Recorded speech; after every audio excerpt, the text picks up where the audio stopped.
Okay, sir. Next Ind AS we are going to cover is Ind AS 108, which is operating segments. See, from this Ind AS, sir, there is a concept called reportable segments. In this concept, they are testing the questions, sir. If you see the past examination questions, if at all there is a question from this standard, it is from reportable segments. Either you can expect a normal 7 marks or 5 marks question, or an MCQ is also a possibility. Very simple standard. You just listen what I am saying, the concept I am covering, that is more than sufficient. First of all, what is this Ind AS 108 operating segments is all about? See, suppose you take a business, like you take one company, ITC Limited. ITC company, everybody knows. ITC, what businesses they are doing? They are doing tobacco business, hotels business, paper products, software. They are doing different businesses. Here I have given the most important businesses they had. See, at the end of the year, they will prepare standalone financial statements. When you look at the financial statements, you will know the financial performance as well as financial position of the overall company. When you look at the ITC, when they prepare financial statements, they will prepare for the entire company. They will not prepare for tobacco, they will not prepare for hotels business separately. They will prepare financial statements for the entire company. So you will get the overall financial performance and position of the company. Suppose if ITC Limited is a parent company, it will prepare CFS also. So when you look at CFS, you will get the group wise financial performance and financial position. Now, when I look at the standalone financial statements as well as consolidated financial statements, any key information missing, sir? Anything missing? Yes. What is missing? How the performance of the tobacco business? How the performance of the hotels business? How was the performance of the paper products? How was the performance of software? Individually, business-wise performance, I don't know. I know the overall performance, but I don't know the business-wise performance. So, stakeholders want to know how you are performing business-wise also. Hotels, tobacco, how you are performing. Hotels business, how you are performing. Paper products, how you are performing. Software, how you are performing. We want to know. Because what happens, overall the company seems good. Overall we are earning profit. But if any two businesses are leaking losses, for a long period, what happens, these businesses losses will keep on accumulate and it will impact the overall company in the long run. Therefore, this information should be given to all the users of financial statements. That's why they brought this standard. And they say to the company, dear company, do one thing. You divide the business into segments. Give reporting for each segment. Now that means, for example, tobacco business is one segment. They need to give tobacco business financial reporting, like how much is the assets of this tobacco business, liabilities of this tobacco business, what is the profit, sales how much, expenses how much, they need to give report. This is called operating segment. This is called segment reporting. So, any key information missing? Yes. Product wise, service wise, area wise, customer wise, how was the performance of this company? Users of financial statements, they want to know how my company is performing business wise, how my company is performing area wise. South India, how much they are performing, how they are performing. In North, how much they are performing. For example, we have business in India, USA, China, how we are performing in China, how much performing in USA. We want to know. So therefore, through this standard, they are making mandatory for the companies to divide the business into segments and make a report of each segment. So if they give reporting of the segment wise, definitely it will be beneficial na? For the entire organization. How each business is performing. If I report separately, definitely users of financial statements will get more knowledge about the business and they will take more informed decisions about the organization. And I will take decision whether I want to continue with this company or not. So it is kind of giving more knowledge about our company to the shareholders of the company, to the stakeholders. So the standard says, for example, ITC Limited is there. Tobacco business, treat this as one operating segment. This is one operating segment. This is operating. Like that, each business you can divide into operating segment. Even area wise, customer wise also you can divide it into operating segment. Once you divide this into operating segments, in this identify the reportable segment. Relating to reportable segment, you disclose the information. See, they said businesses, products, services, customer area wise, you can divide them into segments, and in that segments we will give you the criteria which segment is reportable. If that criteria is satisfied, that will be reportable segment. Relating to that reportable segment, you disclose the information. What information to be disclosed, we will give you. So basically this is a disclosure based accounting standard.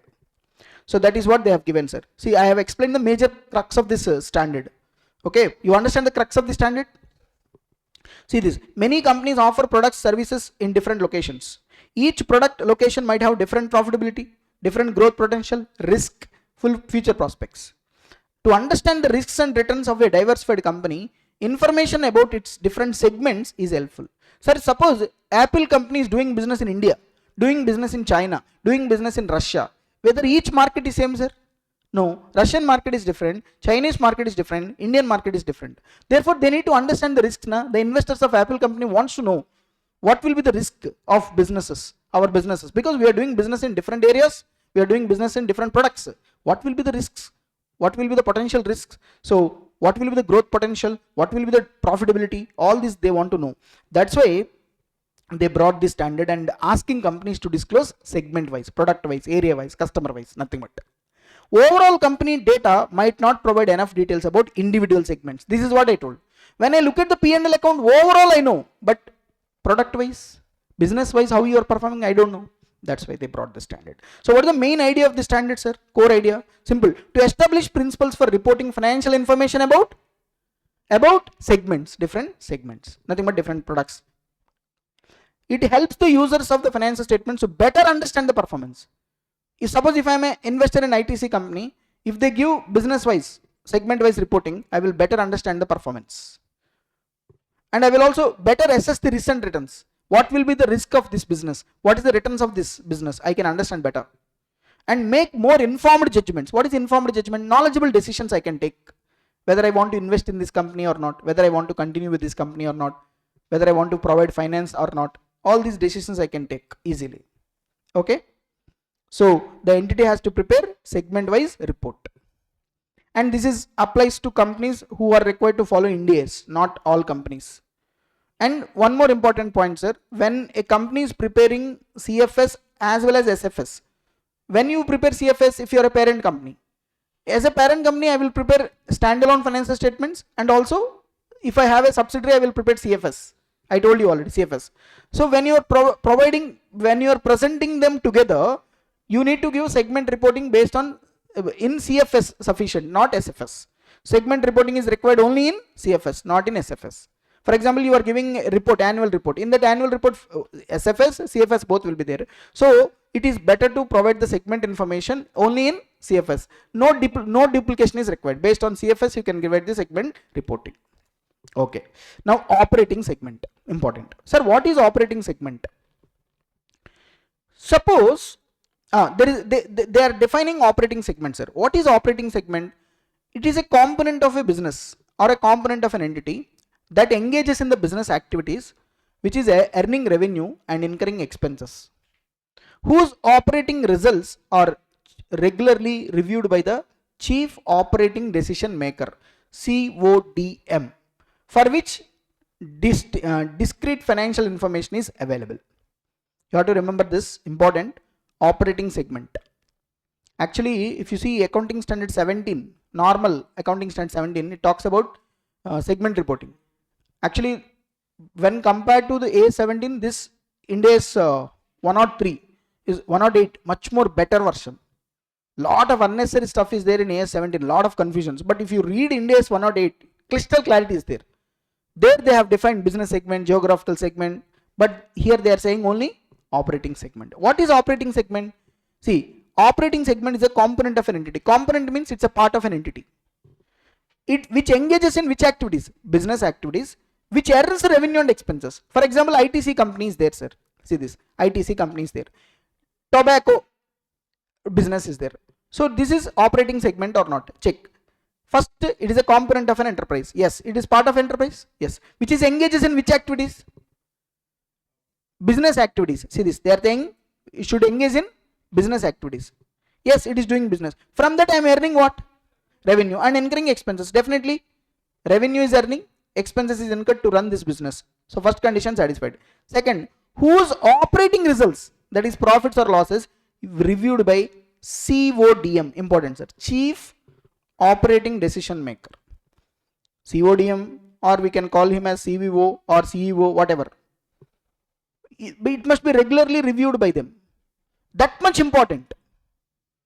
For example, if it is not important, he won't review. No? Somebody of that stature is reviewing means this is compulsorily one of the important integral part. And last one, for which discrete financial information, that is income, expense, assets, is available. So relating to that business, everything is available separately. How much is the income, how much is the expenses, how much is the assets, how much is the liabilities. Suppose for example, ITC company is having hotels business. It is a component, doing business activities, right, which is reviewed by CODM. And last one, discrete information is available. Relating to hotels, if you ask ITC company what will be the assets of hotels, they will tell you. They will give you list of assets held by these hotels, list of liabilities, incomes, expenses, everything they will give separately. Suppose if you are not in a position to tell how much is the assets of this business had, that means that business is not important to you. Then it will not become an operating segment. That means here they are talking about the main thing. Operating segment means it should engage in business activities whose results must be continuously checked by the chief operating decision maker or CEO, CFO, CVO, or in respect of which different information is available. I mean discrete information is available. So this is operating segment. Yeah. Next, most important, reportable segment. Sir, okay. You understand the structure, sir? See, like this. First there is a business. Imagine ITC. Tell me ITC businesses. Tobacco, hotels, paper, software. Each one is operating segment. Why? Operating segment means component of the business. Business activities. All these are businesses. That means earning revenue, incurring expenses. Hello. Reviewed by, whose results are reviewed by CODM. And last one, discrete information is available. 3 conditions satisfied. Then it becomes operating segment. See this, operating segment. Now they are telling reportable segment. Which one is reportable? See here, an operating segment is a component of an entity for which separate segment information is disclosed in the financial statements. Okay. An operating segment becomes a reportable segment if any one of the following criteria is met. That means if, for example, tobacco, hotels, FMCG, paper, software, each one is operating segment. But when it will become reportable segment? Based on the criteria given. They are telling 5 criteria. Actually, if any one of the following criteria is satisfied, then that will become reportable segment. An operating segment will become reportable segment if it satisfies any of the following criteria. Important, because they will test a question on this. Generally, they will give you segments and they will ask you which one is reportable. Then you need to see whether any one of the following criteria is satisfied or not. If any one of the following criteria is satisfied, that will be reportable segment. What is that criteria, sir? Simple. First one you see, revenue criteria. I can say first one is segment revenue criteria. What is the segment revenue criteria? Simple. Sir, any particular operating segment revenue is 10% or more of the combined revenue of all segments. Combined revenue of all segments together. If any particular segment, operating segment revenue is 10% or more, minimum 10 of combined revenue of all segments. Here revenue means external, internal, both. External revenue means sales made to outsiders. Internal means within the segments department, within the segments sales will happen, that will be inter-segment sales. Both will be included. Hello. So tell me, first criteria, revenue criteria, segment revenue criteria. If any segment wants to become a reportable segment, that segment revenue should be 10% or more, or more than 10%. 10% or more, minimum 10%. It can be more than also. 10% is the criteria of combined revenue of all segments. Revenue, here revenue means internal, external, both will be considered. Hello. That means here you see, suppose for example, check this. There are 4 segments, five segments are there, A, B, C, D, E. Each segment revenue 10, 30, 50, 70, 40 given. Tell me total revenue 200. Apply 10%, 20. So any segment having 20 or more is a reportable segment. A is having how much? 10. So it is not a reportable segment as per revenue criteria. B is having 30. Reportable segment. C remaining all reportable segments. So B, C, D is reportable segment. As per which criteria? Revenue criteria. This is the first criteria. See the second criteria. Important is this one. Most of the students confuse here. So listen to me very carefully. I will explain it. What is this, sir?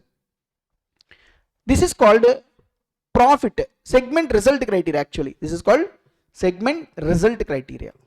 This criteria says result means what? Profit or loss is called result. Okay. Segment result criteria says if any segment result either profit or loss is 10% more of the combined result of all segments. Sir, any segment profit or loss is how much? 10% or more of the combined profit or loss of all the segments. Sir, here combined result means what, sir? Simple. First take segments having profits, all the segments having profits. Okay, all the segments having profits, you take it. Next, segments having losses, you take it in absolute numbers. In absolute number, that means ignore minus. Whichever is higher, you take it. On that you apply 10%. So segment result criteria says any segment result is 10% or more of the combined result of all the segments together. Here 10% more of the combined result means what? First take segments having profits total. Next segments having losses total in absolute numbers. Whichever is higher on that 10%. On that 10%. So you will get one amount now. So based on that you need to check it. I will give one example. See this example, everybody. Everybody please check this. There are 5 segments A, B, C, D, E. Okay. Segment A loss, how much? 40. B 10 loss. C, D profits 20, 30. E minus 5. How to check it? Simple. As per segment result criteria, first identify the segments having profits. C and D. How much? 20, 30, 50. Correct? Come to segment having losses. Tell me losses. 40, 10, 5. A, B, E. Tell me total. 55. In absolute number. Ignore minus. How much? 55. Which is higher? 55. Apply 10%. 5.5. So any segment is having profit or loss 5.5 or more, that is reportable segment. Now tell me which segment will become reportable. A, how much? 40. Ignore minus 40, which is more than 5.5. So reportable. B, 10. Ignore minus 5.5, more than. C, 20. D, 30. E only 5. But it minimum criteria should be 5.5. So it is not a reportable segment. So simple. Segments having profits, add. Segment having losses, add. Losses, ignore minus. Absolute numbers you take it. Whichever is on that apply 10%. You will get one amount now. That amount you compare. And ignore minus always. Everybody don't consider minus. So therefore that's how the reportable segment will be identified. So that is what I have given. The profit or loss of that segment is 10% of the combined result of all segments. Combined result is equal to higher of the total profit of all segments which are in profits, or the total loss of all segments which are in losses. Absolute amount you need to take it. You understood? This is which criteria? Result criteria. So we completed 2 criteria. What are those? Revenue, result. All criteria must be satisfied. No, any one. Suppose if any segment satisfied revenue criteria, no need to check second one. Automatically it will be reportable. Suppose it is not satisfying revenue criteria, if it is satisfying result criteria, that's it. Any one criteria satisfied, that's a reportable segment. Next, third criteria, asset criteria. Segment assets criteria. Segment asset criteria. This criteria says any segment asset is 10% or more of the total assets of all the segments. is nothing but reportable segment. Okay, suppose you see, if assets of that segment are 10% or more of the combined assets of all the segments, suppose for example you see assets 100, 40, 30, 20, 10, total 200 in my example, 10% you apply, how much you got? 20. So any segment is having 20 or more assets, that's a reportable segment. So A, B, C, D also, but E is not a reportable segment because E is having assets worth of 10 only. I think you can remember now. Common thing is what? 10%. 10%, 10%, 10%. 10% of revenue, 10% of the combined result, 10% of the assets. The last important criteria is, these three criteria I explained. Last criteria is external revenue criteria. External revenue criteria. Sir, what is this external revenue criteria? If the external revenue of all identifiable reportable segment is less than 75% of the total external revenue of the entity, additional segments shall be identified as reportable segments even if they do not meet the criteria until at least 75% of the entity revenue is included in the reportable segment. Okay, so all the identifiable reportable segments is less than 75% of the total external revenue of the entity. Then you need to add some more revenues, some more segments as reportable segments. At least your reportable segments revenue should be at least 75%. 70% of the external revenue. What is this, sir? Sir, simple, sir. See, listen. Suppose, sir, A, B, C, D, E is the reportable segment, sir. A, B, C, D, E. How many segments? 5. Hello. All these segments till now, 3 criteria we applied. What are the 3 criteria? Revenue, result, asset. You applied. Till now, reportable segments are B, C, D. We got. This B, C, D, external revenue. External revenue means sales to outside customers. 100, 50, 50. Total 200. Suppose the total all segments external revenue 350. In that, the reportable segments external revenue is 200. So the standard says 350 into 75% you do. At least 75% of the external revenue should be covered in the reportable segment. 350 into 75% means 262.5. But reportable segments external revenue covered 200. Therefore, they are saying add some more segments. At least your reportable segment external revenue should be 75% of the total external revenue. So I want 262.5 at least, but now only 200 is there. So therefore I need to add some more segments. So tell me which segment should you add? Already BCD added. Which are remaining? A, E. Suppose A is having external revenue of 70. So if I can add 70. Suppose if I add A, 70 will be added. It will be 270. So obviously it is more than 75%. Therefore now A, even though it not satisfied any criteria, has become reportable segment. This is called external revenue criteria. External revenue criteria. So whatever the reportable segments you identified so far, they must cover at least 75% of the external revenue of the entity. If they're not covered, add some more segments as reportable segments to cover at least 75% of the revenue of the organization. Guys, you understood? Sir, you can add E also here, depending upon the external revenue. The minimum thing is what, sir? At least it should cover 75%. Okay. So okay, sir, we identified the reportable segments. So first, operating segment. When operating segment will become reportable segment? When operating segment will become reportable segment? Any one of the following criteria satisfied. What are those? Revenue, result, asset. This one. Result criteria you understood? Total profit of segments having profits, total losses of segment having losses in absolute numbers, whichever is on the 10%. Right? Depending upon. Once it is a reportable segment, what we need to disclose? This is what we need to disclose. Segment P&L account we need to prepare. Segment wise assets and liabilities we need to disclose. Okay? That's it. This disclosure is not required, but this is the main thing. How to identify the reportable segment is the main thing. So we completed, I think, this standard. Relating to the standard, I think questions are there. Let's quickly solve the questions. 1 or 2 questions, not much questions are there. Can you tell me page number?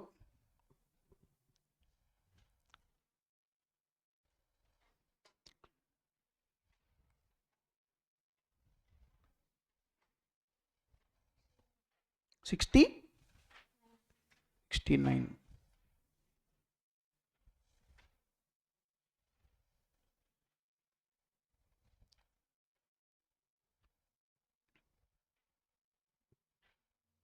Yeah, I think 2 questions are there, sir. I think first question, one examination question I adopted. I think this recent examination question is also there. I think they have asked in MCQ also one time. No. Okay, see this question, everybody. Very simple. We'll apply this. An entity has how many segments? 8. A, B, C, D, E, F, G, H. Relevant information given. Amount in thousands, sir. Segment wise they given segment revenue, external, inter-segment, profit or loss, assets. Identify the reportable segment. Okay, we need to identify. First we will apply which criteria? Revenue criteria. What is the revenue criteria says? 10% or more. What is the total revenue? Total revenue of the segments is, we need to take both internal plus external. How much? 1500 into 10%. How much? 150. So any segment having 150 or more. Tell me which segment is having 150 or more. A is having 250. So it is reportable. Yes, reportable. B, reportable. C, 37 plus 75 less than 150. So it is not reportable segment. D, no. E, no. F, no. E, no. G, no. H, no. So only 2. What are those? A and B. So therefore, as per segment revenue criteria, reportable segments are A and B. Correct? Now apply segment result criteria. This is the most important. How I told, first we need to take segments having profits. Add all the profits. 15 plus 45 plus 24 plus 15 plus 21. Correct? Total profits 120. Correct? Profits add here 100, 120. Losses add 300 in absolute numbers, whichever is how much into 10%, 30. So any segment having 30 or more, either profit or loss, absolute number. So A, no. B, yes, ignore minus. C, yes. D, E, no. F, no. G, no. H, no. So only which are reportable segments here? B, C. See this. B and C are reportable segments. You understand this? Now come to asset criteria. Total assets into 10%. 10. A, yes. B, no. C, no. D, yes. Remaining, no. So therefore, A and D are reportable segment. Now, overall till now, what are the segments? Reportable segments?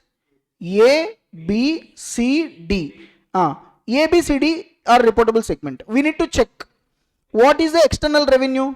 663, 37, 25. Add 725. This is the external revenue.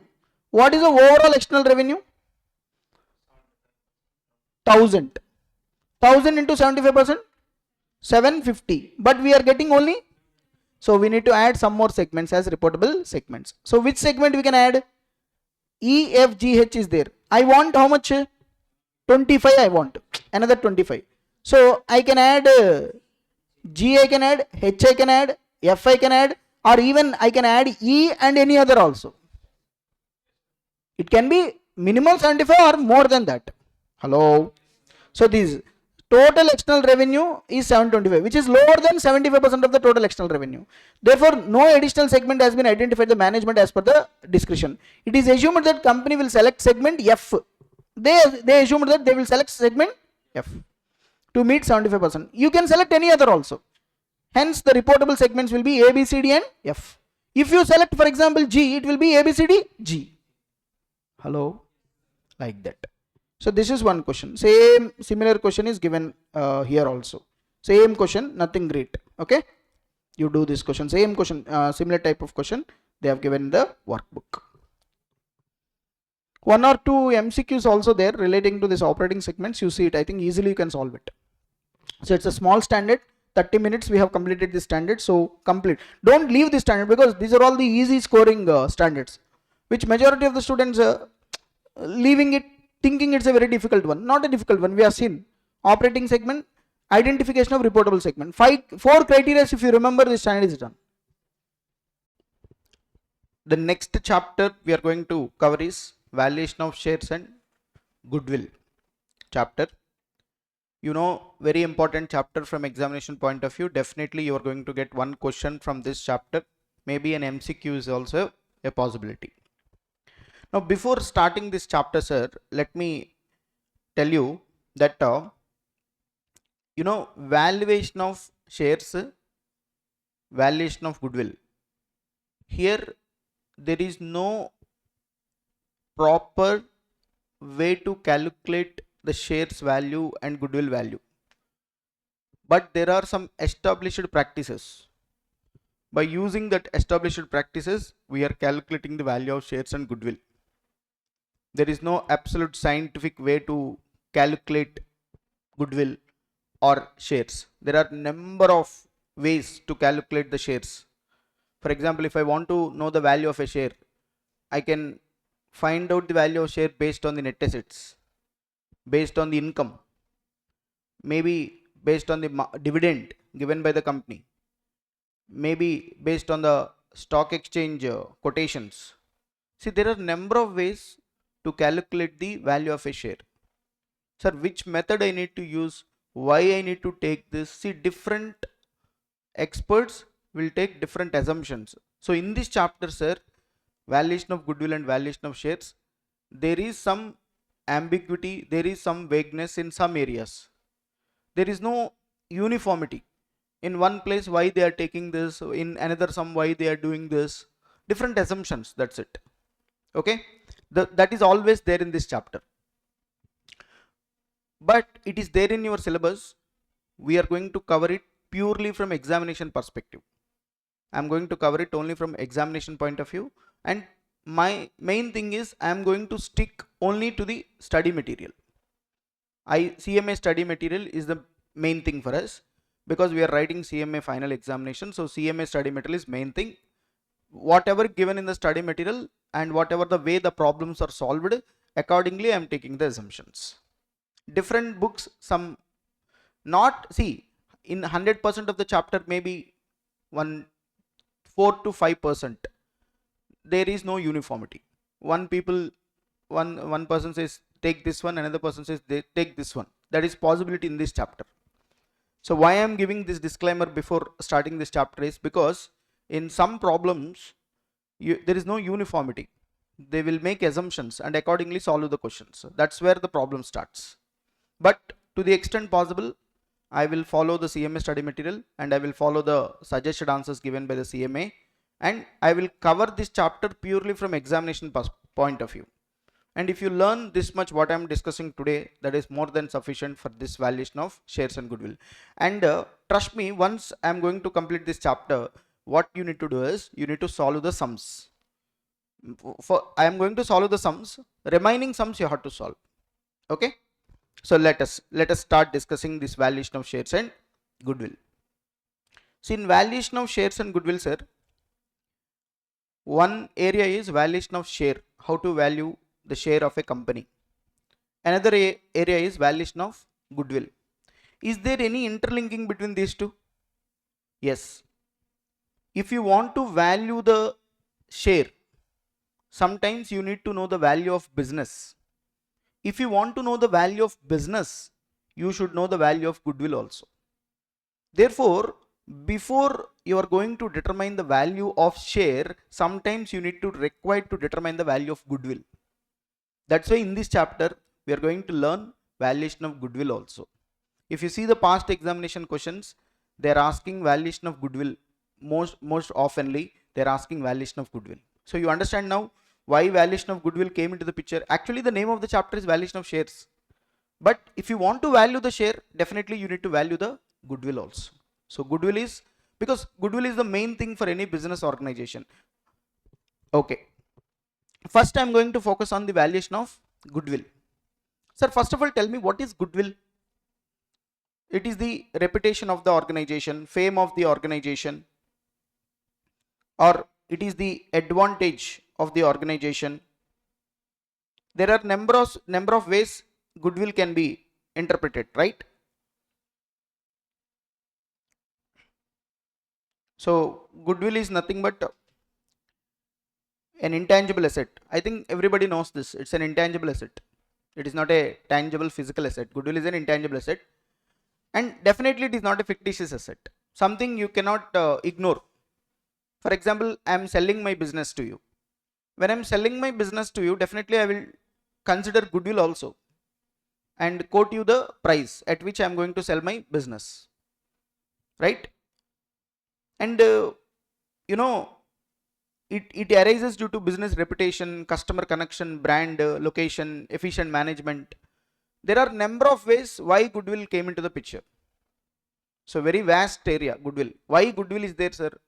Location advantage, efficient management, maybe better customer services, customer loyalty, reasonable prices, quality products. There could be number of ways. Fair practices we follow, ethics we follow, transparency we follow. Because of that, we got some reputation in the business, that we are calling it as what? Goodwill. Actually, can you give some value to your reputation? It is not possible. Now, for example, you are in a city, you are a very reputed person. That means you have some respect in the society. Can you measure that respect in terms of money? 1 crore, 2 crore, how much is your respect? Is it possible? But for business, we have to measure it, because in case of business, there are number of circumstances. It is necessary to value the goodwill in order to value the business. For example, I have a tea shop in this area. Now, I want to sell the tea shop to some other person. I have to tell the value of this tea stall, right? Tea stall. In that process, I need to determine the goodwill also. The location advantage, the customers I had, how much counter I am doing, all these are plus points, right? So I have to measure it. My goodwill. For example, in this locality, so many people very fond of me, I have a better connections. So even though my tea is not that much great, they will come and have tea with me. So that is called goodwill, na? So that's what.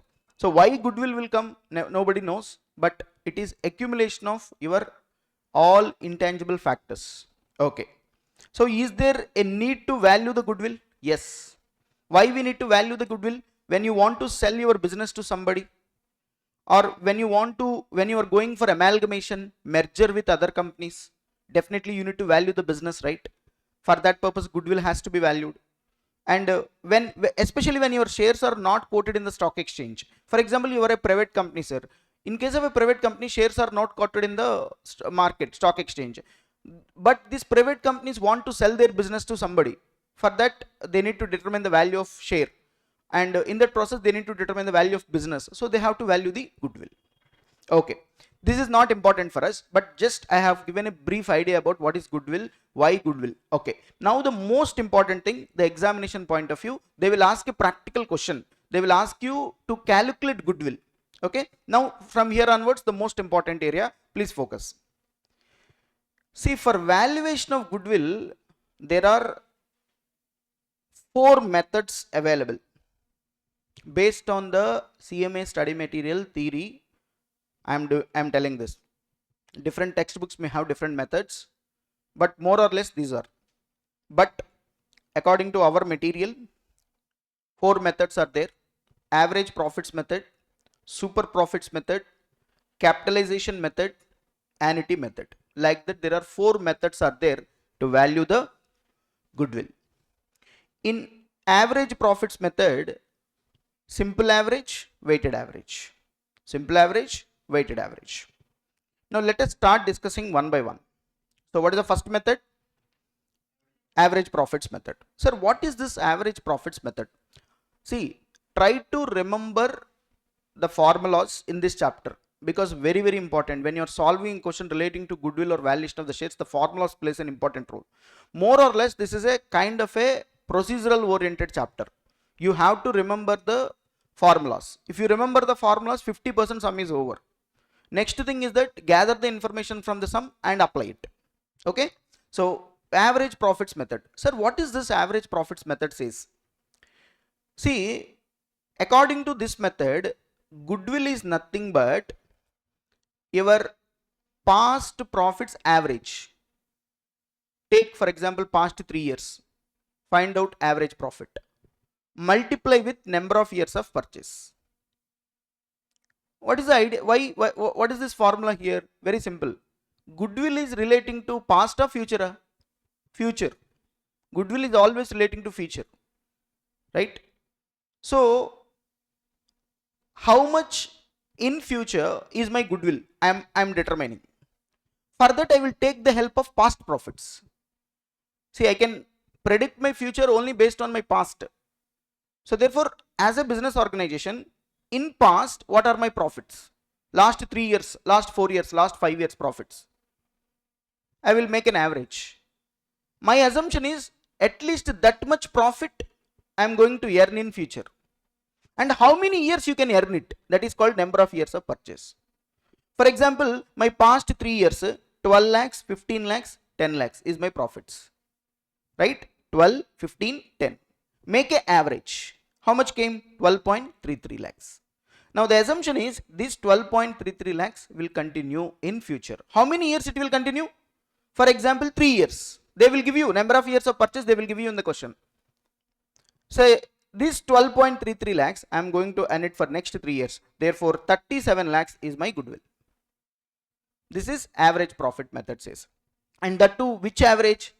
Simple average. So tell me goodwill formula in average profits method. Goodwill is equal to average profits into number of years of purchase. What is number of years of purchase? How many years you can continue this profitability? How to find out average profits?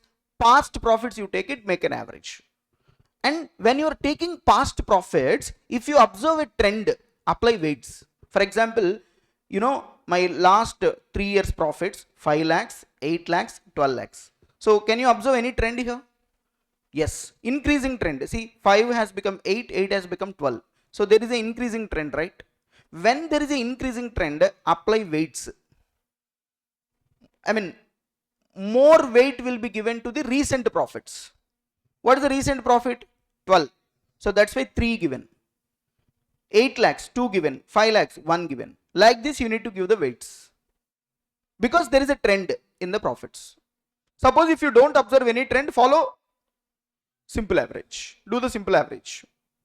Multiply with number of years of purchase. Suppose if you observe a trend, apply the weights and find out the product. 5 lakhs into 1, 8 lakhs into 2, 12 lakhs into 3. So 5 lakhs, 16 lakhs, 36 lakhs. So divided by 6. How we got 6? Sum of weights. So first find out the amount into weight. So you got 5 lakhs, 16 lakhs, 36 lakhs divided by total weights. You will get 9.5 lakhs. This is average profits. Weighted average profits. Multiply with number of years of purchase. Suppose 9.5 into 3. 28.5 lakhs is the goodwill. So depending upon the assumption, the answers will change here. See, in goodwill chapter, answers will change quickly. If you change the assumption, answer will also change.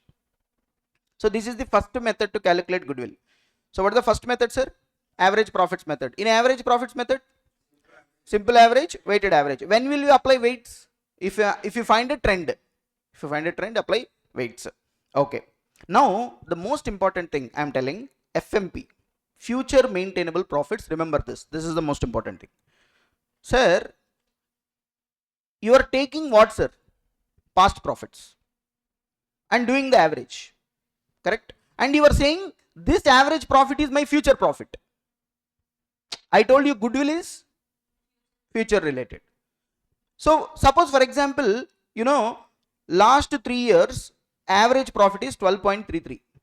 You are saying 12.33 is my future profit, but there are certain changes you need to do. In past 2024 you earned 12 lakhs profit, but there are certain items which may not repeat for future, or there are certain items which will not continue.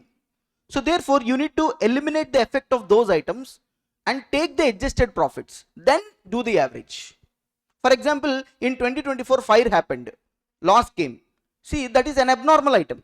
That will not continue for future. Na? Every year fire will come, loss will come. No. But in the year 2024, because of the fire, you have booked a loss. Because of that, the profit has been decreased. Suppose 5 lakhs fire came, fire loss. That was already deducted. Now you need to add back. So therefore, when you are taking the past profits, don't blindly take it. In those years, if any abnormal items, if any non-recurring items already adjusted to the profits, eliminate the effect of those items now. Because this average of past profits, you are saying it is relating to future. So when I'm saying based on past, this is my future, I need to eliminate which items it is not going to be repeated. Which items the nature is not going to repeat it, I need to eliminate it. Which items which are abnormal in nature, I need to eliminate it. That is the most important thing. FMP, they call it as future maintainable profits. So let's see this. Suppose for example, sir, you see future maintainable profits. Last 3 years my profits, sir, 12, 15, 10. What I need to do is, I need to see the information given in the question. Suppose they said in the year 2024, there is an income from non-trade investment. Important. First adjustment, income from non-trade investment, sir. Income from non-trade investment.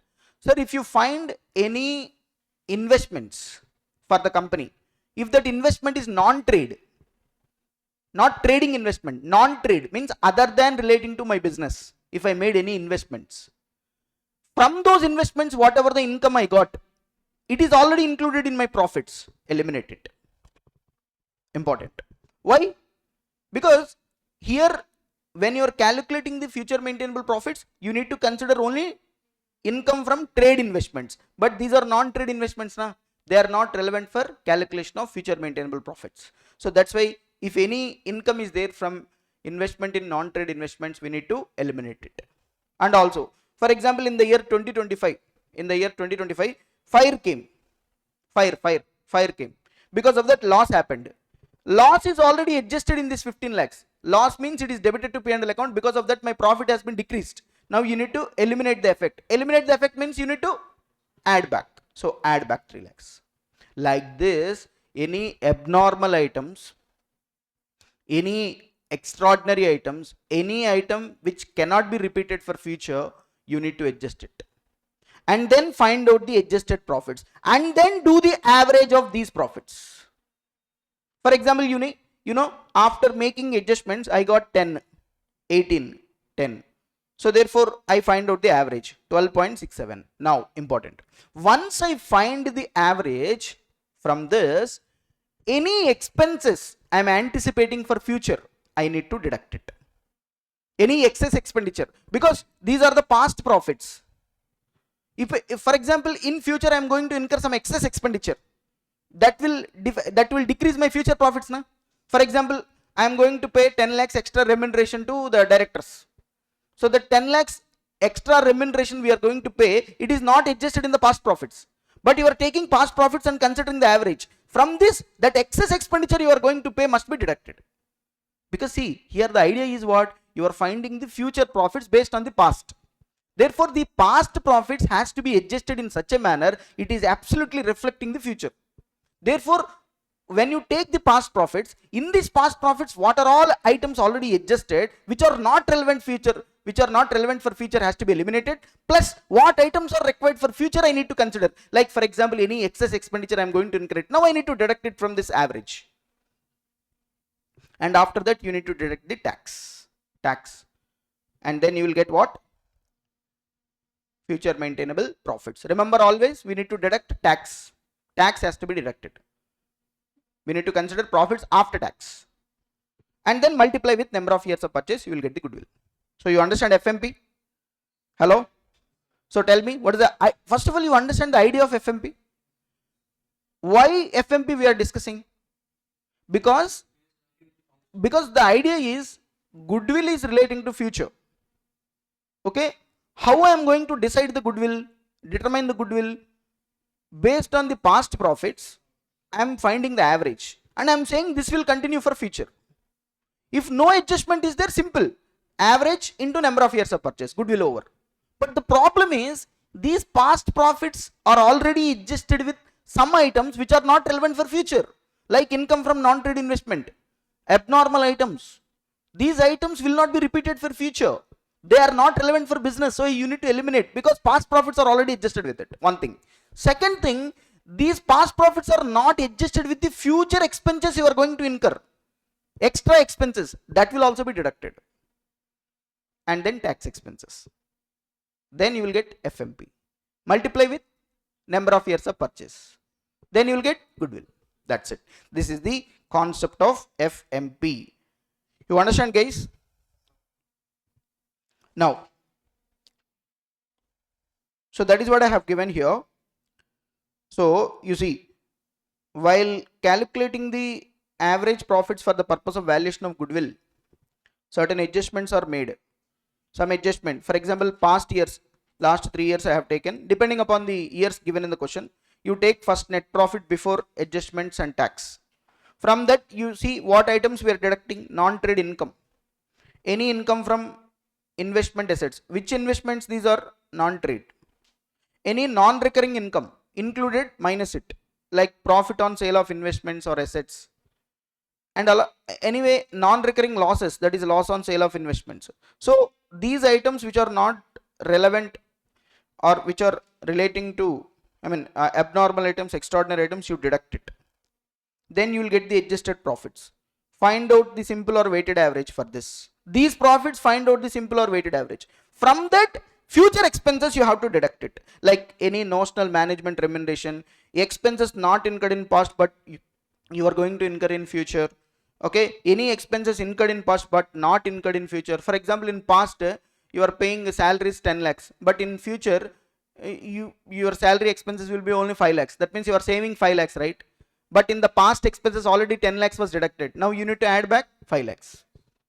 See, somehow these past profits must be reflect what? Future. You understand, guys, what I am saying?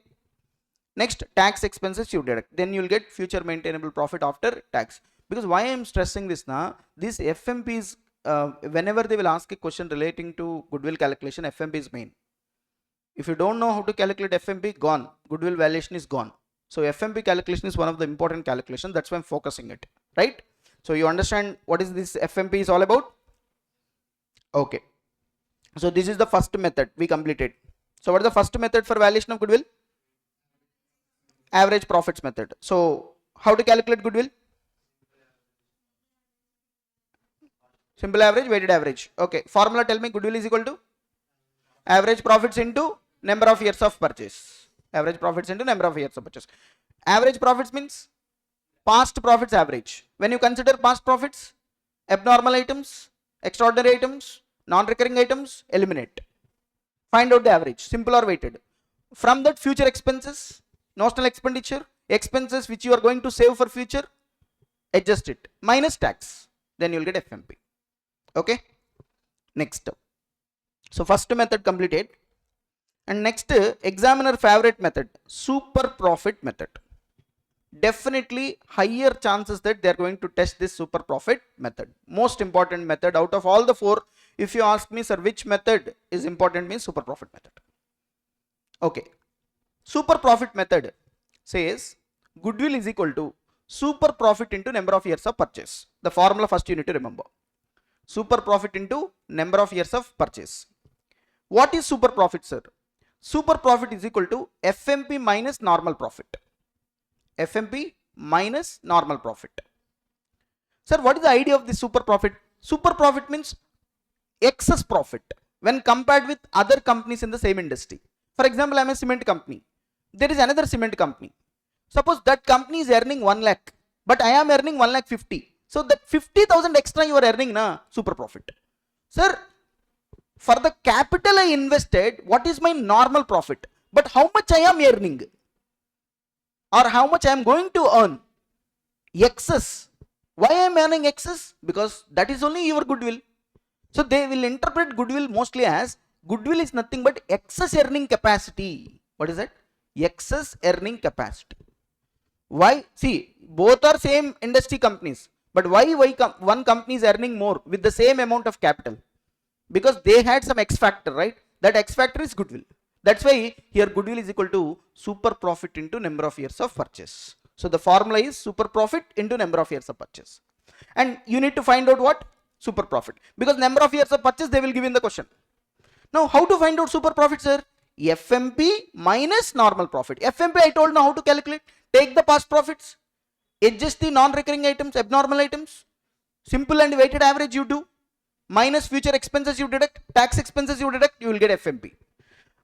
Minus normal profit. Sir, what is normal capital employed? Normal profit, simple. Capital employed into normal rate of return. What is the capital you employed in the business into normal rate of return? So normal profit is equal to, see, capital employed into normal rate of return. Sir, sometimes instead of capital employed, they will take average capital employed. What is that? Average capital employed.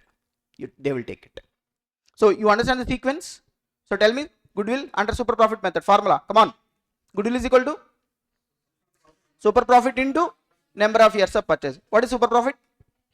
FMP minus normal profit. FMP we discussed. How to find out normal profit?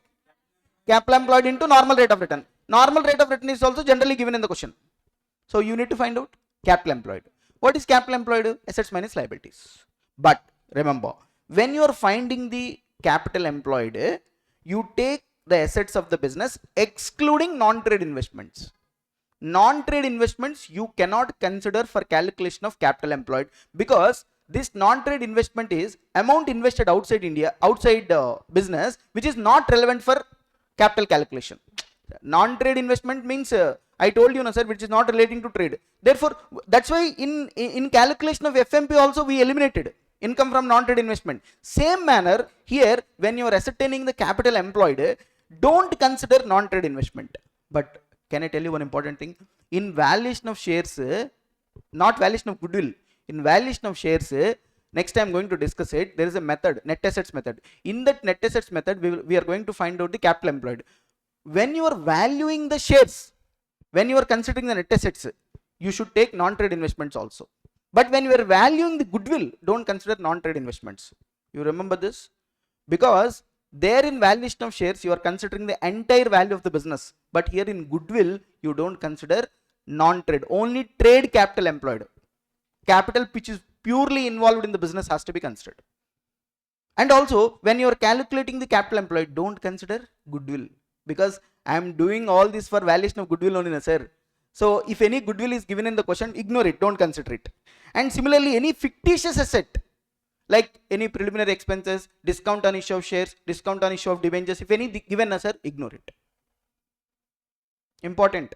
What I am telling is very, very important, because when you are solving the questions, these are all very, very important things. You know, even a small mistake you do, the entire answer will go wrong. So there is no room for mistakes here. So tell me, capital employed, how to find out? For valuation of goodwill, tell me, all assets. That too, one more point. All assets will be taken at what value? Agreed values or adjusted values, or we can consider fair values. Suppose building 10 lakhs book value, but they said right now the value is 15 lakhs, take 15 lakhs. So agreed values. Less liabilities also at fair values. We can call them as agreed values, adjusted values, whatever. Which values you should not, which items you should not consider for calculation of capital employed? Non-trade investments, don't consider. Next, goodwill, any goodwill, don't consider. Next, fictitious assets, don't consider. And also any intangible items, other intangible items also generally they won't consider for calculation of goodwill. And one more important thing, when you are considering liabilities, consider preference share capital also. Here most of the cases preference share capital is also considered as what? Liability. Preference share capital is considered as what? Liability. Don't consider it, ignore it. Are you understanding, guys? Sometimes, sir, in some problems, instead of capital employed, they will tell you apply average capital employed.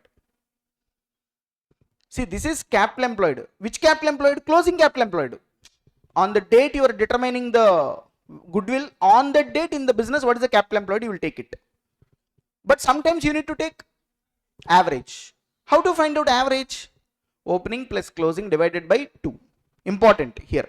Opening capital employed plus closing divided by 2. Or if I improvise this, important. We don't generally apply this. Improvised formula we will apply. What is the improvised formula, sir? Simple. Opening capital plus closing capital employed. If I improvise this, suppose opening capital employed plus, sir, how to get closing capital employed? Opening capital employed plus current year profit. How to get closing capital, sir? Opening plus current year profit. Then you will get closing capital. Na? So can I say closing capital is equal to opening capital employed plus current year profit? Hello? Opening capital employed plus closing capital employed divided by 2. How to find out closing capital employed, sir? Opening plus current year profit. Now if I improvise this, opening capital employed, it is 2 opening capital employed plus current year profit divided by 2. Now if I further improvise it, opening capital employed plus half of current year profit. The final formula is average capital employed is equal to opening capital employed plus half of current year profit. You know how we got this? Basic mathematics share. See, opening capital employed plus closing capital employed divided by 2. That is average capital employed, correct? If I improvise this, I know opening capital employed plus closing, how I got it? Opening plus current year profit divided by 2. So then it will become 2 opening capital employed plus current year profit divided by 2. If I further do it, simplify it, 2 opening capital employed divided by 2 plus current year profit divided by 2. Therefore, opening capital employed plus half of current year profit. This is one way. You can ascertain average capital in another manner also. I mean, suppose here the formula is opening plus closing divided by 2. How to find out opening capital employed? Closing capital employed minus current year profit. Same formula. Suppose closing capital employed minus current year profit plus closing capital employed divided by 2. So 2 closing capital employed minus current year profit divided by 2. So if I further simplify it, minus current year profit by 2. So therefore, closing capital employed minus half of current year profit. Okay. There are 2 ways to ascertain the average capital employed. Average capital employed is equal to opening capital employed plus half of current year profit, or average capital employed is equal to closing capital employed minus half of current year profit. If you consider opening capital employed plus half of current year profit, then you will get average. Or if you consider closing capital employed, you need to minus current year profit. Hello? Then you will get the average capital employed. You understand, guys? Because in problems we are going to apply this. So that's it. This is super profit method. So you understand super profit method? So tell me how to calculate goodwill under super profit method. Super profit into number of years of purchase. Super profit is equal to FMP minus normal profit. How to find out normal profit? Capital employed into normal rate of return. Normal rate of return. How to find out capital employed? Assets minus liabilities. At what values? Agreed values, adjusted values, fair values. Which items we should not consider? Non-trade investments, goodwill, fictitious assets, we should not consider it. And how to, sometimes instead of closing capital employed, we will take average capital employed. What is the formula for average capital employed? Opening capital employed plus half of current year profits, or closing capital employed minus half of current year profits. Depending upon the information given in the question, you apply it. So this is which concept, sir? Super profit method, super profit method. So this is second method we have completed. Of course, I am going to solve the questions also. First I discuss 4 method formulas, then I am going to solve it. Okay. Next to what I told, third method, capitalization method, important. Capitalization method is another method, sir. Sir, how to find out goodwill under capitalization method? Here, sometimes they will ask you capitalization of super profit. There is, in capitalization method, there are 2 ways, 2 alternatives are possible. One is capitalization of super profit method. Another one is capitalization of average profits or FMP method. Suppose in the question they asked capitalization of super profit method. Find out goodwill under capitalization of super profit method. Then the formula is goodwill is equal to super profit divided by NRR. Super profit divided by NRR. You will get goodwill directly. So goodwill is equal to take super profit. You know how to calculate super profit? Tell me. FMP minus normal profit. That will not forget it. So find out super profit divided by normal rate of return. Normal rate of return in the industry they will give you. Suppose your super profit is 20,000, sir. Normal rate of return is 10%. So your goodwill is 2 lakhs. Your goodwill is 2 lakhs. That's it. Because super profit is excess profit. Your normal rate of return is 10%. So therefore, if I average it for that, so it will be 2 lakhs is the goodwill. If when this formula will be applied, if it is a capitalization of super profit, so the formula is super profit divided by NRR. Suppose sometimes they will ask you find out goodwill based on capitalization of average profit or FMP. Then you do the capitalization of FMP first. What is the formula, sir? FMP divided by NRR. You do FMP divided by NRR. From that you deduct the capital employed. See, the idea is very simple, sir. Future maintainable profit, how much you are earning, FMP, divided by what is your normal rate of return. That means 2 lakhs is my earning capacity, my future profit, sir. My normal rate of return is 10%. That means 20 lakhs is my business capitalization, business value based on the profits. How much capital you employed? The difference is goodwill, nothing but. See, simple logic, sir. Suppose my FMP is 2 lakhs. That means in future I am going to earn 2 lakhs, my business, with a normal rate of return of 10%. So if you want to earn 2 lakhs at 10% NRR, what should be the value, capitalization value? What is the value of capital you are going to invest? 2 lakhs divided by 10% means 20 lakhs. But how much capital you are investing? Maybe suppose 18 lakhs. The difference 2 lakhs is goodwill. Common sense. See, what's the difference between these two? Here I am applying what? Super profit. Super profit means already I deducted normal profit from the FMP. Only difference I am taking. That is super profit. That's why directly I applied NRR.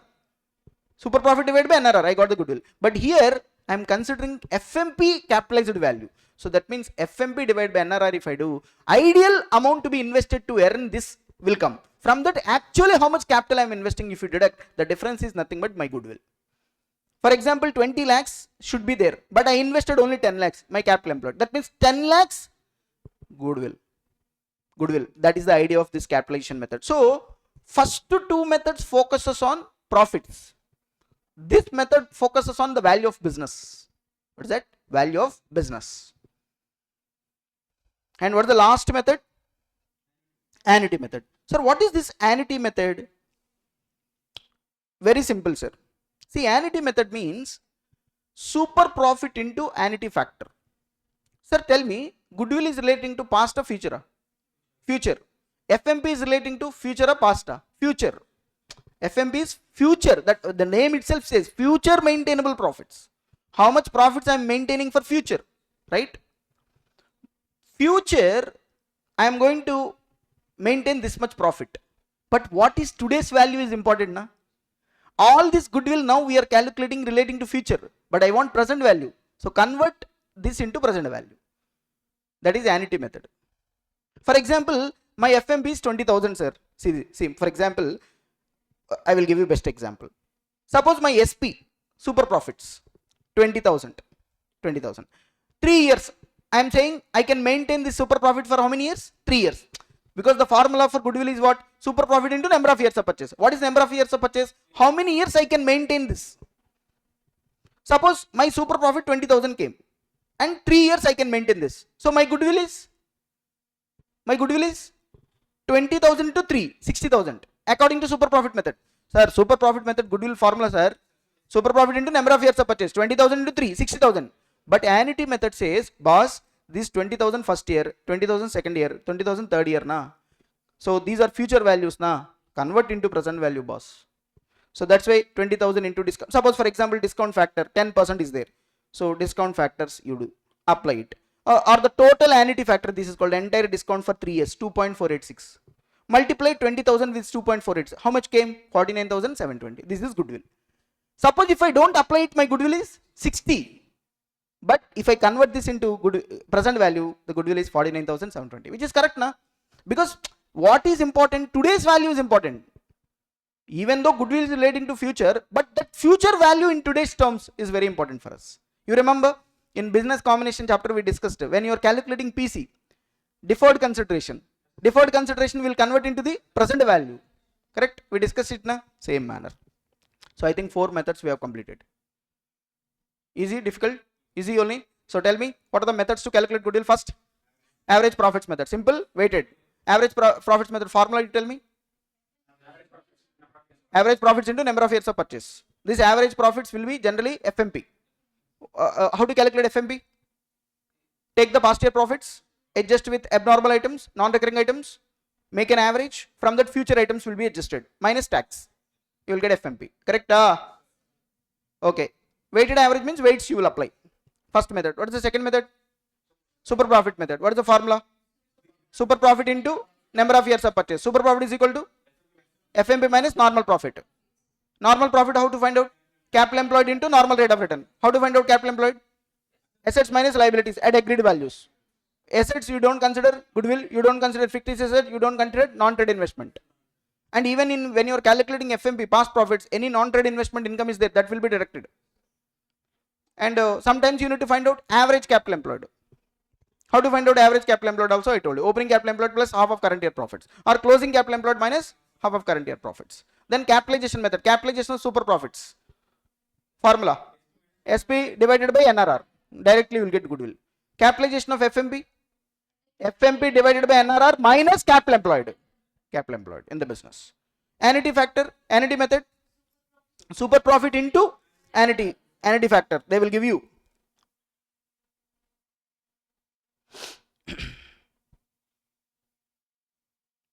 See this. The formula goodwill. Annuity rate into super profit. Annuity rate will be always be given in the question. Okay. Now let's solve some questions relating to valuation of goodwill, sir. So we have completed the valuation of goodwill. So topic. So let's solve some questions relating to valuation of goodwill. Okay, sir. Relating to valuation of goodwill, let's see some questions, sir. First, problem number 8 from study material, sir. See this question.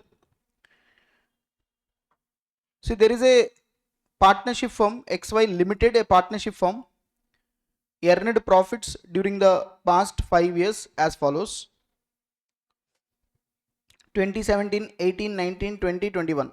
I don't know how XY Limited is a partnership firm, but anyway they have given, doesn't bother about it. Last 5 years profits given, sir. Determine goodwill in each of the following independent cases. Okay. Tell me first case A. It was decided to value goodwill on the basis of 2 years purchase of the average profits of the last 5 years. Tell me goodwill. Last 5 years average you do, multiply with 2. So 27,000 plus 36,000 plus 37,200 plus 42,000 plus 46,800 divided by 5. How much? 37,800 into 2. So what is the goodwill? 75,600. Second bit. It was decided to value the goodwill on the basis of 3.5 years purchase of average profit of the last 5 years after giving weights of 1, 2, 3, 6, 8 to the profits chronologically. Sir, here you need to apply weights. So 1, 2, 3, 6, 8 you need to apply. Okay. So see this. In this question what we need to do? For each profit you apply weight. 27,000 into 1, 36,000 into 2, 37,200 into 3, 42,000 into 6, 46,800 into 8. Divided by total weights. 1, 2, 3, 6, 8. So you will get I think 41,850. Correct? Multiply with how many years they are saying? 3.5 years. Multiply with 3.5. So you will get 146,875. That is the goodwill. Very simple. Past profits, apply the weights divided by total weight products. Question case C. It was decided to value goodwill on the basis of 3 years purchase of what? Weighted average profits of the last 5 years having maximum weightage to the recent result. That means can I apply like 1, 2, 3, 4, 5. Recent result 5 weight, 4 weight, 3 weight, 2 weight, 1 weight, like that. 1, 2, 3, 4, 5. Hello. So I can apply like this. Same manner. Multiply with the amount into weight, you will get the total amount, divided by total weights. You will get the weighted average profit. Multiply with how many years? 3 years. So the answer is 1,22,520. Okay. Now D bit, you see, it was decided to value goodwill on the basis of 2.5 years purchase of simple average profits of the last 5 years. In this regard, the following were observed. Important. The following things are observed, sir. First, there is a abnormal loss of 1800 charged against the profit of 2019. So in the year 2019, there is an abnormal loss is there, 1800. So I told you, when you are considering the past profits, any abnormal items will be adjusted. So already in the year 2019, what is the profit? 37,200. While arriving this profit, that loss was already deducted. Now you need to add back. So 37,200, you are add back this 1800. Okay. Next, profit of 2020, not 2014, included non-recurring receipt of 2,500. Sir, in the year 2020, 42,000 is the profit. In this profit, sir, there is a non-recurring receipt 2,500. Non-recurring receipt will not continue for future, na? So for FMP calculation, it has to be deducted. So therefore, in the year 2020 profit, deduct this 2,500. Okay. And next, closing stock of 2021 was overvalued by 2,400. See, in the year 2021, closing stock was overvalued by 2,400. When the closing stock overvalued, what happens? Your profits will increase. When closing stock is more than opening, obviously your profits might have been improved. So therefore, from this 46,800, deduct this 2,400. So from this, we need to deduct 2,400. From this, 2,500. This year, we need to add 1,800. Then you will get what? Adjusted profits. And make a simple average. Multiply with number of years, 2.5 years. Then you will get the answer. Okay. So see this, actually I've done it. So this is how you need to do it. Last 5 years, take the profits, abnormal loss, add back, non-recurring receipt less, already included, overvaluation of stock already included, deduct. Then adjusted profits will come. Make a simple average, because in the question clearly said. So simple average. So that is FMP. Multiply with number of years of purchase. You will get the goodwill. So first question is very simple. This is one question, sir. Now see this question, sir. Problem number 9. Problem number 9, you see. There is a XY Limited, sir. Earned profits during the past 4 years. Past 4 years profits given 18, 19, 20, 21. Okay. Firm has a total assets worth of how much? 82. Current liability includes only creditors, rupees 12,800. Normal rate of return 10%. Determine the value of goodwill on the basis of 2.5 years purchase of which profits? Super profits. So super profit method we need to apply. Correct? Tell me the formula. Super profit is equal to FMP minus normal profit. FMP minus normal profit. First FMP. How to find out FMP? Past year's average. Any adjustments are there? No. So therefore 42 plus 46 plus 52 plus 46,500 divided by 4. You will get 46,625. This is the FMP. FMP. Now find out normal profit. How to find out normal profit? Capital employed into normal rate of return. Normal rate of return 10%. Capital employed means assets minus liabilities. 82,000 minus 12,800. 82,000 minus 12,800. 69,200. 69,200 into 10%. So 6,920 is the normal profit. FMP 46,625. So therefore, how much is the goodwill, sir? Sorry, super profit 39,705. The difference between FMP and normal profit. Multiply with number of years of purchase, which is 2.5 years. So you will get a goodwill of 99,263. Okay. So these are all very simple application oriented questions, sir. Easily we can do it. Now, relating to goodwill, I am going to solve one important question, sir. June 2025 examination question. We'll see it.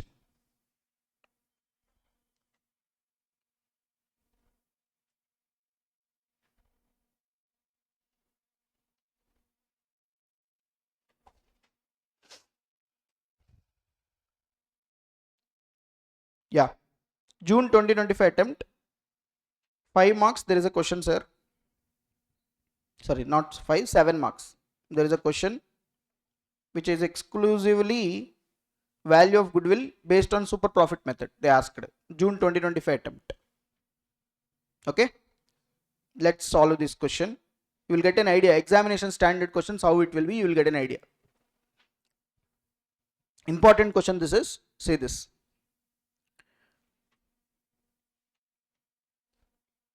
See,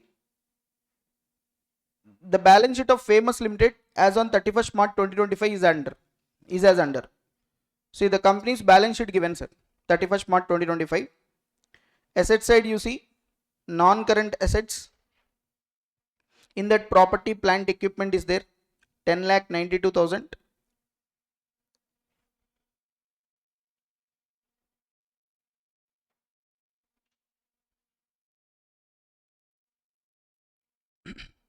Property, plant, equipment, 10,92,000. Financial assets are there. In financial assets, you see investment in 6% government securities. Face value given 2,80,000, 2,24,000 given value. Cost. Other non-current assets, share issue expenses is there, 84,000. Fictitious asset, nothing but. Correct? Share issue expenses is a fictitious asset. Now come to current assets. Inventories is there. Stock in trade taken at 90% of the market value. That means undervalued. Financial assets, trade receivables, debtors is there. Cash and cash equivalents, balance with banks is there. When it comes to equity and liabilities, equity share capital, other equity. Current liabilities, financial liabilities is there. Trade payables, provisions.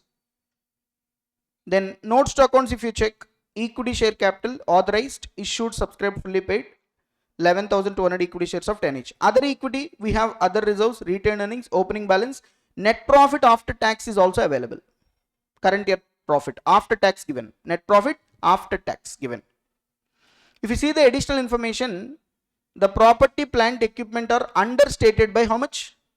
6,72,000. That means we need undervaluation happened. And have suffered a further depreciation of how much? 2,80,000. This property, plant, equipment suffered a further depreciation of 2,80,000. The company is doing similar business as that of the Famous Limited are earning market return of how much? 10% on capital employed. Similar companies in the industries are earning 10% on capital employed. So what is this? NRR, normal rate of return. Next, profits over the 3 years have been increased at 70,000 per annum. So over the 3 years, sir, profits are increasing how much, sir? 70,000 per annum. That means there is an increasing trend. So we need to apply weights. Correct? For valuation purpose, stock is to be considered market price. They have taken it 90% now. We need to consider it market price. Consider 50% tax rate. Based on above details, you are required to compute value of goodwill based on 3 years purchase of which profits? Super profits. So based on the information given, they are asking us to calculate the value of goodwill based on super profit method. Okay. So how you are going to approach this? First formula you write. I am telling you, you follow like this. First, whenever they have asked a question relating to valuation of goodwill, see the method they are asking. Goodwill. Suppose in this question they are asking super profit method. So goodwill is equal to super profit into number of years of purchase. This is the basic formula. Number of years of purchase they given. How many years?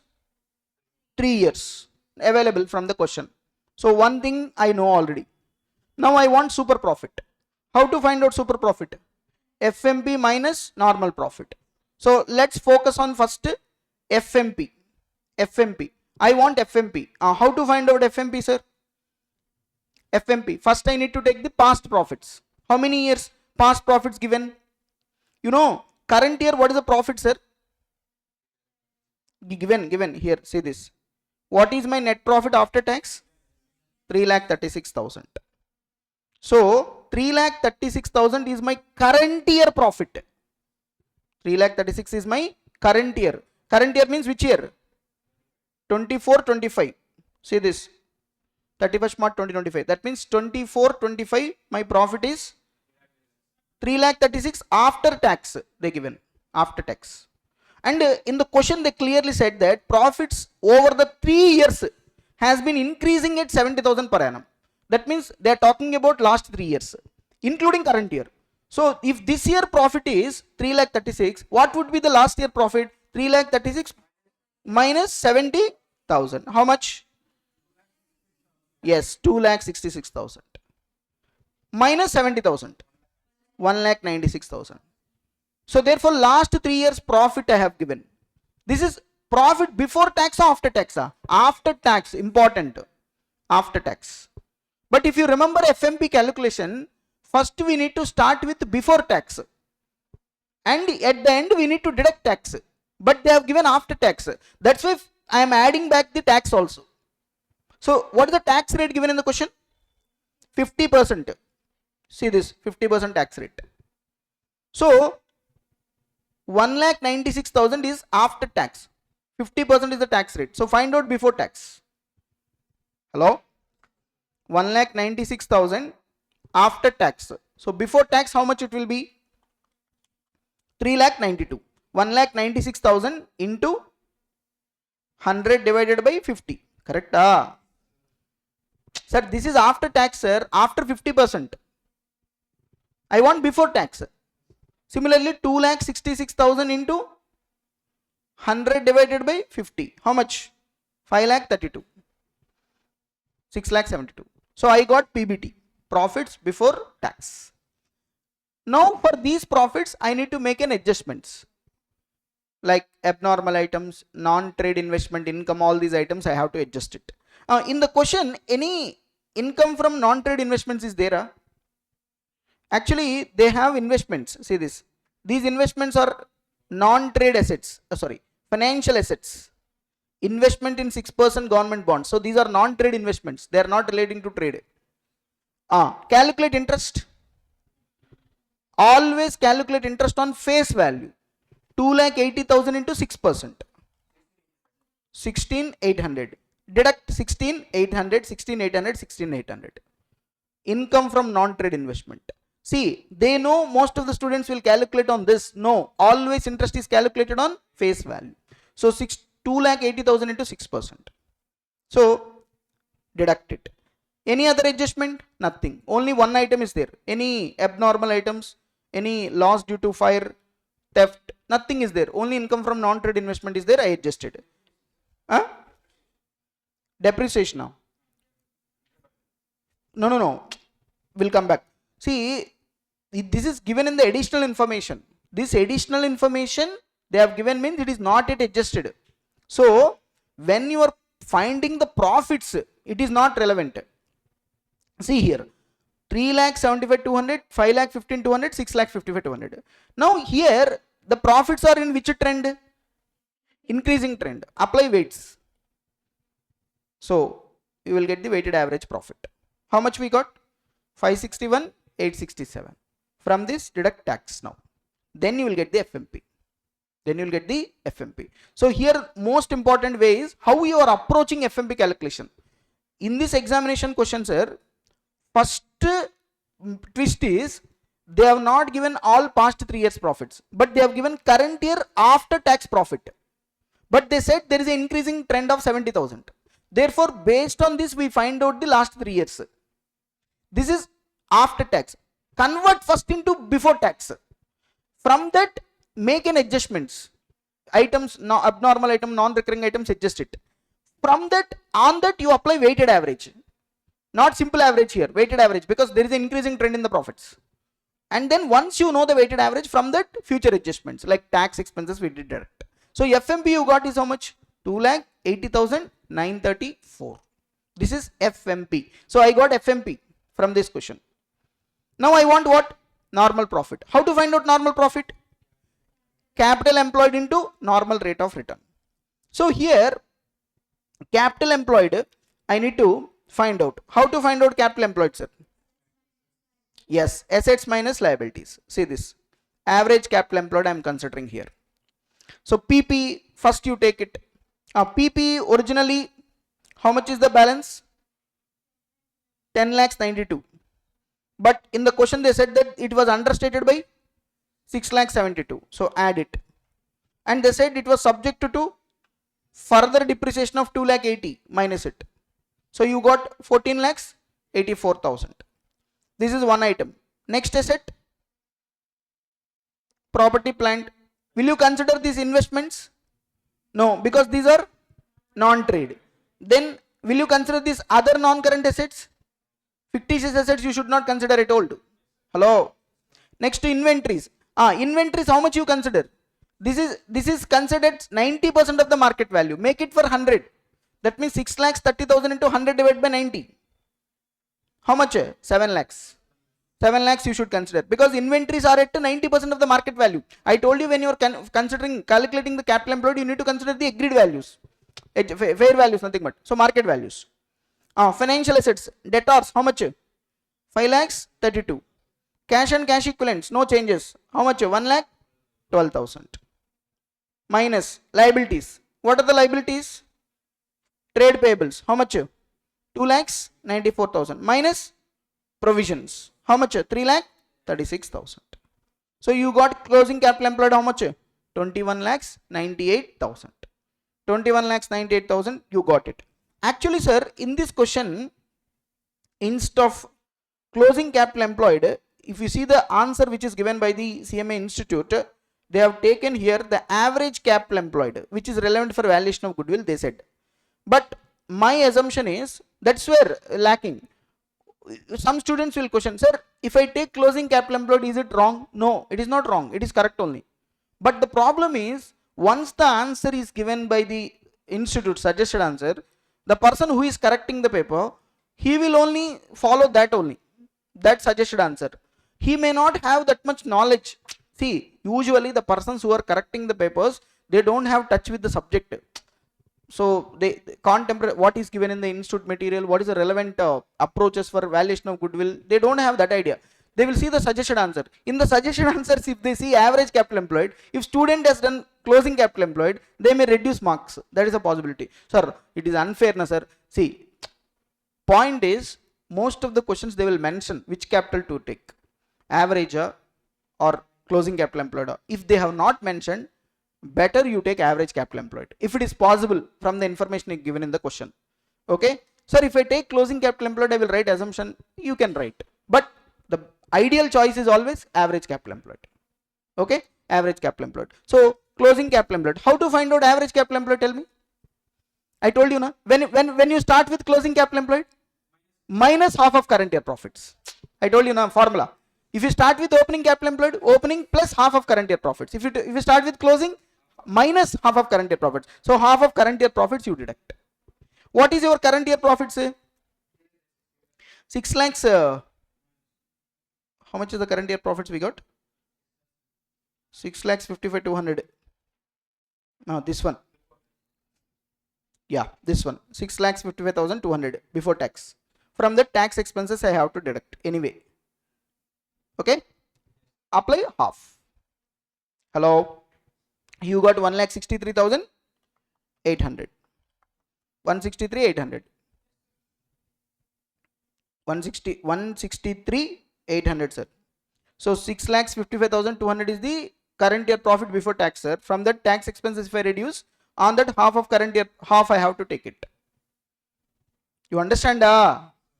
See here, already current year profit we got na 6,55,200. This one, after adjusting this 6,55,200, this I have to take it.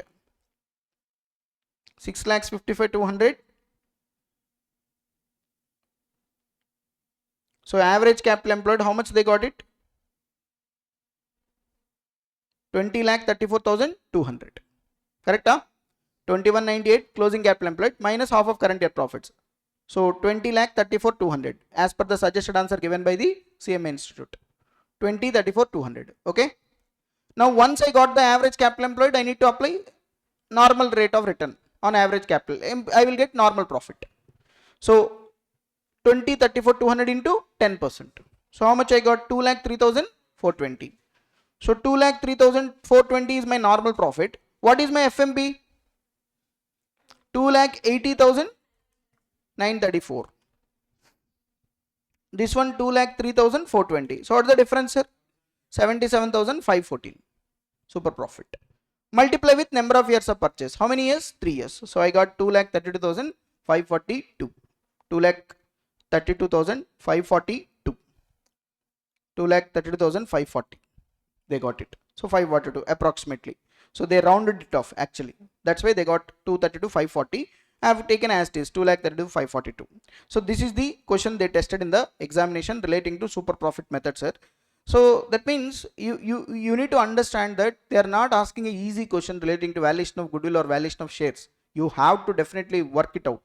You have to work it out. You have to read the question carefully. You have to solve it. And you know, there is some ambiguity. There is no systematic way they are doing it every time. But trust me, this time attempt, maybe they can ask a simple question. You can easily get 7 out of 7. Maybe one MCQ, easily 2 marks you can get it. So you prepare according to what I am teaching and you solve these questions again so that you will understand it. Okay. So in this question, some beautiful points are there. Mark it as important question, June 2025 question. Maybe in CMA, there is a possibility that the questions will be repeated in the examinations. So this might be repeated in the examination. Next term, workbook question number 5, sir. Workbook question number 5. From the following information supplied to you, ascertain the value of goodwill of new SKT Limited, which is carrying business as retail trader under which method? Capitalization of profit method. See, in capitalization of profit means capitalization of super profit they are talking about. In capitalization method, I told you now 2 things: capitalization of super profit, capitalization of FMP. Here capitalization of profit means super profit. So balance sheet as on 31st March 2024 given, sir. Goodwill already there. Property, plant, equipment, note 1. Inventories, trade receivables less provision for bad debts. Equity and liabilities. Equity shares face value 100. Other equity, plant and profit and loss appropriation. Bank overdraft, provision for tax, trade payables. Property, plant, equipment, assets, building, plant and machinery given. The company began operations when, sir? 2017. And paid up capital of how much? 6 lakhs. 6 lakhs is the paid up capital. Okay.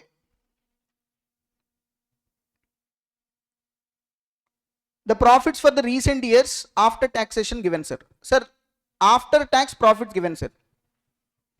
You know, 2020, what is the profit? 45,000 loss. 2021, 98,000. 2022, 1,25,000, 1,38,000, 1,50,000. Loss in 2020 was due to prolonged strike. So this year why we got loss? Because of the strike of the labor. The company has been paying income tax at an average rate of how much? 25%. But the rate is expected to increase to 30%.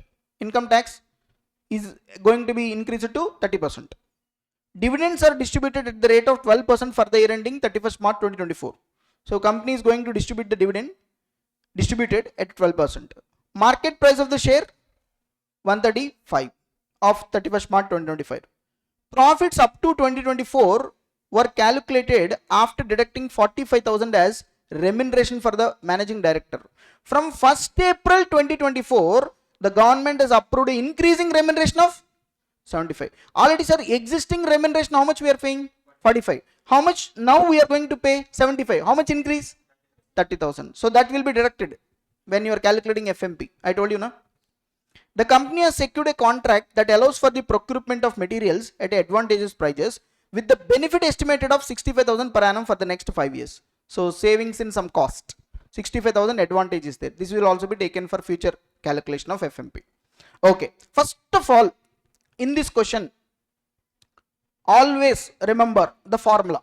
Which method they are asking? Capitalization of super profit method. Can you tell me the formula? Super profit divided by NRR. Super profit divided by NRR is the formula. Correct? So, super profit divided by NRR, sir. So, first I need to find out super profit. How to find out super profit, sir?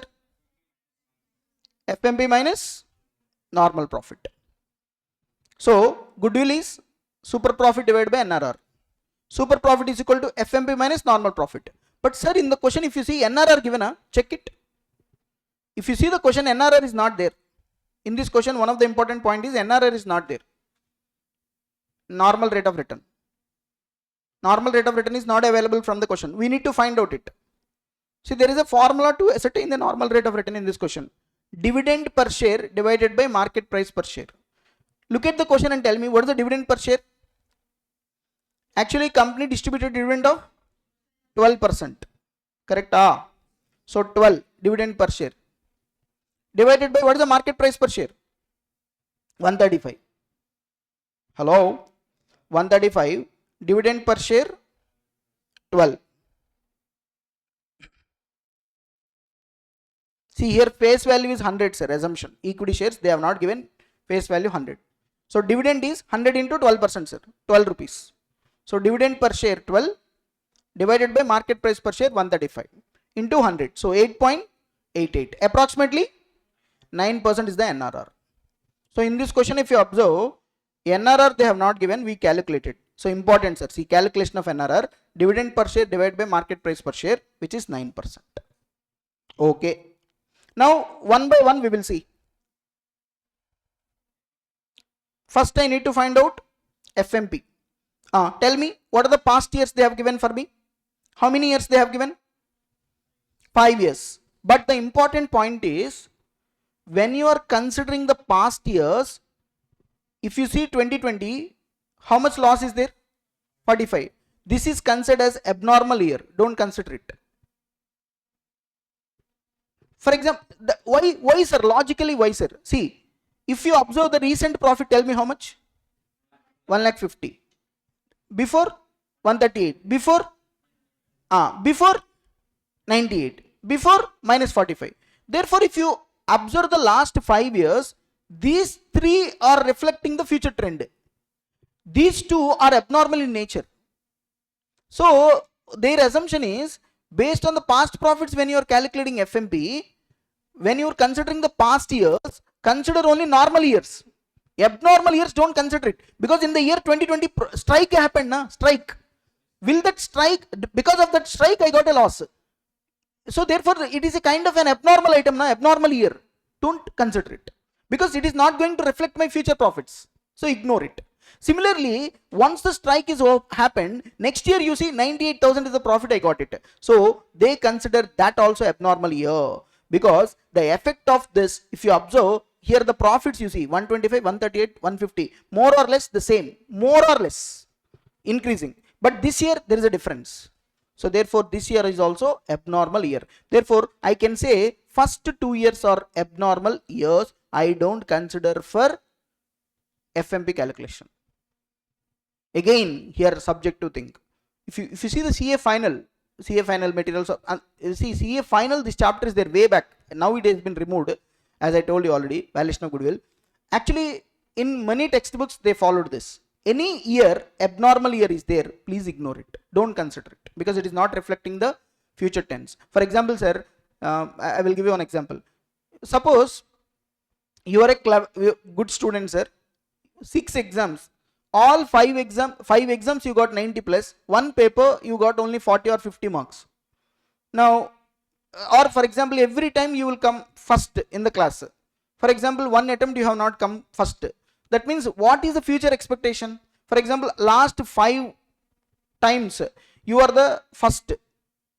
Only one time you have not topped the exam. That means what is the future prediction, sir? Again you are going to top next. Will you say based on that one case you are not going to get top marks? No, you have to see the probability also. 4 times you repeated the same thing, right? So that's why when you are considering the past profits, consider the normal years. So that's why here you see, I consider the normal years. That means 2022, 23, 24. See this, 22, 23, 24. 125, 138, 150. Correct? So 125, 138, 150. I consider. Okay, these are all what? These are all after tax, PAT. So now what is the income tax rate? I mean tax rate, sir? 25%. In future it is going to increase 30, but these are the past years. Past years the tax rate is only 25. Now I want PBT. So therefore 25. These are after tax now. Find out before tax. So 1,25,000 into 100 divided by 25. Can you tell me how much? 1 lakh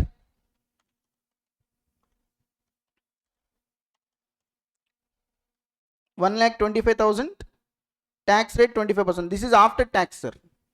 So this 1,25,000 is equal to 75, right? How much is for 100? How much, sir? 1,66,667. 1,38,000. 1,38,000 into 100 divided by 75. How much? 184,000. 2 lakhs. This is the PBT, profit before taxes. Here, can you observe the increasing trend? So weights applied. So weighted. So I got 1,89,111. What is this? Weighted average profit of the last 3 years. From that, future expenses I need to deduct. In future, what is the remuneration going to be increased, sir? 45,000 will become 75. So how much increase? 30,000. Deduct it. And also, there is a contract. Because of that contract, we have saved a benefit of how much? 65,000. So we need to add, because we are getting benefit. So add 65. Then you will get FMP. From that, you need to reduce the tax. When you are considering the tax, which tax? Future tax. Future tax will be 30%. You are understanding, guys? FMP is future related, but past profits are already 25% tax. That's why when I am ascertaining PBT here, 25% profit tax I have taken here. So these are after adjusting this 25% taxes. And finally, when I find out one single amount, from that I need to reduce a tax rate of 30. So I got FMP of 156,878. Guys, how to find out FMP is the most important thing. Take the past year profit. Always observe, is it after tax or before tax? If it's before tax, no problem. If it is after tax, first you need to convert into before tax.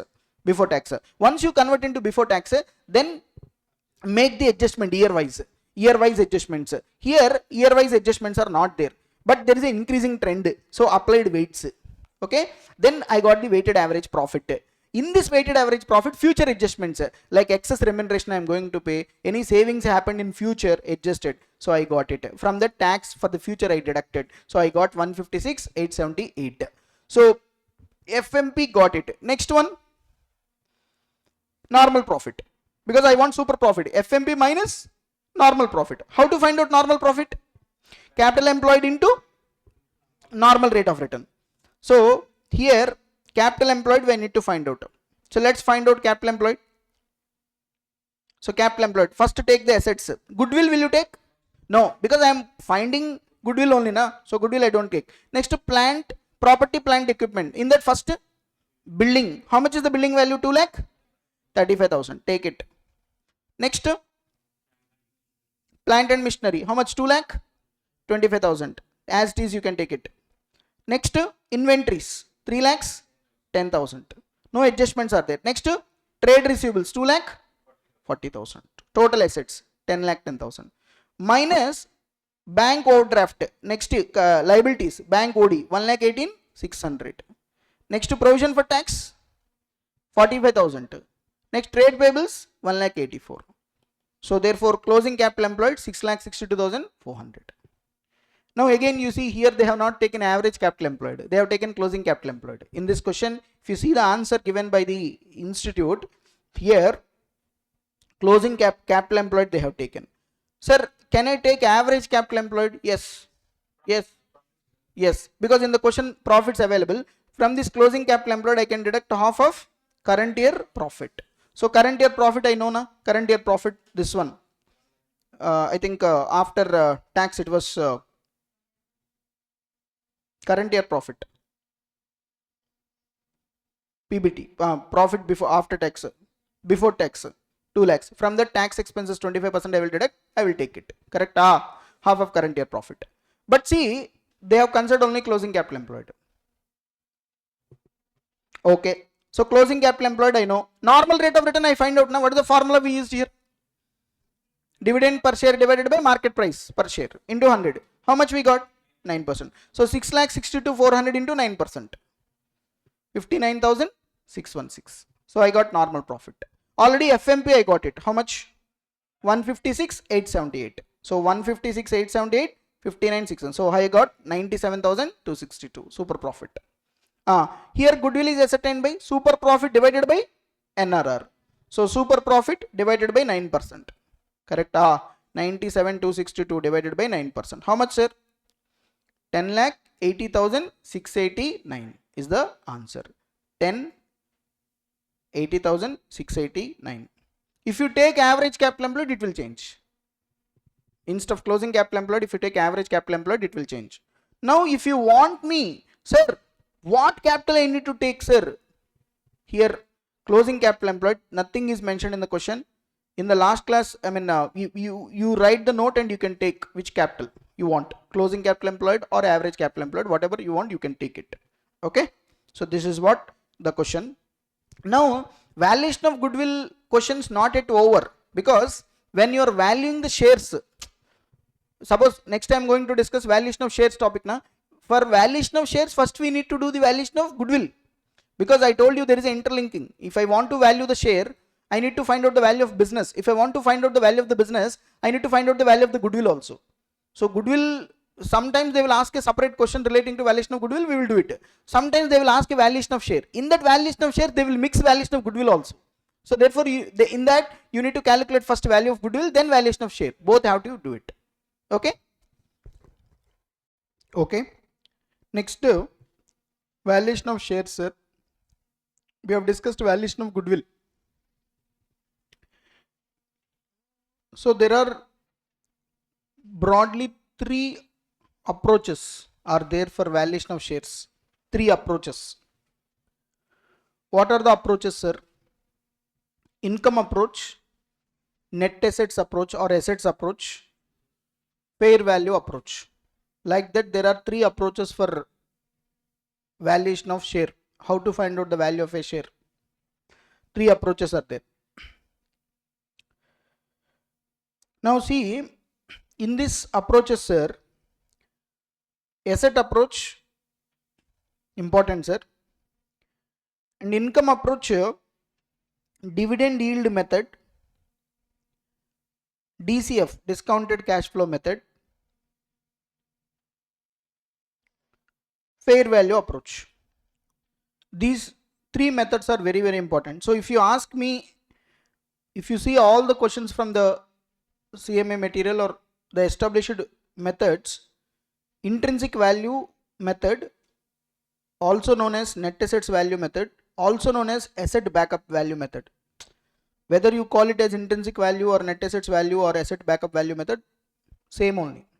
This method is very, very important, sir. And yield method is important, dividend yield method important. Sometimes maybe discounted cash flow method can also be tested.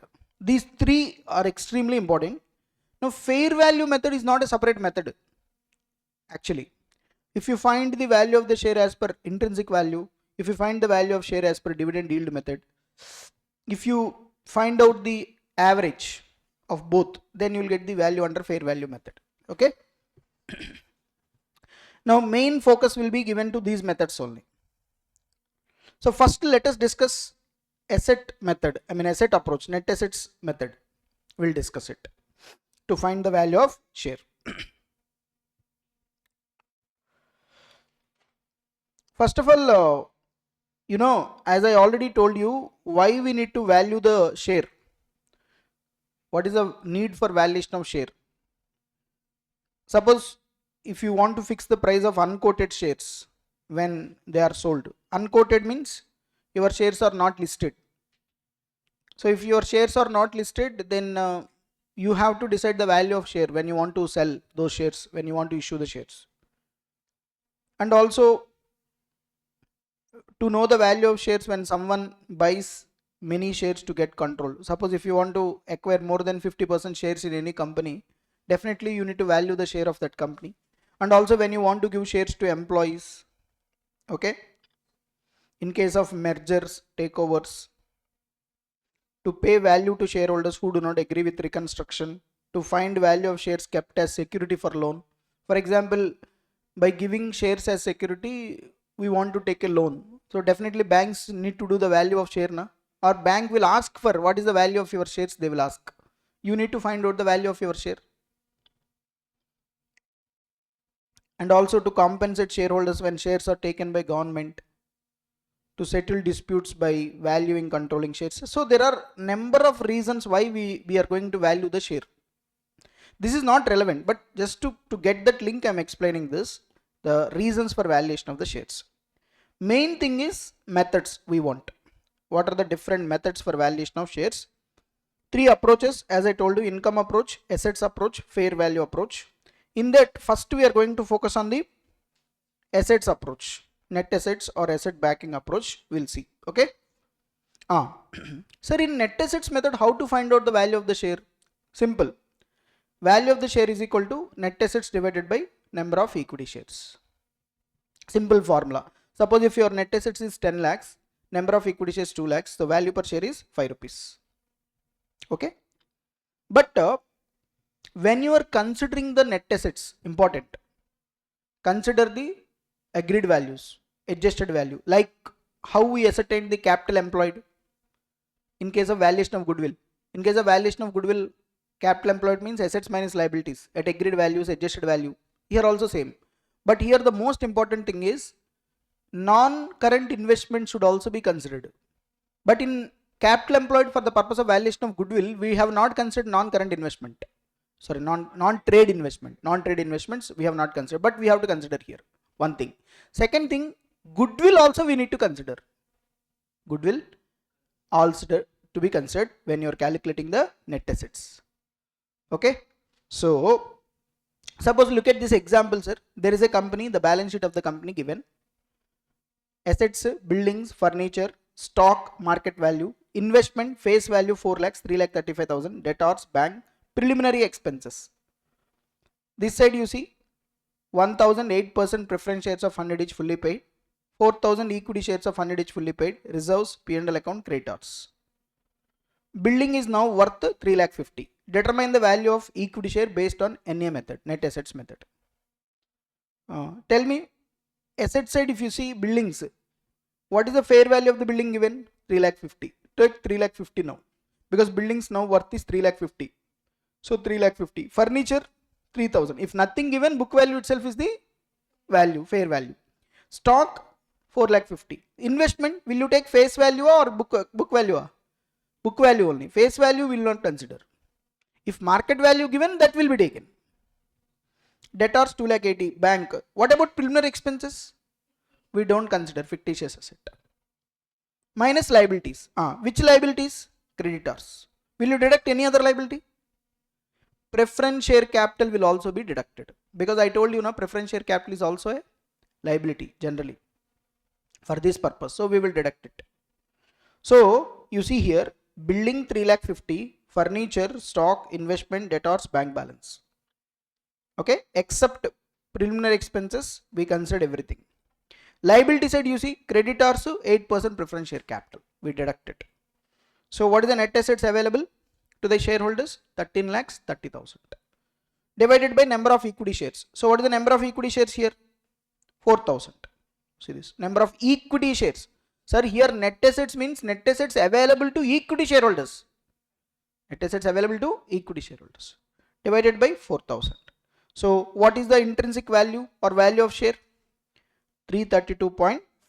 This is how the value of the share will be ascertained under net assets method. Okay. So when you are calculating the value of the share under net assets method, what are the important things you need to remember? First, to find out the net assets. When you are finding the net assets, include investments also. Non-trade investments will also be considered. Goodwill will also be considered. And when you are considering the liabilities, preference share capital with arrears of dividend should also be deducted. Okay. Preference share capital will also be deducted, considering this as a liability in general, including dividend.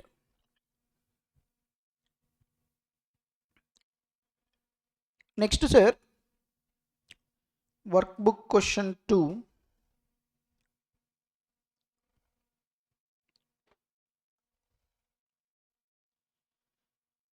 Suppose come to this question, sir. Workbook question number 2.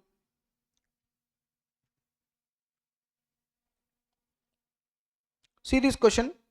See, on 31st March 2023, they have given the balance sheet of a company AK Limited.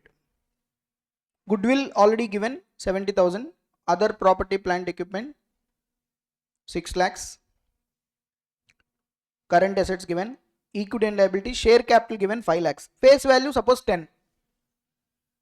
Other equity, general reserve, P&L account, debentures, current liabilities given. Okay. On the specified date, tangible property, plant, equipment were independently assessed at 4,50,000. So agreed value of property, plant, equipment given, sir. So we will consider this value. Goodwill was valued at 80,000. So you are not required to value, they themselves valued the goodwill. So this will be considered for calculation of net assets. Net profits for the 3 years given 2021, 21, 22, 22, 23. Of these profits, 20% was allocated to general reserve. A proportion deemed reasonable for the industry in which the company operates. The fair return on investment for the industry is estimated at how much? 18%. Actually, calculate the value of company share using which method? Net assets method. Second method, yield method. Yield method I have not explained it. First we will see net assets method. Yield method, once I completed the theory, we will come back and solve it. Here tell me net assets method, how to find out the value of the share. First we need to find out net assets. Tell me what assets you will take. Goodwill will you take? Yes. What value you will take? 80,000 you have to take it, because that is the agreed value. So see this, goodwill 80,000. Next, property, plant, equipment, right? Property, plant, equipment agreed value given. How much given? 4,50,000 given. Take it. 4,50,000 you have to take it.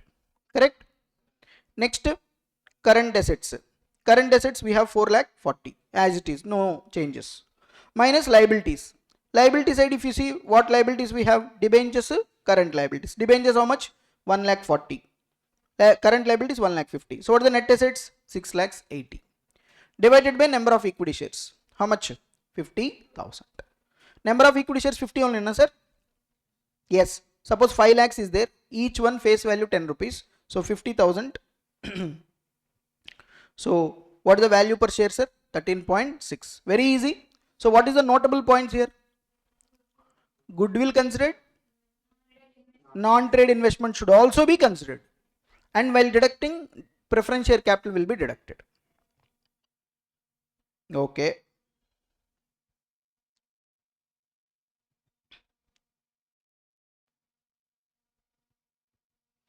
Next, one more important sum, sir. I am going to solve. Problem number 3.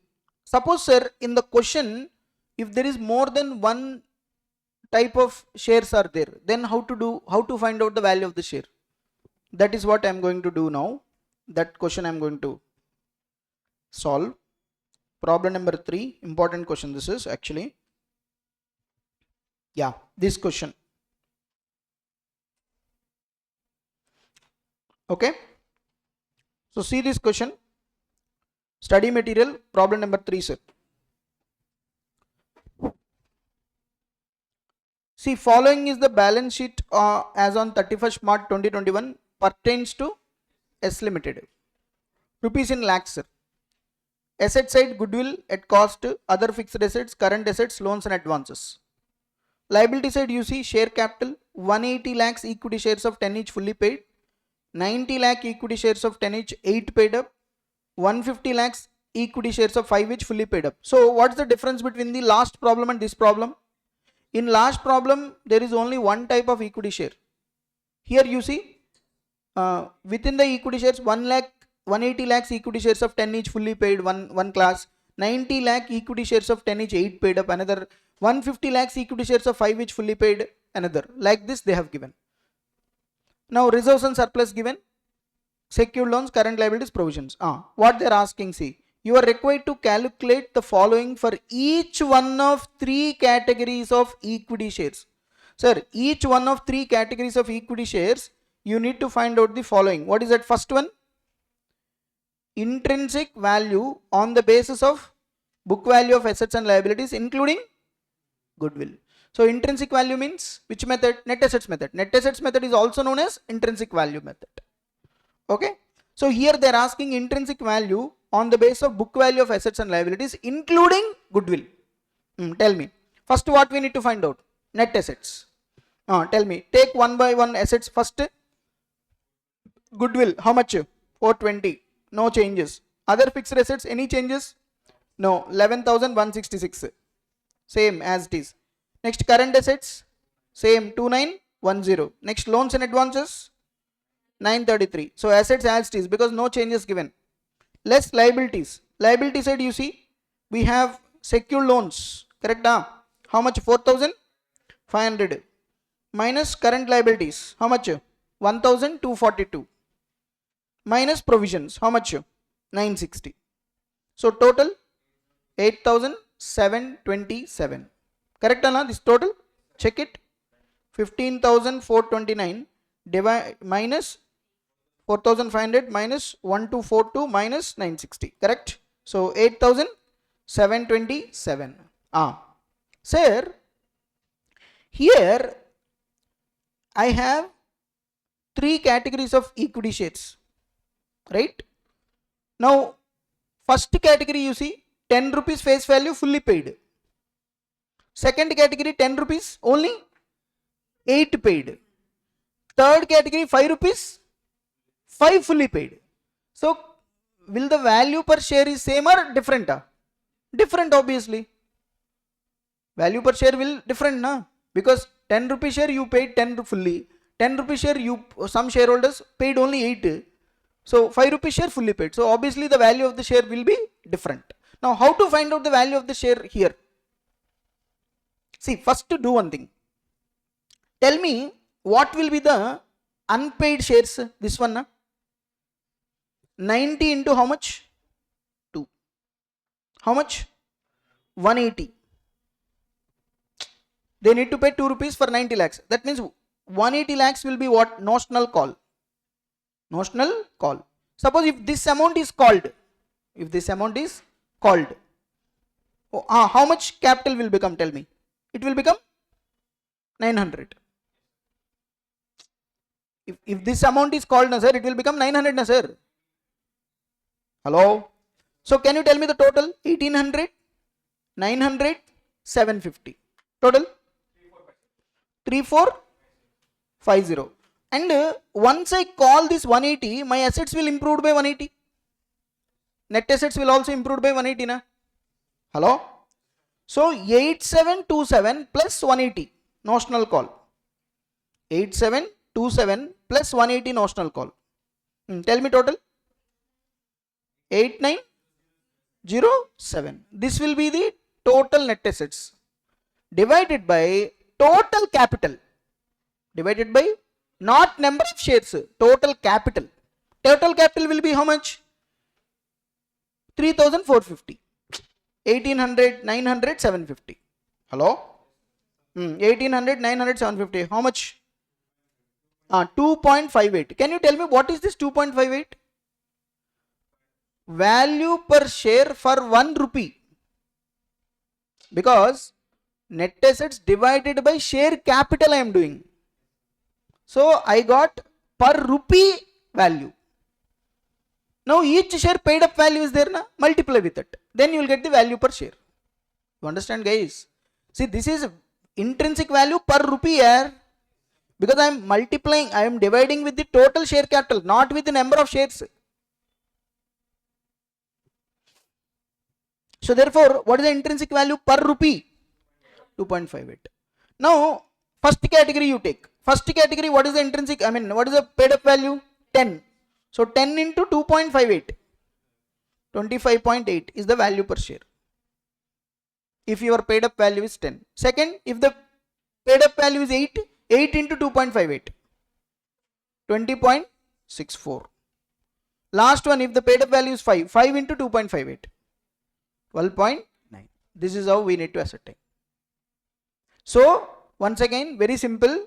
Whenever there are multiple categories of shares are there, okay, you check once. So, whether they are fully paid or partly paid up. If any partly paid is there, if I make a notional call, what is the amount? Add it to the net assets. Divided by total share capital you do. Then you will get the intrinsic value per rupee, 1 rupee. Multiply with the paid up value. Then you will get the value per share for each category. Each category, what will be the paid up value? 10 into 2.58, 8 into 2.58, 5 into 2.58. Then automatically you will get the value per share. So this is what you need to do, sir. Okay, this is problem number 3.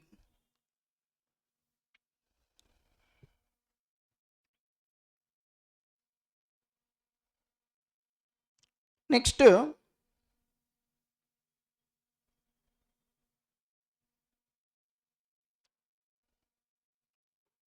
workbook question number 6, sir.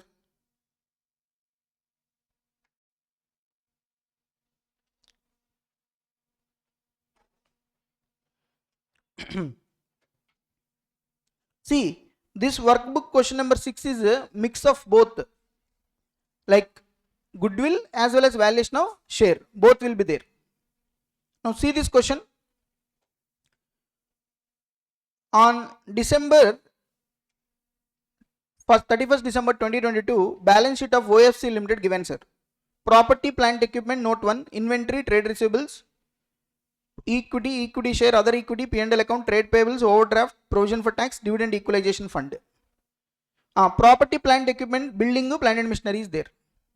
Company have 16,000 equity shares of 100 each is there. Company net profit after deducting all working expenses and making provisions for depreciation taxes are as follows. That means profit after tax given. Correct? PAT. On 18, 19, 20, 21, 22. These are the profits. What is the current year actually? 22 is the current year. Here they are following calendar year. Okay. So current year is this 3,05,000. Next, as of 31st December 2022, buildings were revalued at 8,15,000. Plant and machinery at 5,35,000. Considering the nature of company's operations, 12% return on capital is deemed reasonable. That means NRR. Okay. What they are asking, everybody please carefully observe. You are required to calculate the value of company share. The revised property, plant, equipment values should be incorporated into calculation, and goodwill should be determined based on 5 years purchase of annual super profit. Ignore depreciation on the increase of property, plant, depreciation. So ignore it, depreciation. So tell me here what they are asking. They are asking value per share. If I want value per share as per net assets method, I need to take including goodwill. So for that I need to value goodwill. Goodwill I need to value here under which method? Super profit method. Can you tell me the formula? Super profit into number of years of purchase. See this, super profit into number of years of purchase. How many years of purchase? 5. Now I need to find out super profit. How to find out super profit? FMP minus normal profit. Now find out FMP first. FMP means past year's profits average I need to consider. Correct now? Okay. So profit after tax given. Any tax rate given in the question?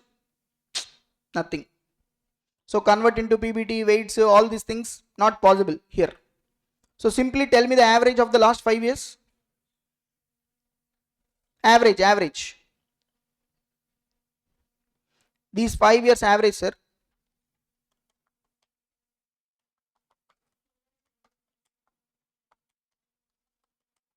$2 lakh. That's it. This is the FMP. Because here in this question no adjustments are there. Generally, actually this is PAT, sir. I told you in earlier problems, if it is a PAT, first we convert into PBT. Profit before tax we converted. But here tax rate not available. So directly I considered average. And no adjustments are there year wise.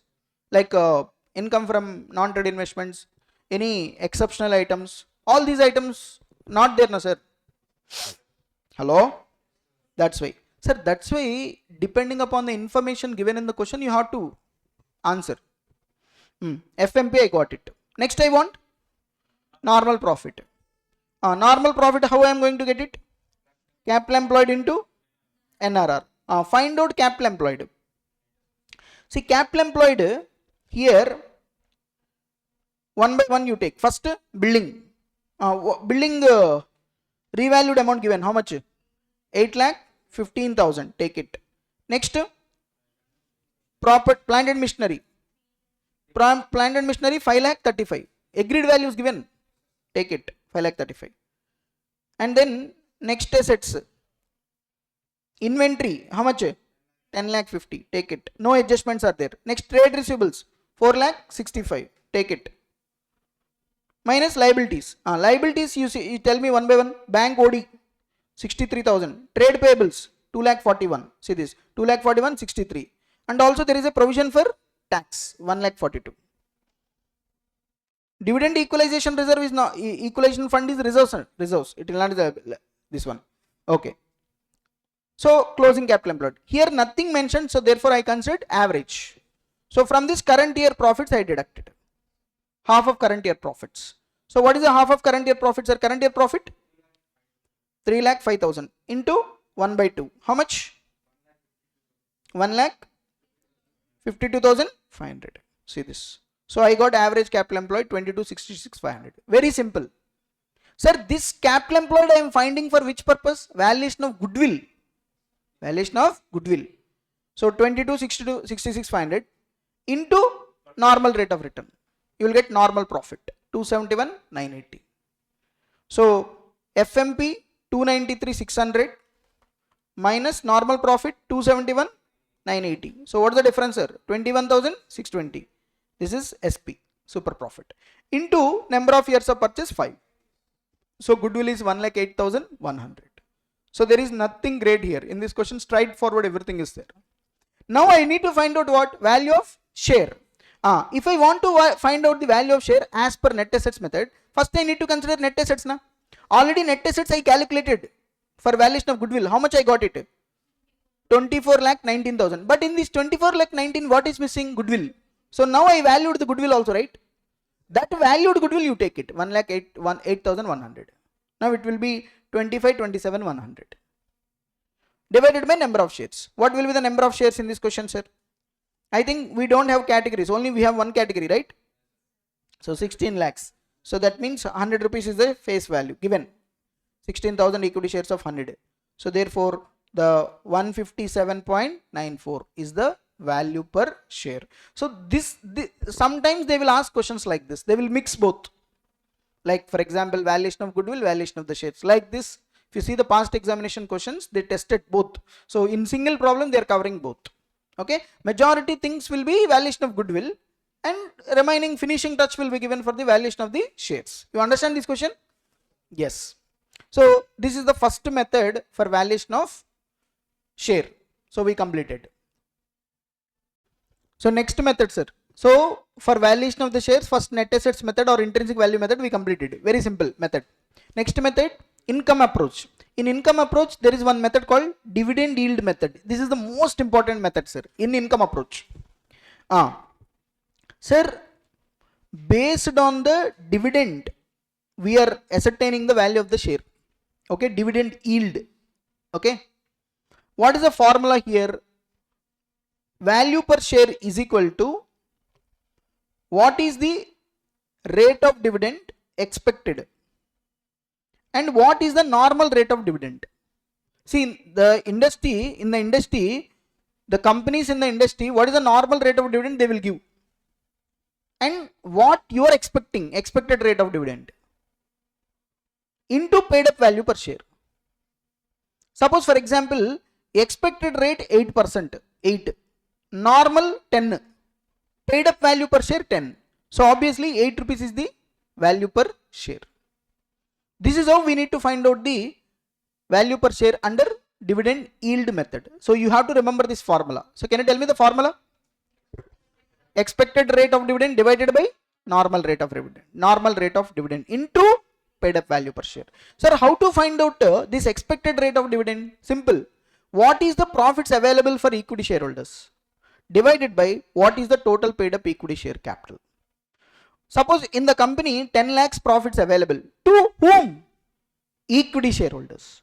What is the total paid up equity share capital? 80 lakhs. So that means the capital they invested 80 lakhs, but the profits available in the company is 10 lakhs. So obviously they will expect 12.5% dividend. Correct, sir?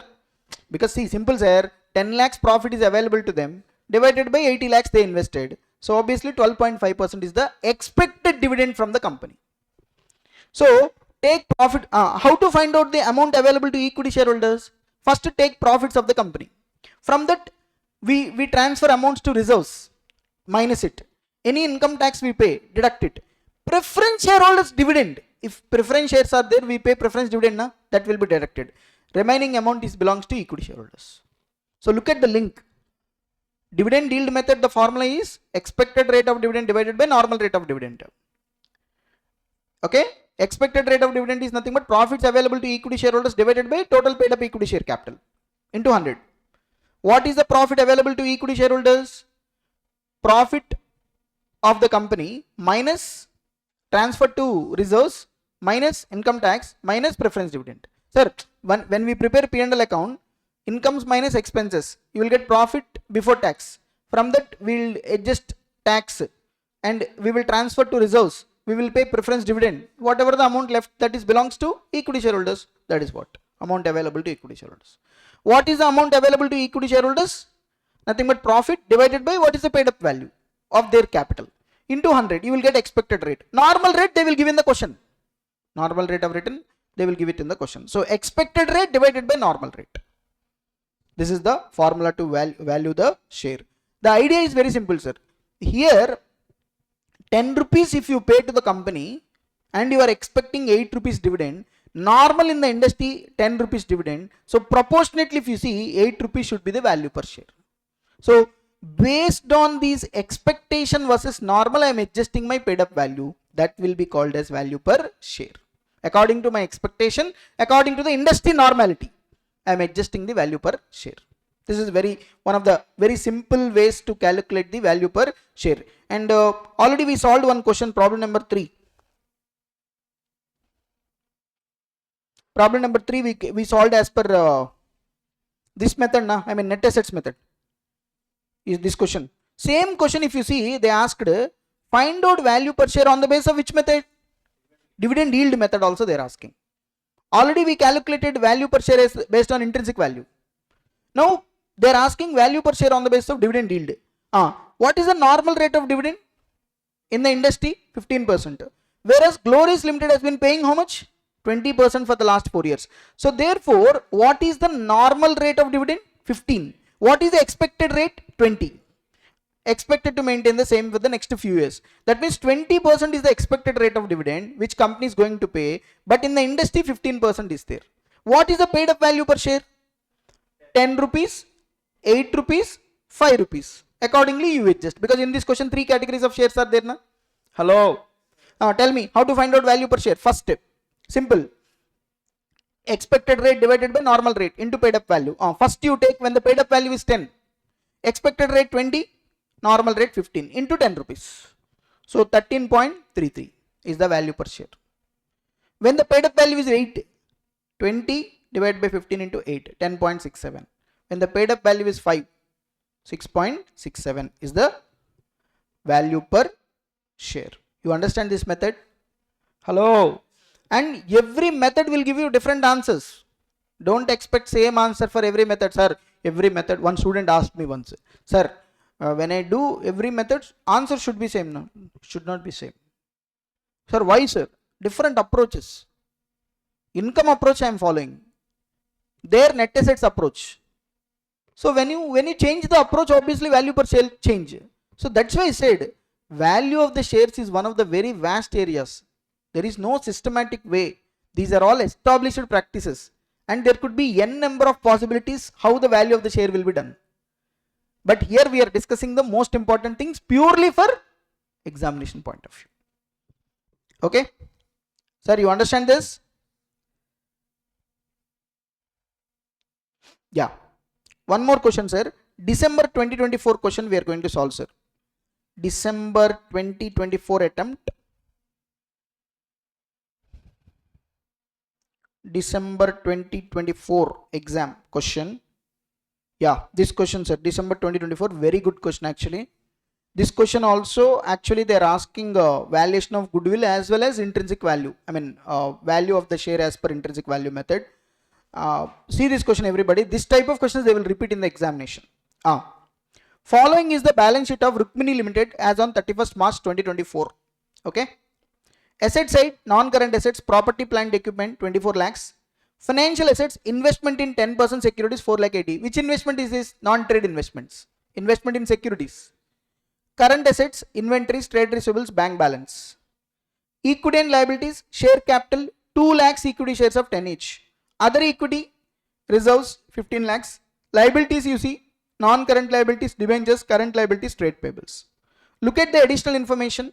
Nominal value of investment is 5 lakhs. That means face value of investment is how much? 5 lakhs. Cost is 4 lakh 80. Now tell me why this face value of investment will helpful for me to calculate interest. Very good. Income from non-trade investment we will deduct now while ascertaining FMP. Next. See this.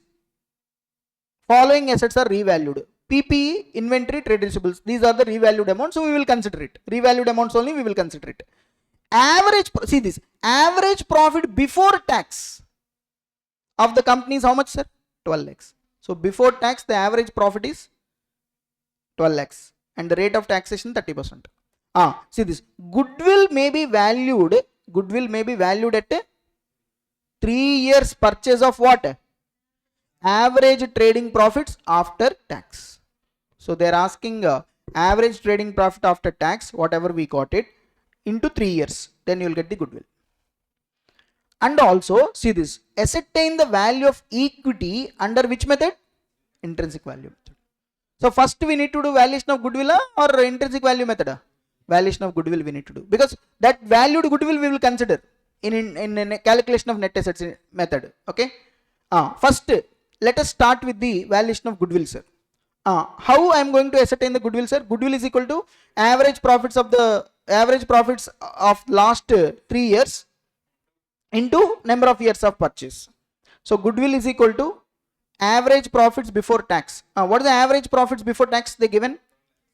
12 lakhs they given. See this, given average profit before tax 12. This is before tax minus tax. In this income from non-trade investment is included na? We need to adjust it. Hello. What is my investment? 5 lakhs into 10%. How much? 50,000. Deduct. From the tax. Tax rate how much? 30%. Tax rate given 30%. So 8 lakh 5,000 is what? Average profits after tax. Into number of years of purchase. How many? 3. 24 lakh 15,000. Guys, very simple. Any difficulty is there? Nothing. Directly you have to read the question carefully and we have to write. Only adjustment is this, income from non-trade investment. Okay, now I got the goodwill. Now once I got the goodwill, next I need to find out value of the share under net assets method. First I need to consider net assets. Net assets of the business. Tell me net assets. What are the assets I need to take? First PPE I have to take now. Revalued amount 36 lakhs. Inventories 11 lakhs. Trade receivables 13 lakh 50. So therefore 36 lakhs, 11 lakhs, 13 lakh 50. Goodwill also I should take. Already I calculated how much? 24 lakh 15,000. And then investments, not investments, inventories.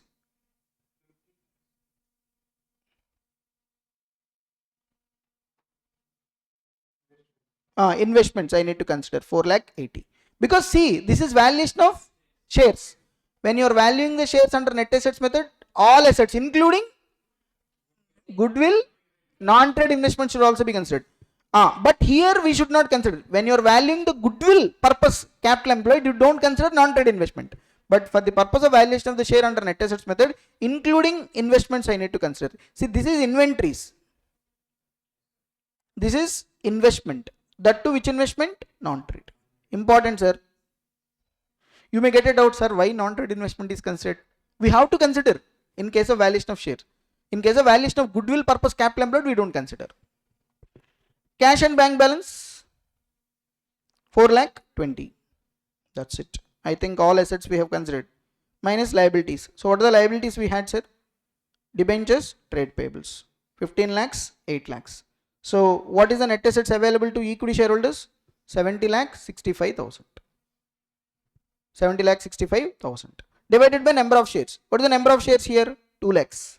Only one category. So 70 lakh 65 divided by 2 lakhs. How much? 35.325. 35.325 is the value per share. See this, 35.325 based on intrinsic value. So in this question, what is the important point according to you? According to me, the important point is when you are calculating the net assets for valuation of the shares, you consider non-trade investments. You consider goodwill. Goodwill which is already valued. And please understand, when you are calculating goodwill, here clearly said 3 years purchase of average trading profits. That's it. Don't apply simple super profit method and all. So here clearly said average trading profits after tax. So simply I have to take average profits before tax given. From that income from non-trade investment I deducted, tax I deducted. I got average profits after tax. Simply multiplied with number of years of purchase, I will get goodwill. What information they are given in the question, based on that you have to do. Okay. So these are the questions. So we have completed dividend yield method. So tell me how to find out value of share under dividend yield method. Expected rate of dividend divided by normal rate of dividend into paid up value per share. How to find out expected rate of dividend? Profits available to equity shareholders divided by capital, paid up equity share capital into 100. How to find out profit available to equity shareholders? Profits minus tax minus transfer to reserves minus preference dividend. Then you will get profit available to equity shareholders. So here we are calculating value of shares from whose point of view? Equity shares. We are finding the value of equity shares from equity shareholders point of view. Okay. That's it, sir. Sir, in income approach, one more model is there. What is that? DCF model.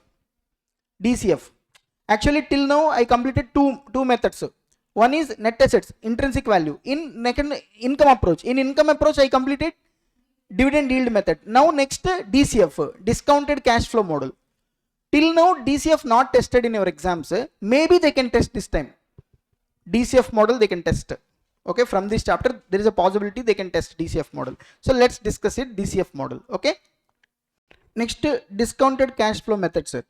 Sir, based on the cash flows generated by the business, we are going to decide the value of share. See, when you want to decide the value of the share, there are different approaches. One approach is net assets, another approach is dividend, another approach is cash flows generated by the entity. That's why this method is called what? Discounted cash flow method. See, this cash flows the business is going to generate, we will convert into present value. That's why this method is called discounted cash flow method. See, your value of the share is decided based on the ability to generate the cash flows. Okay. You have to remember some formulas here in DCF model. First formula, value of share. What is value of share? According to this model, value of the share is equal to value of equity divided by number of equity shares. What is the formula? Value of equity divided by number of equity shares. You will get the value per share. Next, how to get value of equity? Value of equity is equal to value of business minus debt capital. What is that? Value of equity is equal to value of business minus debt capital. Sir, please understand, sir, this is according to the CMA study material, absolutely study material. If you see, this is the pattern. So DCF model, how to find out the value per share? There are two questions also there in the study material. I am going to solve them. So what is the value per share? Value of equity divided by number of equity shares. Very simple. What is the value of equity? Value of business, total value of your business. From that, if you reduce debt capital, remaining is nothing but value of equity. See, in the value in the company, the total business, the total capital, debt plus equity. If I remove debt, what is remaining? Equity. That is what? Value of business is minus debt capital.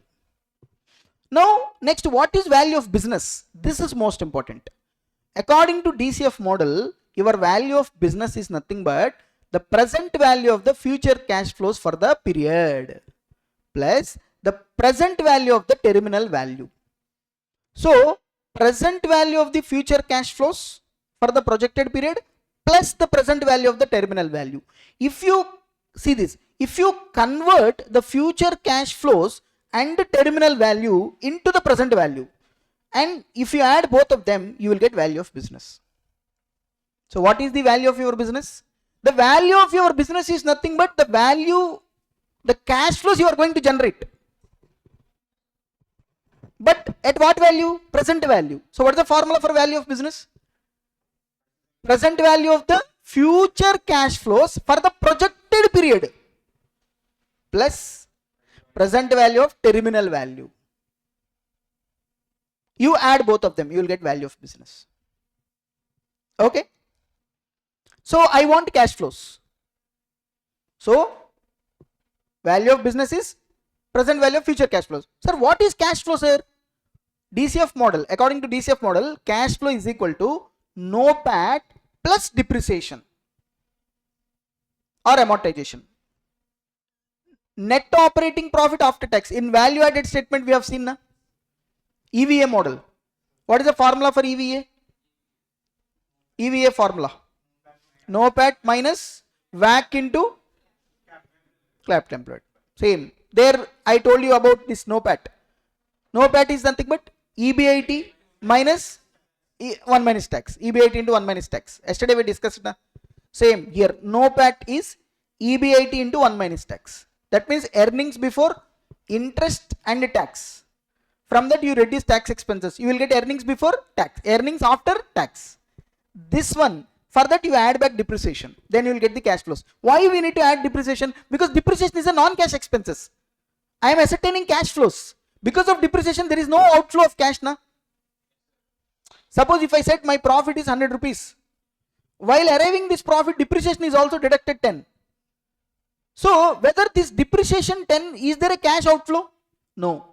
Therefore, this 10 will be added back to NOPAT. Automatically you will get the cash flows of the organization. So how to find out cash flows, sir?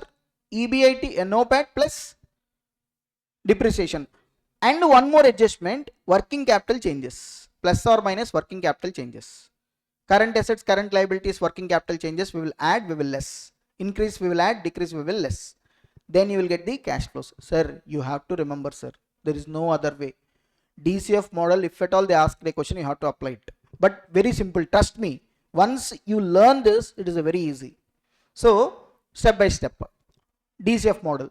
First, value of share is equal to value of equity divided by number of equity shares. Done. Value of equity is equal to value of business minus debt capital. What is value of business? Present value of the future cash flows for the projected period plus present value of the terminal value. Then cash flows. Look at the linking I am giving. Linking cash flows. Cash flows is equal to NOPAT plus depreciation plus or minus working capital changes. NOPAT means EBIT into 1 minus tax. Now, next. Actually, DCF model says cash flows are divided into two categories. One is FCFF. Another one is FCFE. FCFF means free cash flows to firm. Firm means business. FCFF, free cash flows to the firm. How to find out free cash flows to the firm? From cash flows, you reduce capex. Capex means capital expenditure. From cash flows, if you reduce capex, whatever amount remaining, that is free cash flows to the business. Free cash flows means that can be used for any purpose. Free cash flows to the business. Free cash flows to the equity. FE means free cash flows to the equity. How much available to equity shareholders? FCFF minus interest. We will pay interest na, to the debenture holders, secured, loan providers. That interest you deduct it. And any net debt issued will add back. But when you are adding interest net of tax, you have to add. Net of tax. Yesterday when we were discussing value added statement, WACC calculation, KD will be taken only after tax. Same here also, net of tax, because interest is always give you tax savings. So that's why interest net of tax we have to consider. Guys, very simple. Cash flows are two types. FCFF, FCFE. FCFF means free cash flows to the business. How to find out? Cash flows minus capex. Free cash flows to the equity. This is equity. Free cash flows to the equity. That means how much amount available to equity shareholders? Simple. FCFF minus interest net of tax plus any net debt issued by the company we will add. Then automatically you will get FCFE. So I think you have to remember 7 formulas. How many? 7 formulas you have to remember. Now I will ask one by one, you have to tell. You first of all, you understand the basic logic behind this DCF model. Here in DCF model, how we want to decide the value of the share? Based on the value of equity.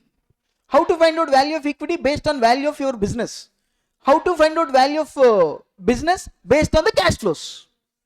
So in net assets method, based on net assets, I am deciding the value of your share. In dividend yield method, based on the normal expected rate, I am deciding the value. Here, based on your ability to generate the cash flows, I am deciding the value. So see, that's why I said, when you want to determine the value of the share, there are different approaches people will adopt. So therefore, value of share is equal to value of equity divided by number of equity shares. Value of equity is equal to value of business minus debt capital. What is value of business? Present value of the future cash flows for the projected period plus present value of the terminal value. Next, what is cash flows? Cash flow is equal to NOPAT plus depreciation or amortization plus or minus working capital changes. NOPAT is equal to EB8 into 1 minus tax. Then cash flows are two types: FCFF, FCFE. FCFF means cash flows minus capital expenditure, because capital expenditure is not available to the business. See, suppose 100 rupees is my cash flows. In that 30 rupees I want to spend for capital expenditure. So 70 rupees only my free cash flows. Now, how much is to equity? FCFE. FCFE means FCFF minus interest net of tax plus net debt issued. You have to remember these 7 formulas, then you will get it. Okay. Sir, here, see this, sir. Suppose, sir, there is a company. Everybody, please concentrate. Suppose, look at this. 5 years, first year, second year, third year, fourth year onwards. First year, how much is the cash flows? 500 lakhs or crores, whatever generated by the business. We are estimating first year cash flows is 500. Second year, 600. Third year, 650. Same. Fourth year, 700. Fourth year onwards, it is same. I mean, same, established. 700, 700, 700. First 4 years you observe, 500 becomes 600, 600, 650, 650 to 700. There onwards, the cash flows will be fixed. Okay. Now I want to find out the value of equity, value of share under DCF model. How to find out value of share under DCF model? First I need to find out value of equity. How to find out value of equity? Value of business minus debt capital. Debt capital they will give. I need to find out value of business. How to find out value of business? Present value of the future cash flows. What are my future cash flows? 500, 600, 650, 700. Convert them into present value. Convert them into present value. They will give you discounting factor. 500 into discount rate. 600 for 2 years. 650 for 3 years. 700 for 4 years. Convert. Now important, sir. Suppose, sir, so present value of these cash flows I need to take. One thing. Sir, what is this terminal value? Simple. Sir, if you see from 4th year onwards, suppose for example 4 years completed, from 5th year onwards it is only 800. So therefore, for how many years? Infinity. Projected period is 4 years. 5th year onwards, suppose the cash flows are established at 800. 800, 800. How many years? We don't know now. Business will continue for how many years? We don't know. That's why the formula is cash flows divided by K. That means 800, suppose cash flows from 5th year onwards, divided by K. K means cost of equity. 500, 15%. You will get one amount now, 5,333. This is called present value of terminal value. Hello? This one. So therefore, present value of the cash flows plus present value of the terminal value. You find out the terminal value, convert into present value. You add both. Because see, if you see here, I have clearly written present value of the future cash flows for the projected period. Because you can anticipate cash flows only for some period of time. After that, how many years you can predict, sir? Because we don't know how many years business will continue, sir. So after some point of time, the cash flows will be maybe same. So that's why we will apply. Apply this formula, cash flows divided by K. We will apply and we will find out one value and convert that into present value. And see here, there is a concept called growth rate. Growth rate can also be there. Sir, tell me, businesses will continue without growth or with growth? With growth. So when there is a growth rate, obviously we have to deduct it from this cost. KE we have to deduct it. I will tell you the logic also. Wait. Okay. Let me first directly go to question number 1. Then you will understand better.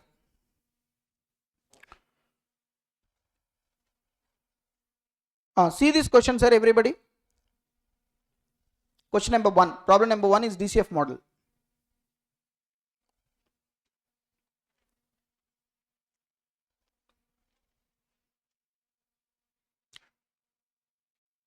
See this question, everybody. See, 18, 19, 20, 21, 22. Thereafter continued it. Cash flows given 500, 600, 700, 800, 800, 800. They're asking, what they're asking, see, find the value of business when 1/1/2021.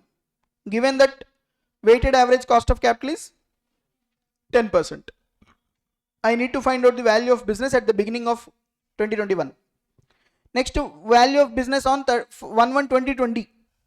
Value of business on 1/1/2019. I have to find out.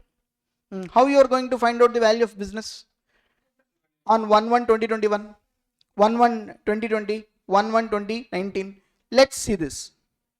For example, I want to decide the value on 1/1/2019. Okay, first I am taking the last one for easy understanding of yours. This one, 1/1/2019. Now you tell me, I am asking a simple question. You are at the beginning of 2019, correct?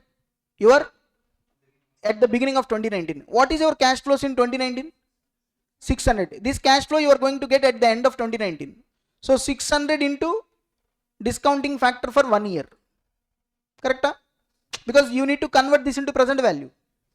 Hello? See this. Company will receive on 2019 600, 2020 700, 2021 onwards 800. See this. 2021 not 800. That means for this 800, if I find out the terminal like this, the value, I told you the formula, cash flow divided by K, I mean weighted average. That means 800 divided by 10%. How much, sir? 8,000. So from 2021 onwards it was 8,000, because from 2020 onwards you see the cash flows established at 800. First 3 years projected period, after that it is same. So therefore cash flows divided by weighted average cost of capital, 800 divided by 10%, I got 8,000. So therefore if you see on first, if you see on 1st January 2019, I am going to get 600, 2020 700, 2021 onwards, you understand how that 8,000 got? Cash flow divided by weighted average cost of capital. I averaged it for that. Now convert this 600 into present value. Tell me how to convert it. What is the present value? Formula is this: 1 divided by 1 plus r whole power n. 600 into 1 divided by 1 plus r. R means 10%. Rate 0.1 for 1 year. Multiply with. So 600 divided by 1.10. Correct? How much I got? 545. Next, 2020 I am going to receive how much? What is my cash flows? I need to convert this 700 into present value. That means the value as on 1/1/2019. That means discounted it for 2 years.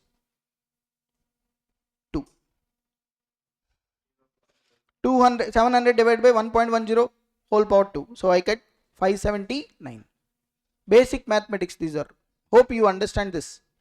The remaining 2021 onwards 8,000. This is also will be discounted for how many years? 2 years. Why? Because I am on 1/1/2019. See this. I want present value on 1/1/2019. So if you observe carefully, till here okay. From this year onwards 800 established. Therefore the value is 8,000 for the rest of the period. So that 8,000 I need to convert it for today's value. That means before 2 years. That's why it is discounted for how many years? 2 years. Hello? So discounted it for 2 years. See this. So 6,611 I got. So now I will add both, all of them. 545, 579, 6611. So therefore value of business is equal to present value of the future cash flows plus present value of terminal value. What is the present value of the future cash flows? 545, 579. What is the terminal value, present value? 6611. So total 7,735 is the value of business. Total 7,735 is the value of business. Okay. Now suppose find out the value of business on 1/1/2020. Tell me, if I am on 1/1/2020, what I am going to receive? Company will receive. In 2020 I am going to receive 700. 2021 onwards 8,000 established. So this 700 I need to discount it for how many years? 1 year, because I want the present value on January 1st 2020. So therefore 700 divided by 1.10. How much? 636. And this 8,000 I need to discount it for 1 year. This 8,000 also I need to discount it for 1 year now, because this is from 2021 onwards. I want the value on January 1st 2020. So 1 year I need to discount it. Same 7273. So therefore if I add 636 plus 7273, I get how much? 7909. And last one, 1/1/2021, what is the value of business? Sir, from 1/1/2021 onwards, what will be my cash flow, sir? 800 divided by 10%. 8,000 is the present value. No need to convert, because that day only, that is the value. The present value at the beginning of the 2021. This is 800 divided by 10%. So 8,000 is the value of business. Okay. So this is how I need to do the thing, sir. See this. Actually, if you see 1/1/2019, 7735. How much we got? Same 7735. Next, on 1st January,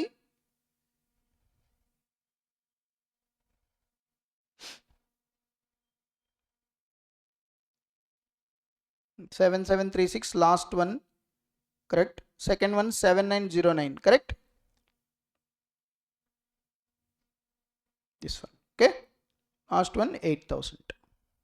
This is the first bit for them, 8,000. We done reverse. I mean, first we completed C, then B, then A. For your understanding, I have done it. You understand this, how I am done it? Hello? Sir, here I know what's the doubt is. The doubt is, sir, suppose on 1/1/2019, you are finding the value of business. You said 2019 600, 2020 700. So we will apply 1 year discounting factor, here 2 years. But this one, why you apply 2 years? Tell me what you need to apply. 3 years you apply, No, because from 2021 onwards means from 2021 onwards, the established thing is 800, sir. So therefore, as on 31st January 1st 2021, what is the value, terminal value? The present value, I mean 8,000. K, I mean CF divided by K. That's why this 8,000 I want on 1st January 2019. I know in the beginning of 2021 itself, the cash flows are same for the rest of the period. Therefore, 2 years I need to apply to convert into present value. Here 1 year I need to apply. In this case. Okay. And here I need not apply directly. 800 divided by 10% I will do it. Hello, you understood? Next, come to problem number 2, sir. Same problem. They can test this. DCF model question. This is DCF model. Suppose there is a data provided, sir. EBIT given, depreciation given, capex given, interest given, increase in non-cash working capital, debt capital given, tax rate given, WACC given, number of shares given, equity shares. They are asking no PAT. Tell me one by one. No PAT. How to count no PAT? What is the no PAT formula? EBIT into 1 minus tax. What is EBIT here? 700 minus tax. Tax rate is how much? 25. So tell me 700 minus 25. 525 is the answer. No PAT. Okay. Second bit, CF I want, cash flows. Tell me how to find out cash flows. No PAT plus depreciation plus or minus working capital changes. No PAT means EB8 into 1 minus tax. Already we ascertained na. No PAT, first 525 plus depreciation. What is the depreciation? Given 120. 120. Hello? Minus working capital changes. Increase in the non-cash working capital 100. So minus. So 545. See 545. Okay. Next, what is the third one, sir? FCFF. How to find out FCFF? CF minus capex. See this. CF 545 minus, CF minus capex. 545 minus 180. 365. Next, value of business based on CF. If I want to find out the value of business based on CF, what is my CF here? 545 divided by weighted average cost of capital. How much? WACC 10%. So 545 divided by 10%. 5450. This is the value of business based on what? Cash flows. Cash flows divided by weighted average cost of capital. You will get value of business. Suppose if I want value of business based on FCFF, what is my FCFF? 365 divided by 10%, 3650.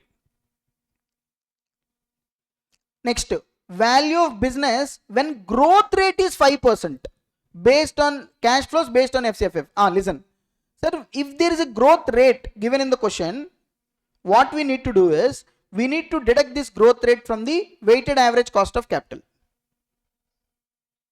Because what happens if there is a growth in the organization, obviously what happens is it will improve your cash flows. Suppose there is a growth rate of 5%, sir. Every year your cash flows will increase by 5%. That means your cash flows will increase or decrease? Increase. And what I need to do is, these cash flows because of the growth rate are increasing, right? So that's why I deduct this growth rate directly from the weighted average cost of capital.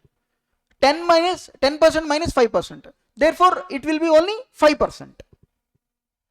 So therefore, my present value of the cash flows will be more. Understand the logic why growth is deducted from the cost. Because both are opposite. This is my cost. See, what is weighted average cost of capital? How much is the cost on my capital? 10% is the cost for my capital. Okay. But what is my growth? 5. So therefore 10 minus 5% is only my net cost. Therefore when growth rate is given in the question, what you need to do is, if based on the cash flows, 545 divided by weighted average cost of capital minus growth rate you do. So that means effectively you will take only 5%. So 545 divided by 5%. How much? 10,900. Here also same. When here the value of business based on the FCFF 365. 365 divided by 5%. It will be 7,300. Hey, you understood? When there is a growth rate, we need to deduct it from the weighted average cost of capital, because growth indicates positive, cost opposite. So that's why from weighted average cost of capital I need to reduce the growth factor. Now next, what they are asking, value per share based on FCFF when the growth rate is 5%. Sir, they are asking value of share. How to get value of share? Value of share under DCF model. Value of equity divided by number of equity shares. What is value of equity? Value of business minus debt. Correct? See this. Here the value of share they are asking. If you observe the question till now, they have not asked value of share. They are all value of businesses they asked. Read the question carefully. That's why. Now first time they are asking value per share. So value per share is equal to value of equity divided by number of equity shares. What is value of equity? Value of equity is equal to value of business minus debt capital. What is the value of business based on FCFF? 7,300. Already we calculated, na? When the growth rate is 5%, what is the value of business based on FCFF? 7,300. So take 7,300 minus debt capital. What is the debt capital given in the question? Debt 3,000 minus it. So 4,300 is the value of equity. 4,300 divided by number of equity shares. What is the number of equity shares? 50 lakhs. That means 50. Rupees are in lakhs, na sir? This was given total amount 50 lakhs. That means 50. So therefore 86 is the value per share. Very easy. Those 7 formulas, if you read, gone.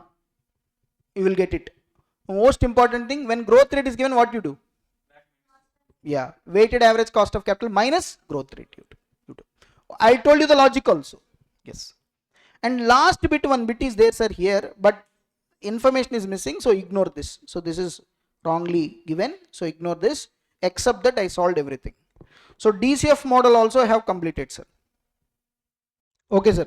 So next, in valuation of shares, fair value method, sir. So far we have covered intrinsic value, net assets value method, dividend yield method, DCF model.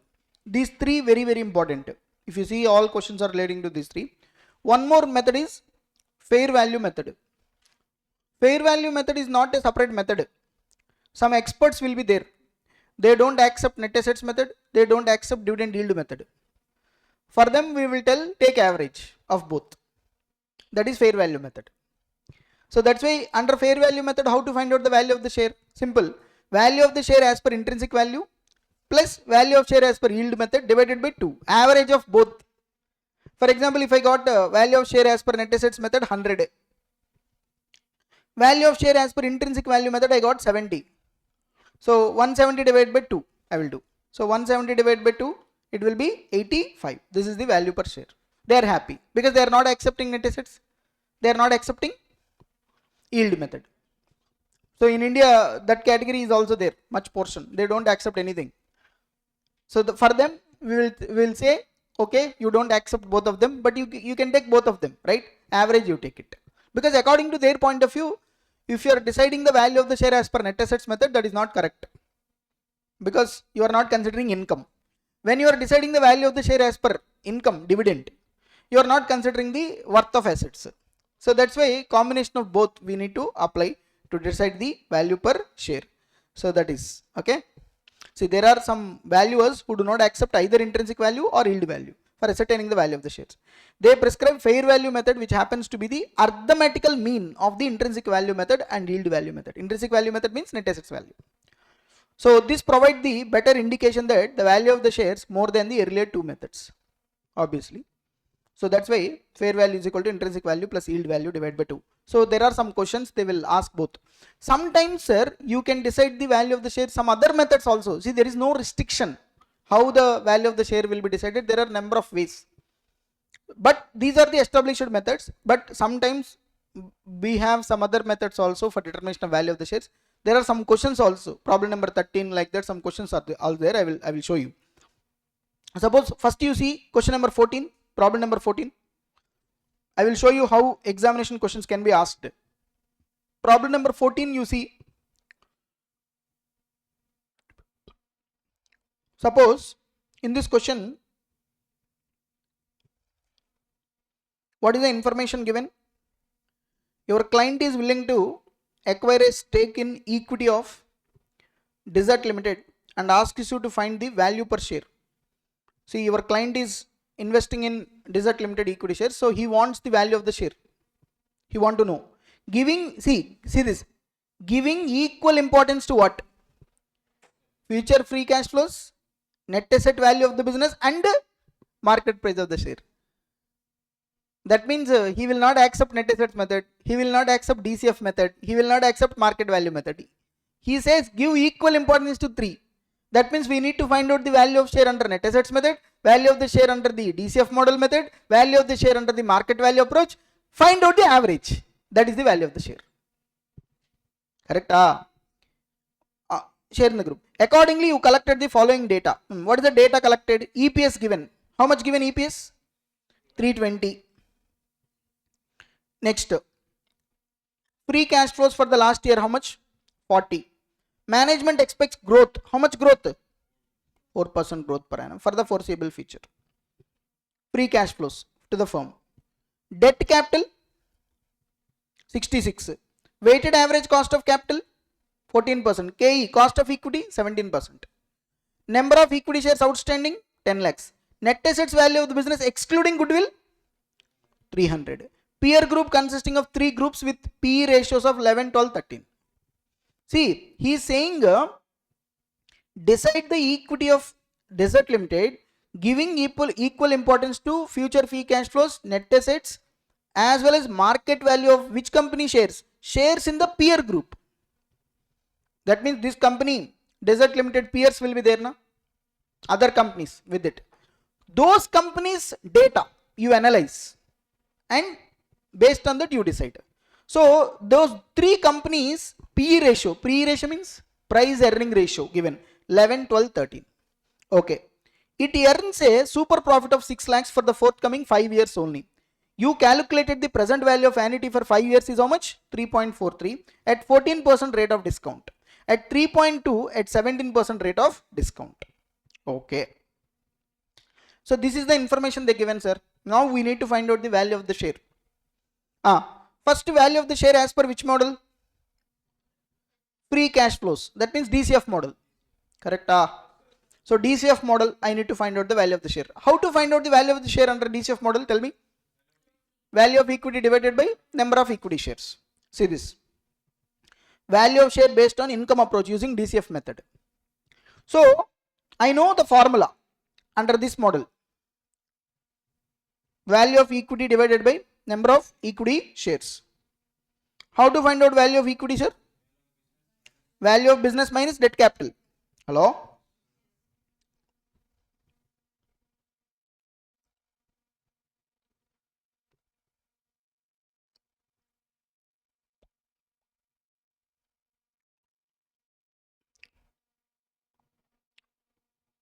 Yeah.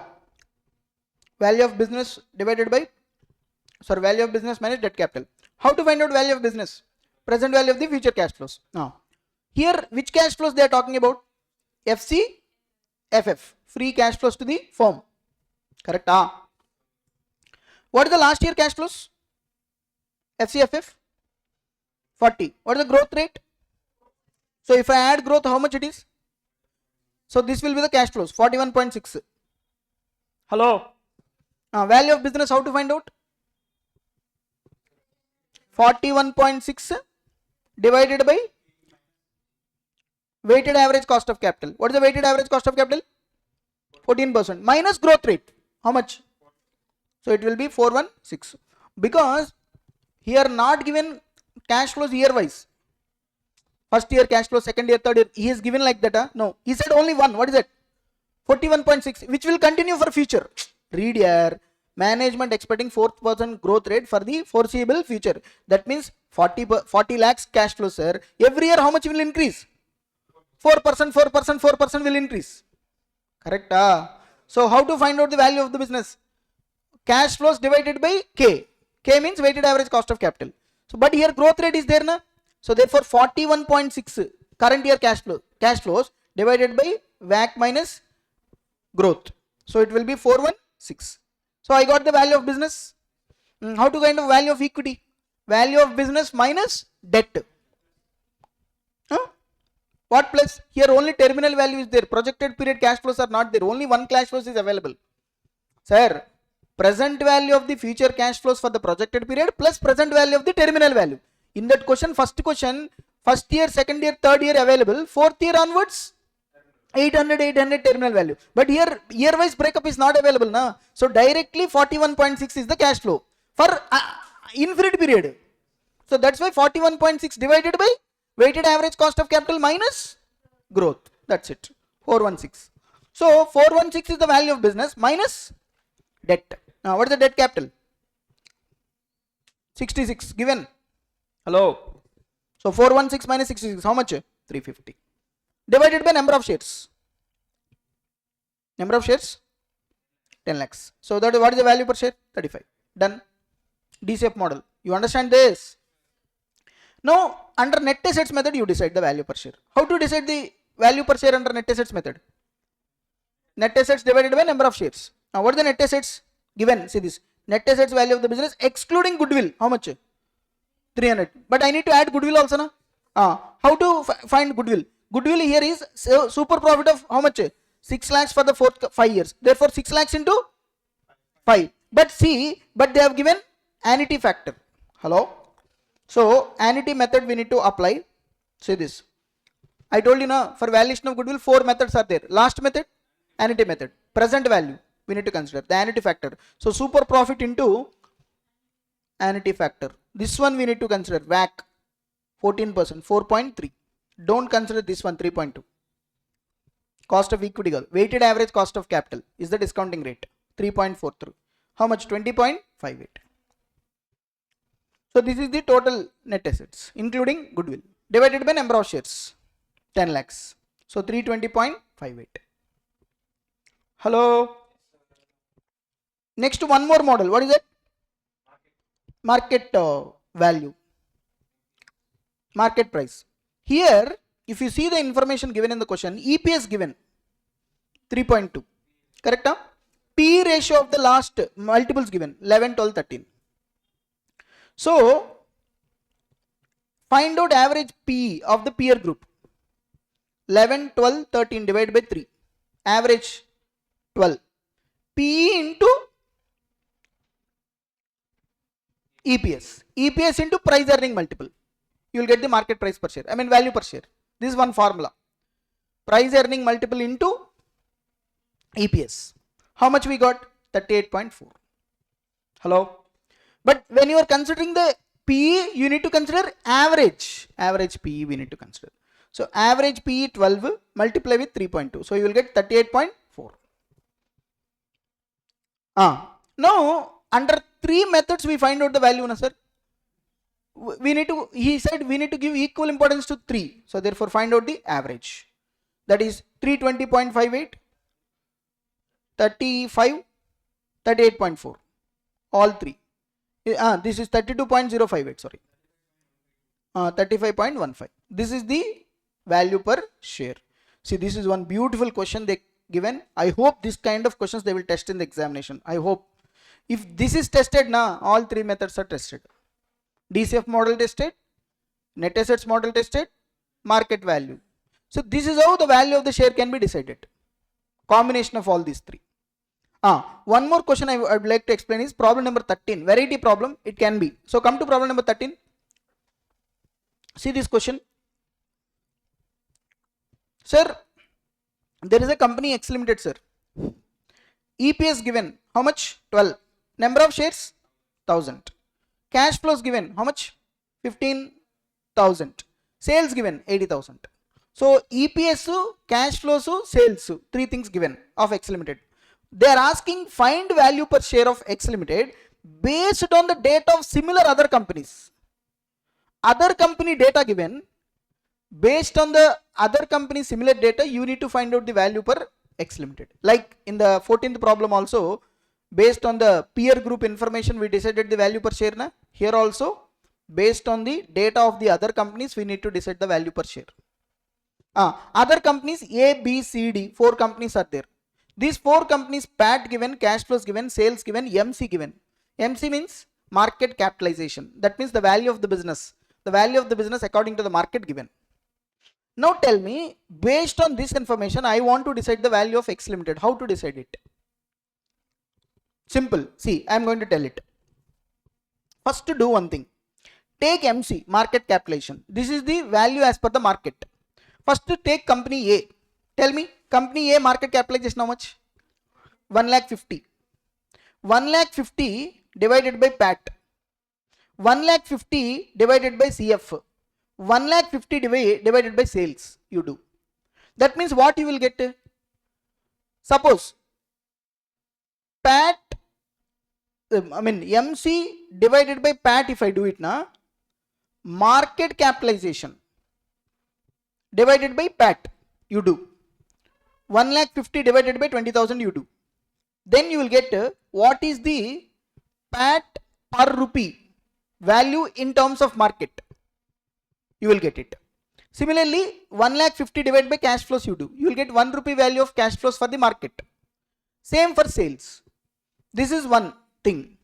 Similarly, you do it for B. Similarly, you do it for C. Similarly, you do it for D. Now once you do it for all the 4 companies, you will get how many? 3 figures you will get. One is PAT related, another one is CF related, another one is sales related. Then first take PAT related. Do the average of all the companies PAT related thing. One amount you will get now. The average. That average you multiply with the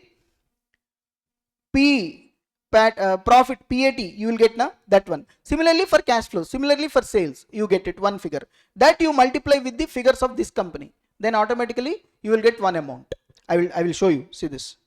Suppose problem number 13 I have solved it. See this. For example, first take company A. Okay. What is the market value? 1,50,000. M1 multiple 1. 1,50,000 divided by PAT. How much we got? 7.5. M2 1,50,000 divided by cash flows. How much we got? 6. M3 1,50,000 divided by 1,20,000 sales. That means sales are 1.52 times of the market value. PAT is 7.5 times of the market value. Like that. These are the figures. Company B also same. MC 1,75,000. 1,75,000 divided by PAT, 1,75,000 divided by cash flows, 1,75,000 divided by sales. Similarly for company C, similarly for company D. So 4 companies, multiple 1, multiple 2, multiple 3. You done it now? MC divided by PAT, MC divided by cash flow, MC divided by sales. You done it. Now average of these multiples you do. First M1, only M1. M1 means MC divided by PAT. Average it. What is the average here? See this. 7.5 plus 10.9375 plus 8 plus 10.67 divided by 4. How much we got? 9.276. Similarly, you do it for M2. That means MC divided by cash flows. How much you will get it?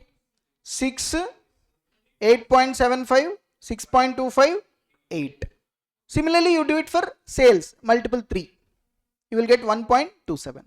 Now, once you got these 3, value of equity share you find out. First, based on PAT, what is the value? What is the PAT of this X Limited, sir? PAT. PAT is nothing but EPS into number of shares. Profit after tax is equal to earning per share into this one. So 1000 into 12, how much? 12,000. Hello? 12,000 into PAT multiple. What is the PAT multiple? 9.276 multiply. How much you got? 1,11,312. This is the value based on PAT divided by number of shares, 1000. So you will get the value per share based on PAT. Similarly, based on cash flows. Cash flows. What is the cash flows of X Limited given? 15,000. Into what is the multiple we got for cash flows? 7.25. So 15,000 into 7.25. 1,08,750 is the value based on cash flows divided by number of shares. You will get 108.75.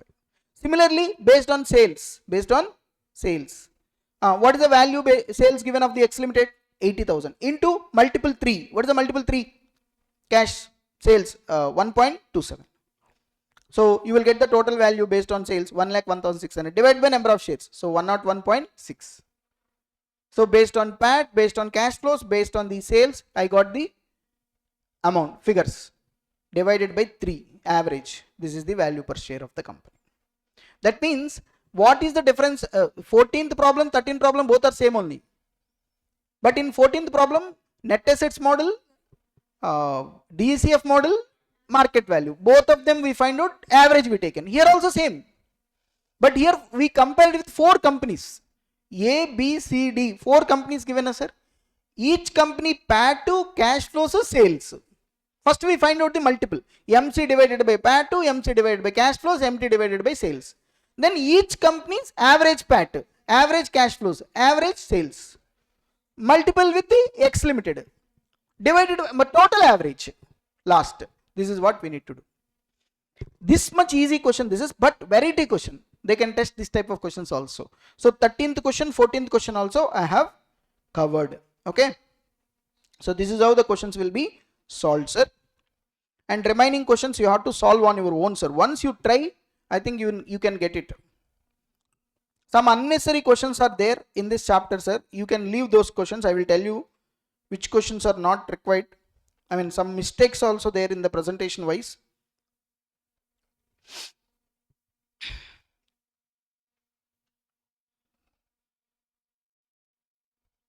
like I think illustration problem number 5, I think 4 or 5, one question is there.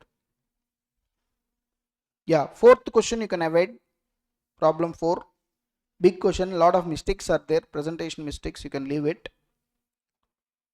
Remaining questions you can solve, sir, based on the knowledge, easily you can solve it, not a big deal. I think direct questions only, remaining questions. Here and there some assumptions will be there, as I already told you, that will be common in this chapter. So still this is a very good chapter if you practice very well, and if you restrict yourself only to the core content, then this chapter is easy. Don't focus on the negatives of this chapter.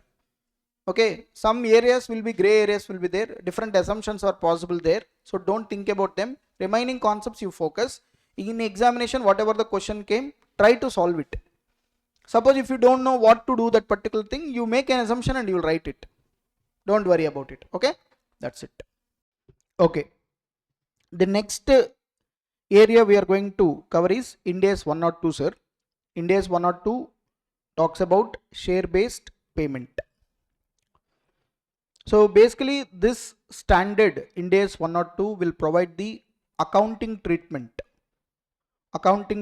for SBB to employees, SBB to other parties, share based payments to employees, share based payments to others. When company makes payments in the form of shares, or when company makes the payment linked with the share prices. Suppose when company wants to issue shares to its employees, right?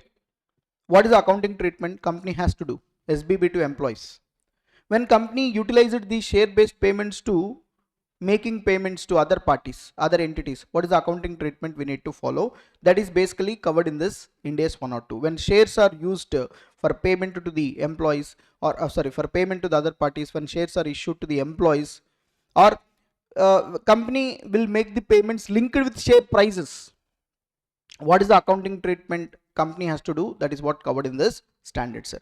Actually, sir, first we need to understand what is SBP, what is share based payment. After that we need to learn the accounting for SBP.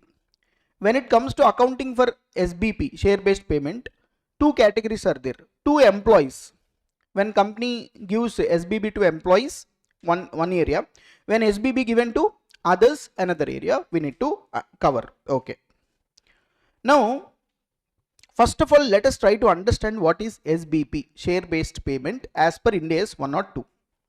See, the standard says SBP is basically an agreement between the company and the other party, where the entity receives goods, services, okay, and it will give shares to the other party, shares, or it will make the payment linked with the share prices.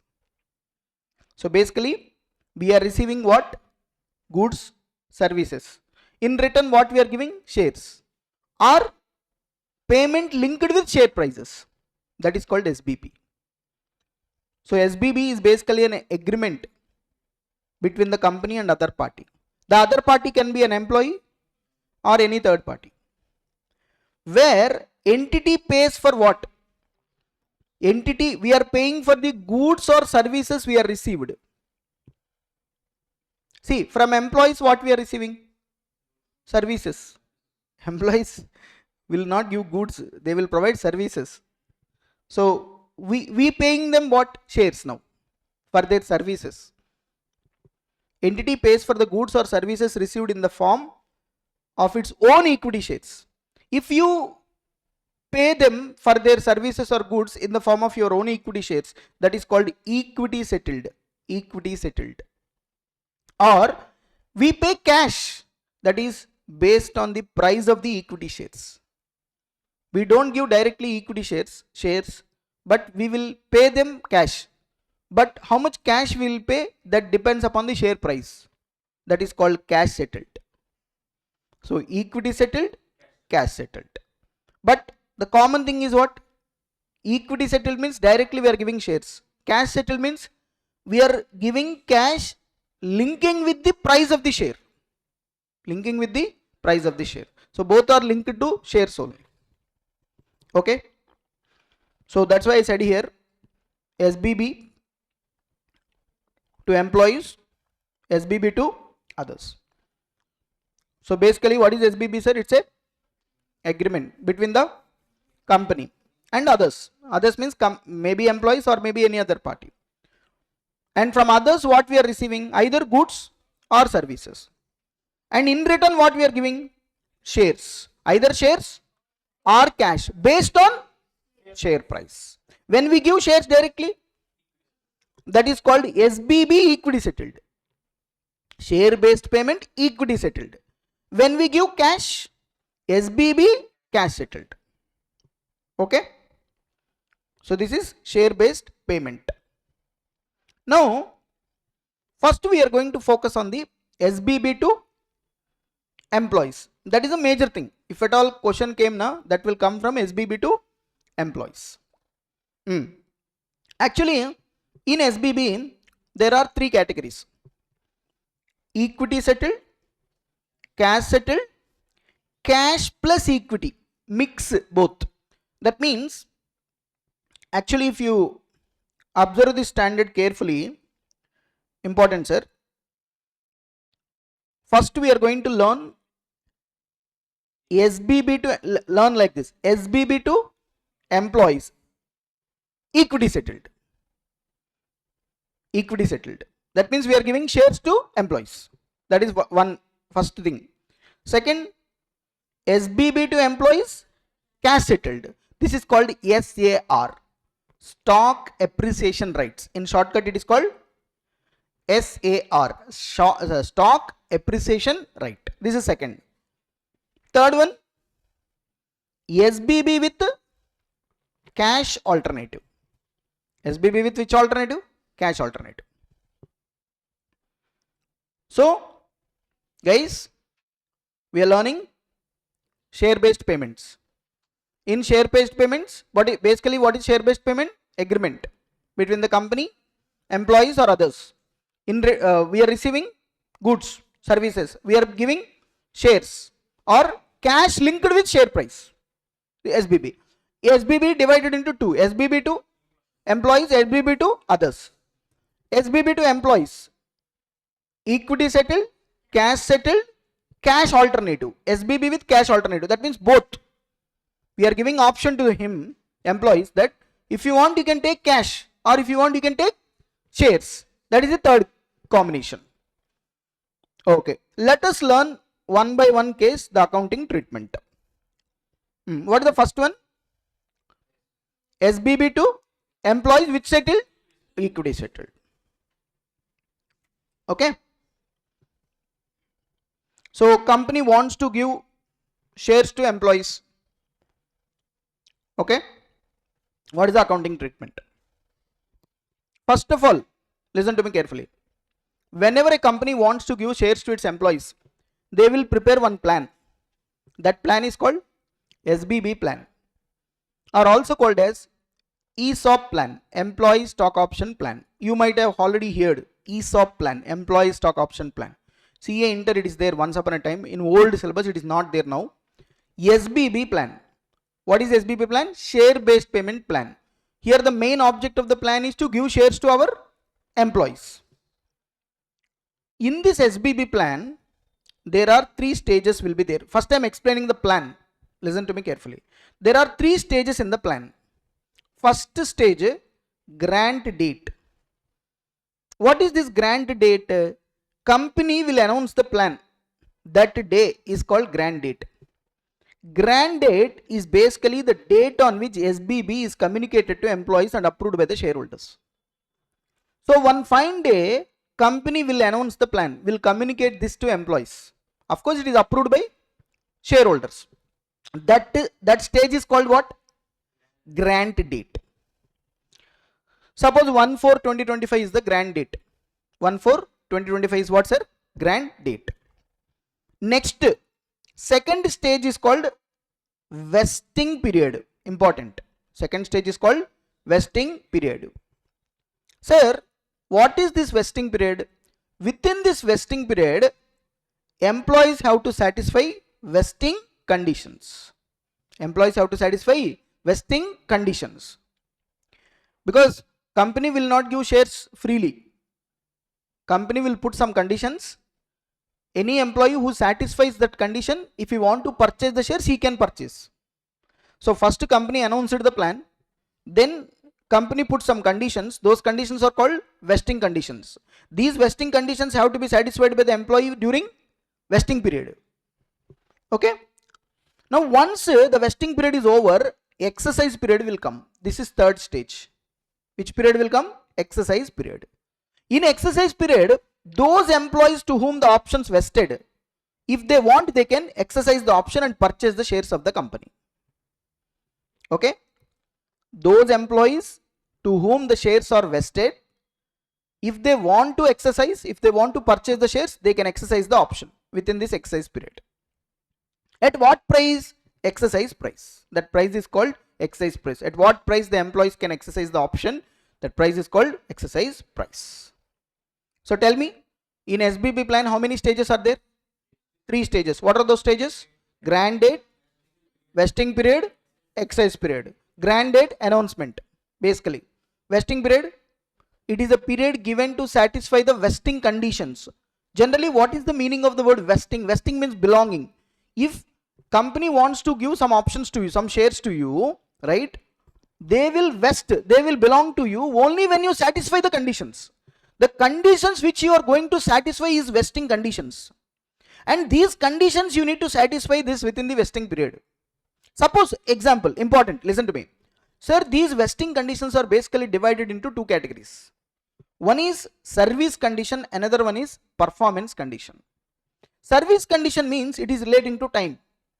Performance condition means it is relating to sales, market price, cost reduction, like that. For example, you are the employees of the company. Company said to you, if you work within the company, for our company for the next 3 years, then we will give you 100 shares. That means what is the condition here? Service condition. You need to work for next 3 years in the organization to get the shares of the company. Hello? Suppose performance condition. Company says, if the market price of the shares increases 200, above 200, we will give you 100 shares. Or company may say, if the sales of the company increases by 25%, we will give shares.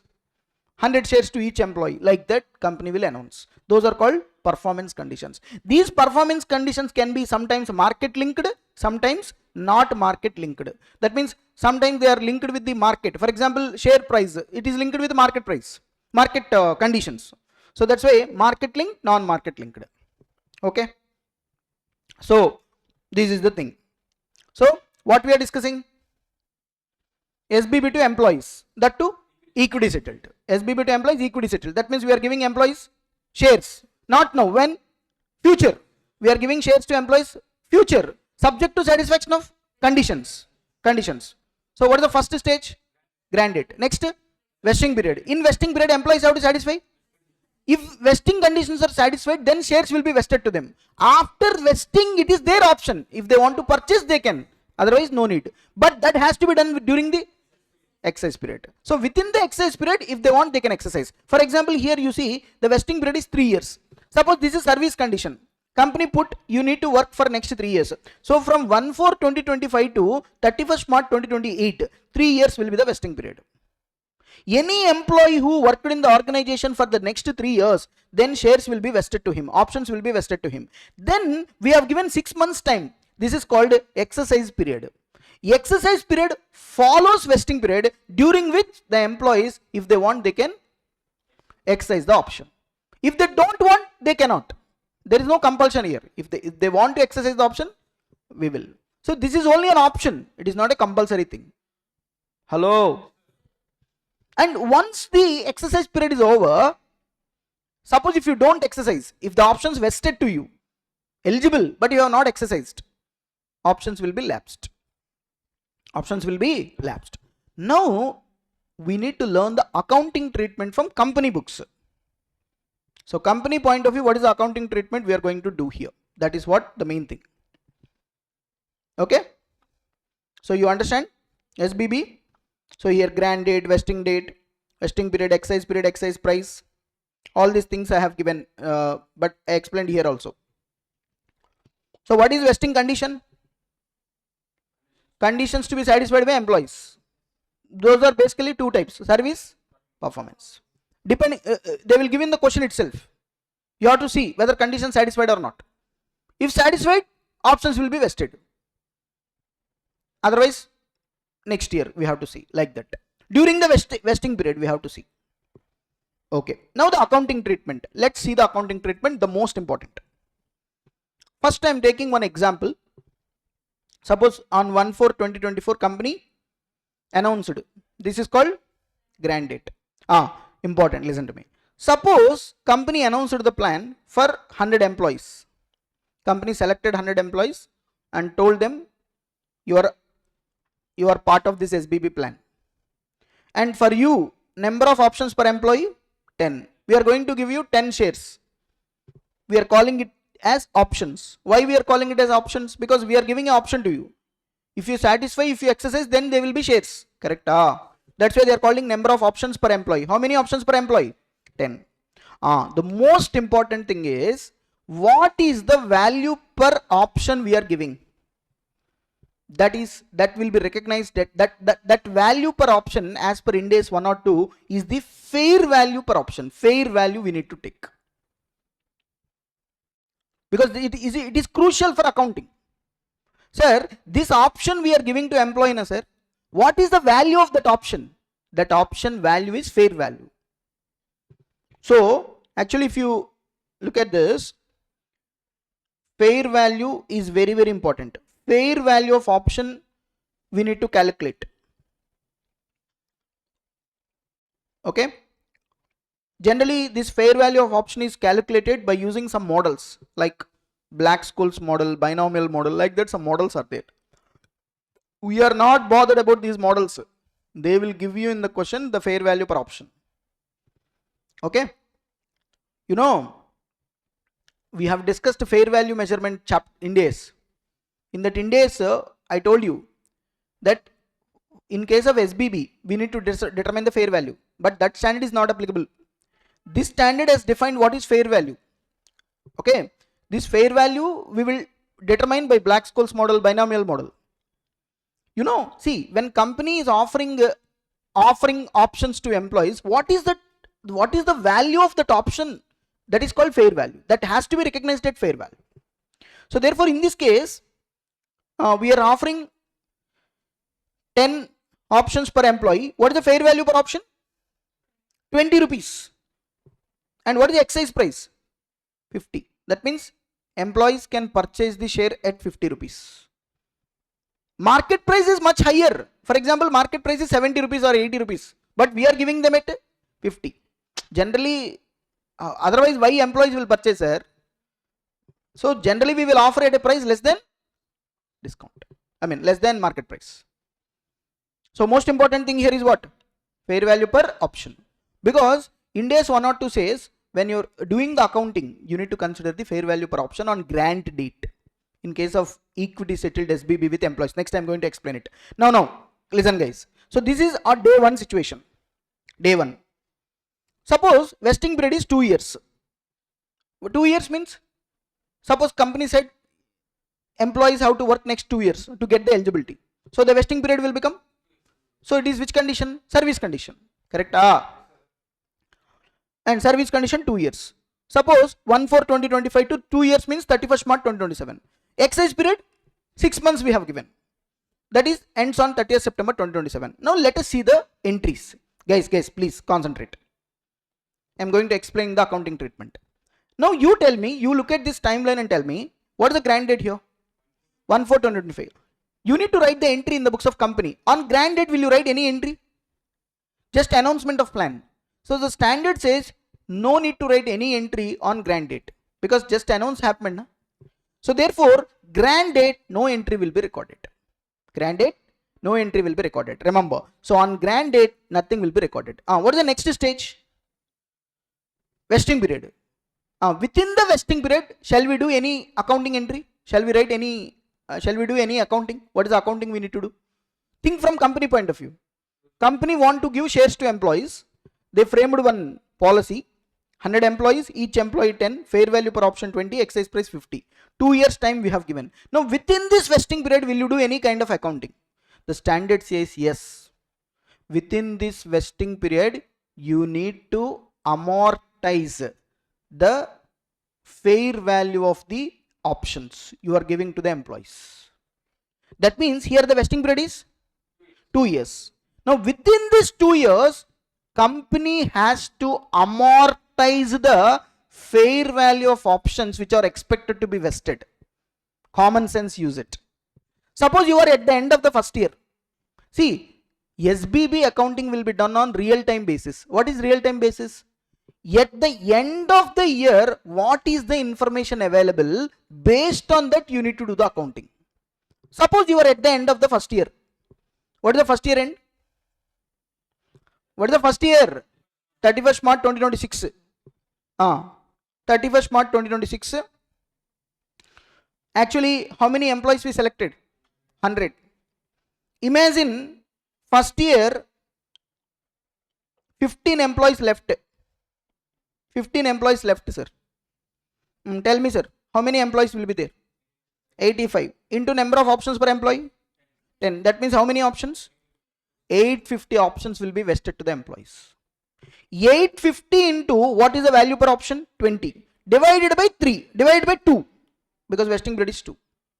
So therefore you need to understand the formula. During the vesting period, we need to calculate the SBB expenses. How? Simple. Number of employees expected to satisfy the vesting condition. How many employees are expected to satisfy the vesting condition? Actually, we begin with how many employees? 100. But how many left in the first year? 15. That means by the end of the year, we know only 85. Suppose second year we are expecting another 10% will be left. That means 85 minus 10%. Only remaining employees we have to take here. That means based on your expectations, real time basis, you need to take. So number of employees expected to satisfy the vesting condition. For example, first year 15 left. So second year we are not expecting anybody will left. That means how many employees are expected to satisfy the condition? 85. So therefore 85 into how many options per employee? 10 into what is the fair value per option on grant date? 20. You need to take the fair value per option on grant date. When you are doing the accounting for SBB to employees on equity settled, the standard says fair value per option on grant date. Grant date you need to take. What is the grant date fair value per option? 20 divided by vesting period into vesting period already completed till date. This is the amount you need to amortize. Minus already the employee benefit expenses already recognized, you deduct it. Therefore you get the SBB expenses to be recognized during the year. Now in this case, you tell me now, how many employees expected to satisfy? 85. How many options per employee? 10. What is the fair value? Divided by vesting period into how many years completed? 1 year completed. So how much expenses?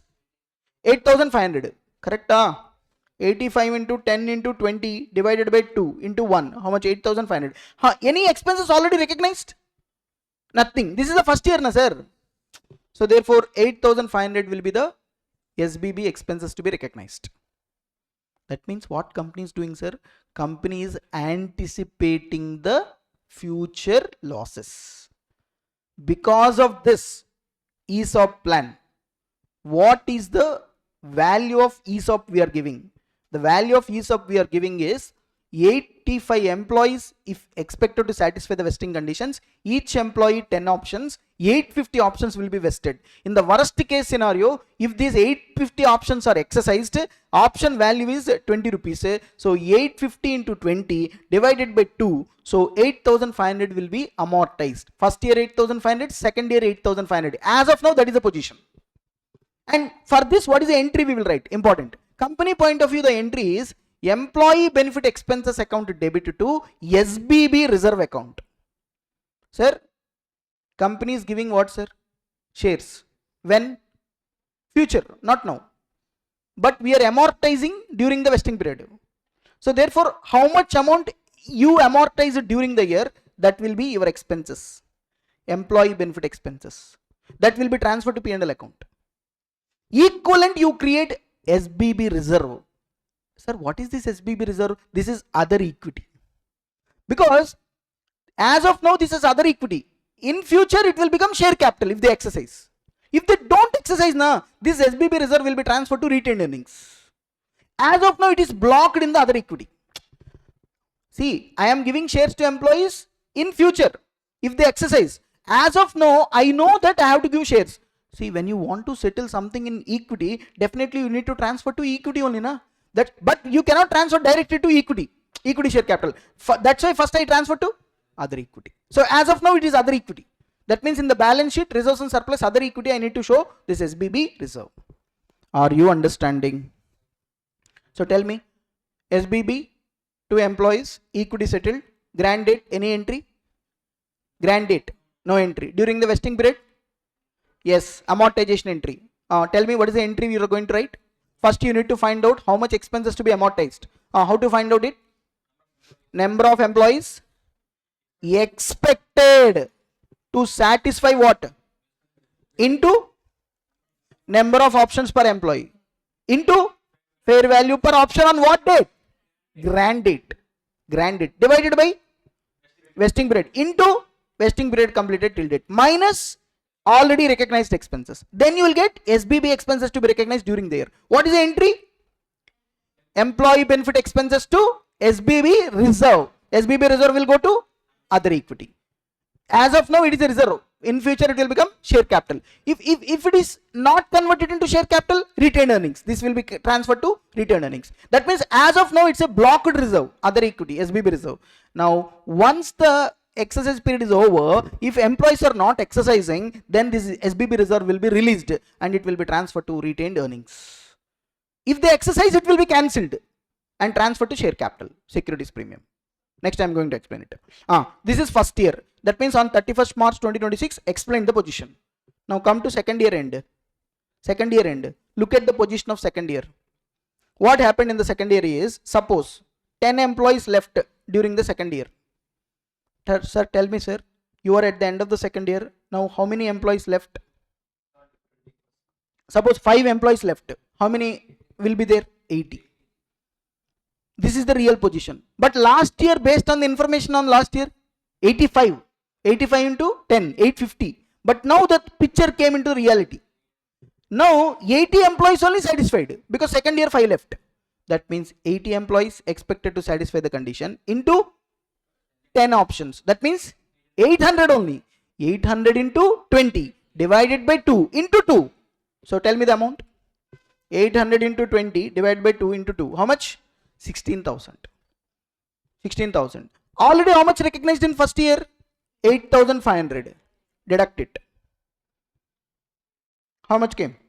7,500. That is the amount we need to recognize in the second year. Same entry. What is the entry? Employee benefit expenses account debit to SBB reserve. 7,500, 7,500. See this. Second year. Again you need to see the second year position. That's why I said SBB accounting will be done on what basis? Real time. Real time means on that day what is the position? 80 employees are expected to satisfy. Into options 10. Into 20 divided by 2 into 2. So 16,000 will be the total expenses to be amortized for 2 years. 2 years. This is cumulative. Divided by 2 into completed years. But first year already how much recognized? 85. So this is the amount to be recognized in the second year. Now you tell me, first year how much recognized? 8,000. Second year 7,000. Total? That's it. This is the amount. 16,000. So what is the entry? Employee benefit expenses to SBB reserve. 7,500, 7,500. Yes, you understood. This is how we need to do the accounting during vesting period. So in vesting period, amortization will do.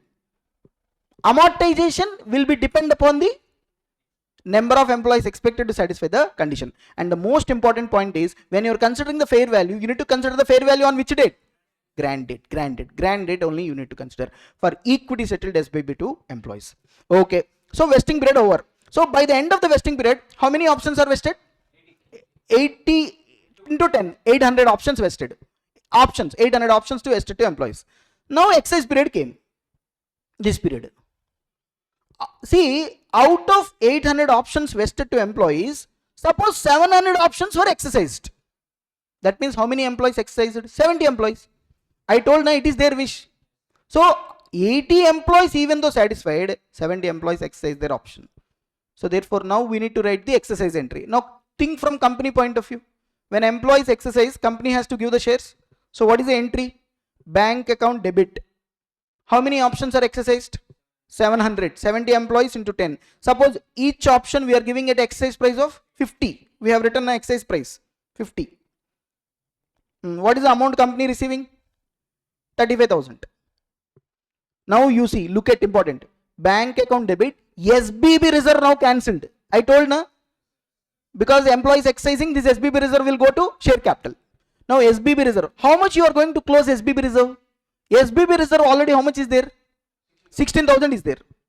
For how many options? 800. But now how many exercising? Proportionately you need to transfer. That means 700 options into 20. Because SBB reserve is transferred only fair value of options. Now here how many options are exercised? 700 into 20 fair value per option. That means 14,000 will be cancelled. Hello.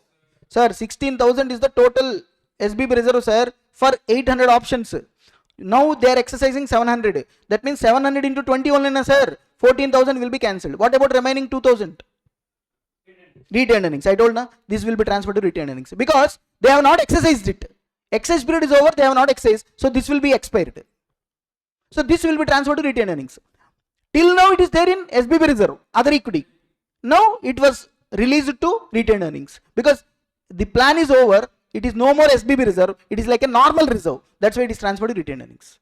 So the basic idea is you are not giving cash. So it is not a liability. You are giving shares. So it is an equity. That's why first I transferred to SBB reserve. Once the plan is over, they have not exercised. This SBB reserve I cancelled by transferring to retained earnings. This is the concept. Hey, understood? Important pa. See this. So bank account debit, SBB reserve. To share capital. Because we are issuing shares now. How many shares we are issuing? 700. Each share face value 10. Because share capital is created only with face value 7,000. Remaining balance will go to securities premium. Balancing figure. And whatever the options not exercised will be lapsed. That will be transferred to retained earnings. I think I have completed accounting for what? Tell me. SBB to employees equity settled. Once again, granted, no entry. Vesting period, amortization entry. What is the entry? Employee benefit expenses to SBB reserve. How much expenses to be recognized? What is the formula?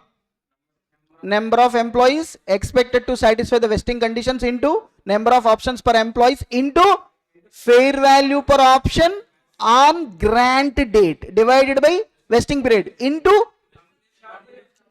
completed, year completed till now, minus expenses already recognized. Then you will get the expenses to be recognized. During the exercise period, when employees exercise their option, what is the entry? Company point of view, bank account debit, number of options exercised into exercise price. SBB reserve account debit, number of options exercised into fair value per option. To equity share capital, number of options exercised into face value. Remaining balance will go to securities premium. When employees exercise, sir, company point of view, amount will come. So bank account debit. How many options exercised into exercise price? That is the amount company is receiving. SBB reserve account you need to cancel. How much you will cancel? Number of options exercised into fair value per option. Right? To equity share capital, number of options exercised into face value. Remaining will go to securities premium. Those options vested but not exercised will be cancelled. SBB reserve to retained earnings. Number of options not exercised into fair value per option. That means SBB reserve will become 0. SBB reserve will become 0. Obviously, no, sir. Because in this question 800 options, sir, 700 exercised. So we cancelled 14,000. Remaining 2,000 not exercised. We cancelled it by transfer to retained earnings. Hello. So this is equity settled to employees, sir. You understand this? Now, relating to this, we'll see some questions, sir.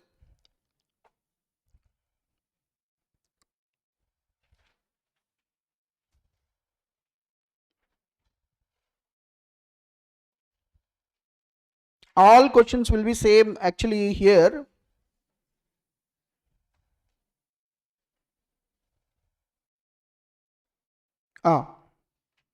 See this examination question, December 2024 exam question. 7 marks, jackpot, this is called. You see this question, how easily you can solve with my concept explanation. Just it took me 30 minutes. See, there is a company Z Limited, sir. See the question carefully. There is a company Z Limited. It granted 100 options to each of its 800 employees. Each employee 100 options. 800 employees. Condition on their continuing in service for how many years? That means vesting conditions 3 years. Vesting period 3 years. This is which condition? Service condition.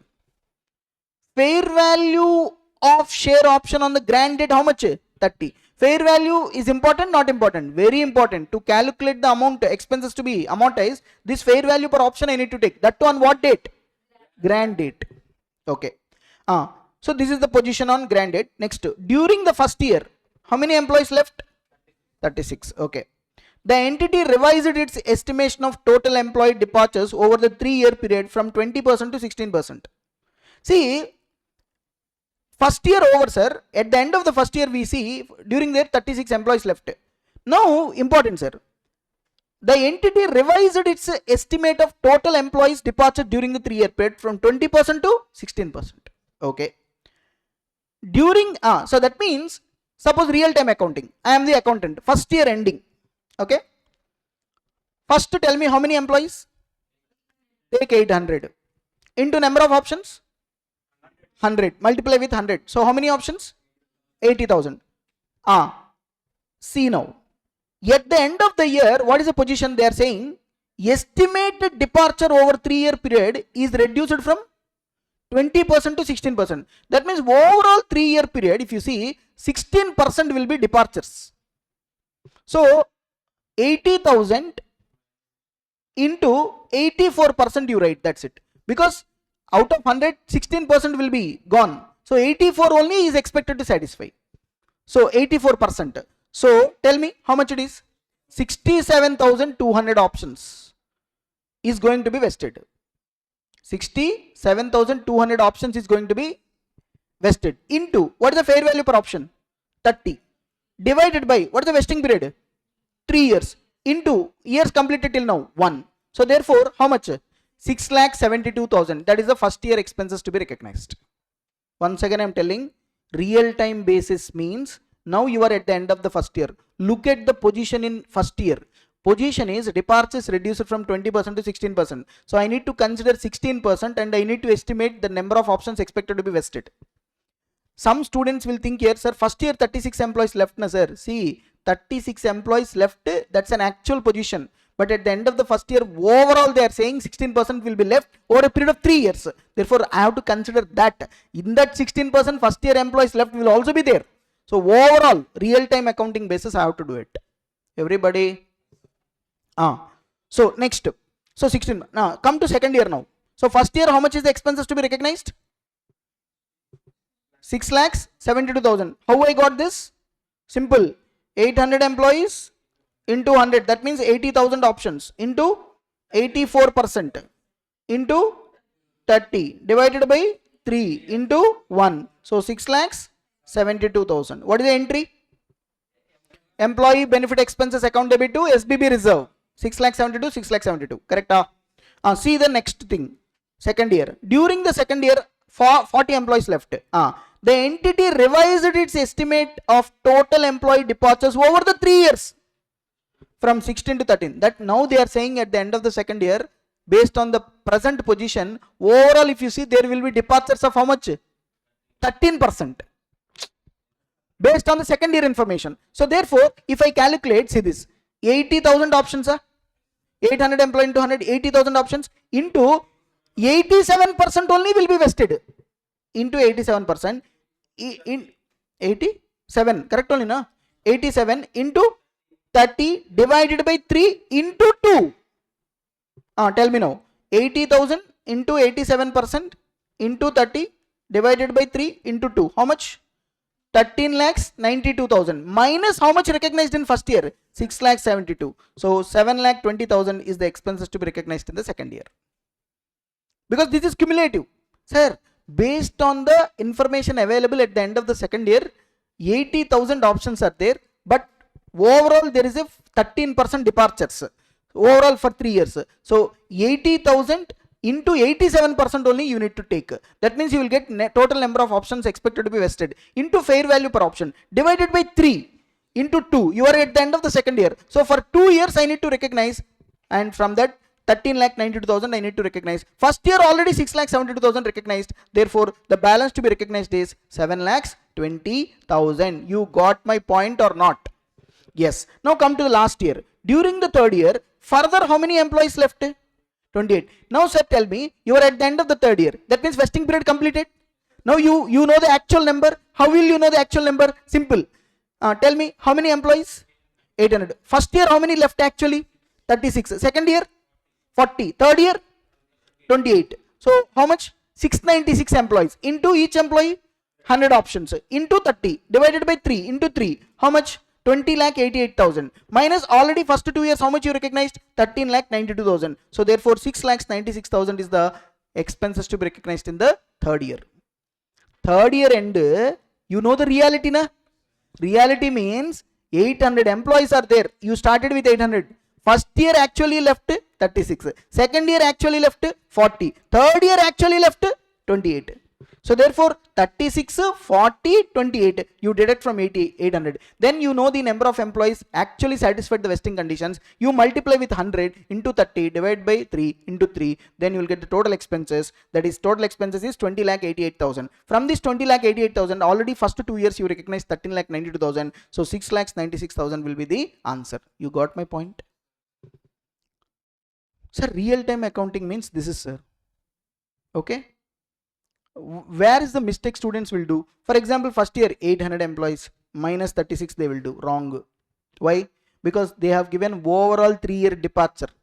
Now you are at the end of the first year. 3 years is the vesting period. So at the end of the first year, what will be the best possible estimation? You need to take that. Over the period of 3 years, how many employees will left? 16%. Based on the information available at the end of the first year. But it is changed to 13% in the next year. Therefore, I accordingly changed it. But at the end of the third year, estimations is not required. Actual position I know na.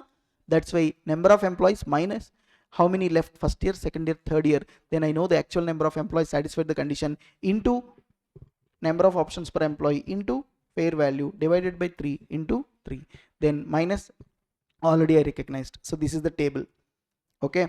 So what is the entry? First year entry. Employee benefit expenses to SBB reserve. 672, 672. Second year, employee benefit to SBB reserve, 7,20,000, 7,20,000. Third year, same, 6,96,000, 6,96,000. Okay. When all past journal entries for all the years and show the workings. Okay. All the continuing employees exercise the option to subscribe the equity shares of 10 at 50 only when the market price stands at 84. Now, all the employees exercised the option, sir. So what is the entry? We'll write for exercise, sir. Bank account debit.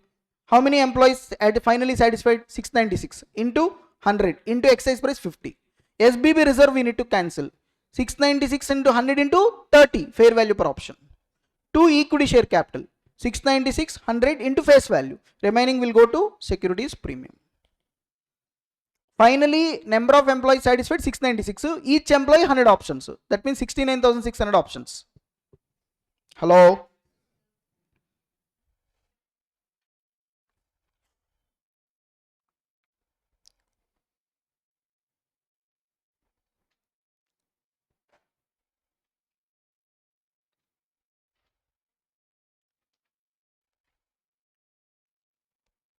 Now, sir,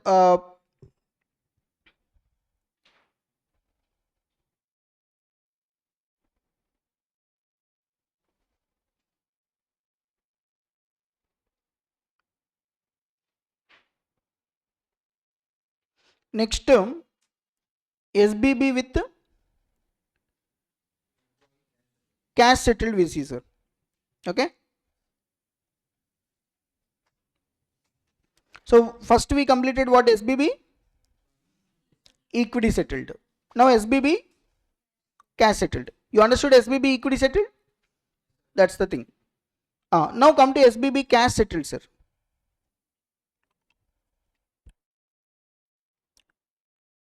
So in case of SBB equity settled entries, grant date, during vesting period, amortization. What is the amortization entry? Employee benefit to SBB reserve. Suppose if you recognize excess expenses, you need to reverse it. Same entry will be reversed. For example, every year you are amortizing the expenses. Now sometimes suppose the expenses you recognized, already recognized, is more than the expenses to be recognized. Then you need to reverse it. And during the exercise period, when employees exercised, bank, SBB reserve, equity share capital, securities premium. Suppose any options not exercised, SBB reserve to retained earnings. Now come to the second one, sir. Accounting for cash settled SBB to employees, SAR.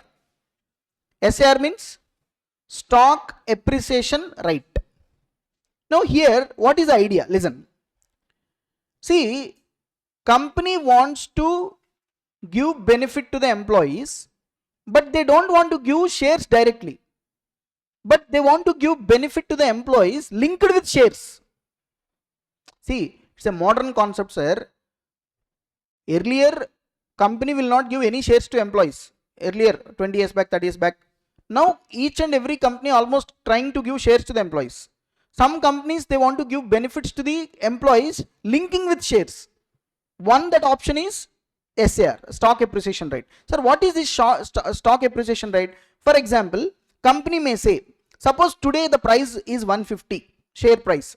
Suppose at the end, if the share price crosses 200, this 50 increase we may give to you.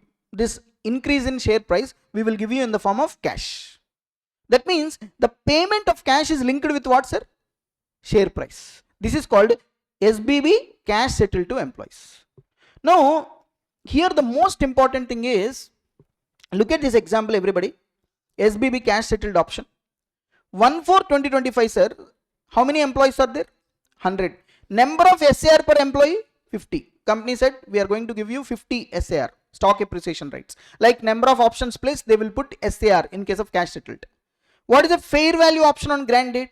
60. This SAR fair value per option on grant date is 60. Now, same grant date, no entry will be recorded. In case of cash settled also, grant date, no entry will be recorded. Now, here also suppose vesting period 3 years. Same like SBB equity settled. How many years is the vesting period? 3 years. That means maybe company said you need to work for next 3 years. So 3 years. Now during the vesting period, what we have done? Amortization. Next exercise period 1 year here. Same manner, same pattern, 3 stages. Grant date, vesting period, exercise period. Grant date, no entry will be recorded. Next, during vesting period, we need to amortize. First year end, come to first year end. First year end. Here the most important thing is fair value. What is the fair value of option on grant date?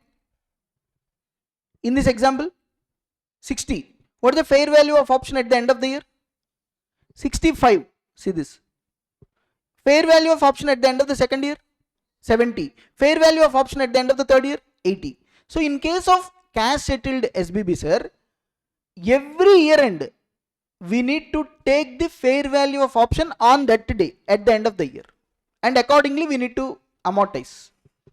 But in case of equity settled, only grant date fair value we have taken. That's the main difference here. Why?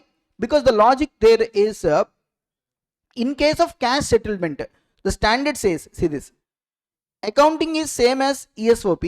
I mean, ESOP means equity settled, but use fair value of SAR at each balance sheet date for calculation of expenses to be recognized during the vesting period. That means, suppose at the end of the first year, if I calculate the expenses, what is the formula? Number of employees expected to satisfy the vesting conditions into number of options per employee. Here, number of SAR per employee. See this. Number of employees, how many? 100. Number of SAR per employee? 50. Into what is the fair value at the end of the year? What is the fair value? 65. Not 60. We should not take 60. This is grant date fair value. We need to take the fair value of option at the end of the year. So 65. Divided by vesting period? 3 years. Into 1. So how much? 1,08,333. Minus already recognized anything? No, because this is the first year. So what is the entry? Employee benefit expenses account debit to SBB reserve. in case of equity settled, but in case of cash settled, it's a liability to the company. Therefore, employee benefit expenses to SBB liability. The difference is, in case equity settled, company point of view, it is SBB reserve, other equity. But when you want to give cash to the employees, it's a liability to the company. So that's why employee benefit expenses to SBB liability. Correct only, na sir? Sir, when you want to pay cash, obviously it is your liability. When you want to give shares, it is not a liability, na? It's a equity. That's why there SBB reserve, here SBB liability. So therefore, what is the entry? Employee benefit expenses to SBB liability. First year. First year is over. And this employee benefit expenses will go to P&L account. This SBB liability will appear in the balance sheet. First year is over. Come to second year.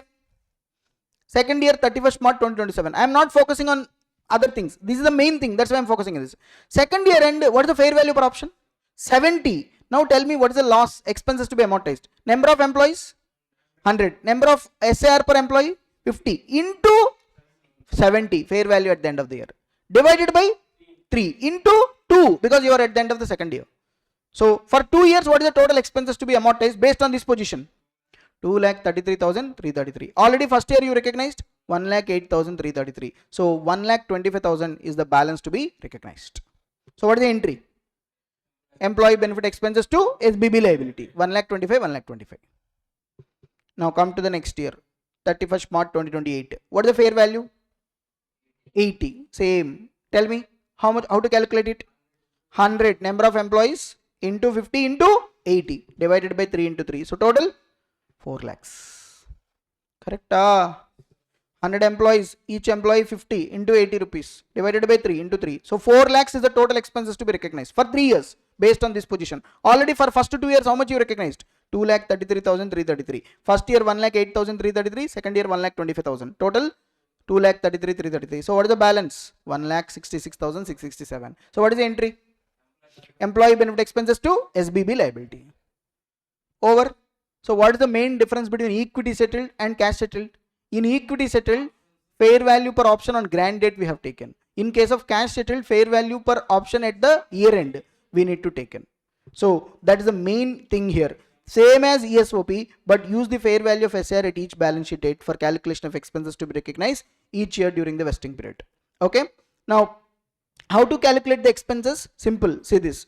Number of employees expected to fulfill the condition at the end of the year into number of SAR per employee, stock appreciation, right, into fair value of SAR at each balance sheet date divided by total vesting period into vesting period completed till date minus expenses already recognized in the previous year. That means in case of SAR, the SBB liability is remeasured at each balance sheet date including during the exercise period based on the number of employees expected to exercise the SAR. So what are the entries? Grant date? No entry. During the vesting period, when I amortize the expenses, employee benefits to SBB liability. Why liability? Because you are paying cash to the employees. You are not giving shares. That's why in equity settled, SBB reserve, here SBB liability. And if any reversal to be done, SBB liability to benefit. During the exercise period, each balance sheet date, if the fair value increases again, employee benefits to SBB liability. If the fair value decreases, SBB liability to employee benefit. Now finally tell me, in the exercise period when the employees exercise the option, SARs, we are going to pay cash to them. So therefore, SBB liability to bank. That's it. The entry is over. SBB liability to bank. When you settle a liability, what is the entry, sir? Liability to bank. Same here, SBB liability to bank. We have to write it. SBB liability to bank. We have to write it. There is no question of excess liability here. Because even during the exercise period also, depending upon the fair value, we will adjust it. That is what I have discussed now. Even during the exercise period also, if the fair value increases, accordingly I need to increase the liability. If the fair value decreases, accordingly I need to decrease the liability. Therefore, always my liability is at a fair value. And accordingly I will settle it. Okay. So the simple funda is what? Liability is always changed according to the fair value. In case of cash settled. Why sir? Why? Because fundamentally the nature is changing. That's why. Their equity, here liability.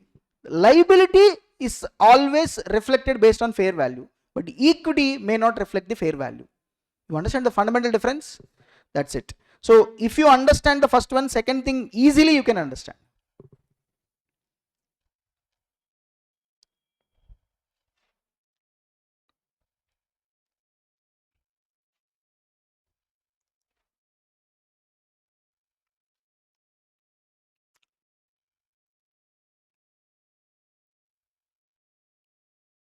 Suppose you see this problem number 3, sir. Cash settled SAR. See, stock appreciation rate means what, sir? We are linking benefit in the form of cash with the share price. We will fix the target, sir. If share price increases this much, we will give cash, like that. So the payment is linked with the share price. That's why these are called stock appreciation rate. When the stock appreciate, you are going to get the benefit. That benefit we are going to get in the form of cash. So you see this question. PQR Limited grants 80 cash share appreciation rights. See this SAR to each of its 400 employees on condition that employees remain in their employment for the next 3 years. Therefore, vesting condition 3 years. How many employees? 400. Each employee how many SARs? 80. So the moment you see SAR, is it equity settled or cash settled? Cash settled. During year 1, see this, 30 employees leave. How many employees left? 30. The entity estimate that further 50 will leave during the 2 and 3. That means, guys, come on. Think everybody. You are at the end of the first year. Real time accounting I am doing. I am not reading the problem, remaining problem. See this. You are at the end of first year. Tell me how many employees expected to satisfy the vesting condition. Actually in the question, total how many employees?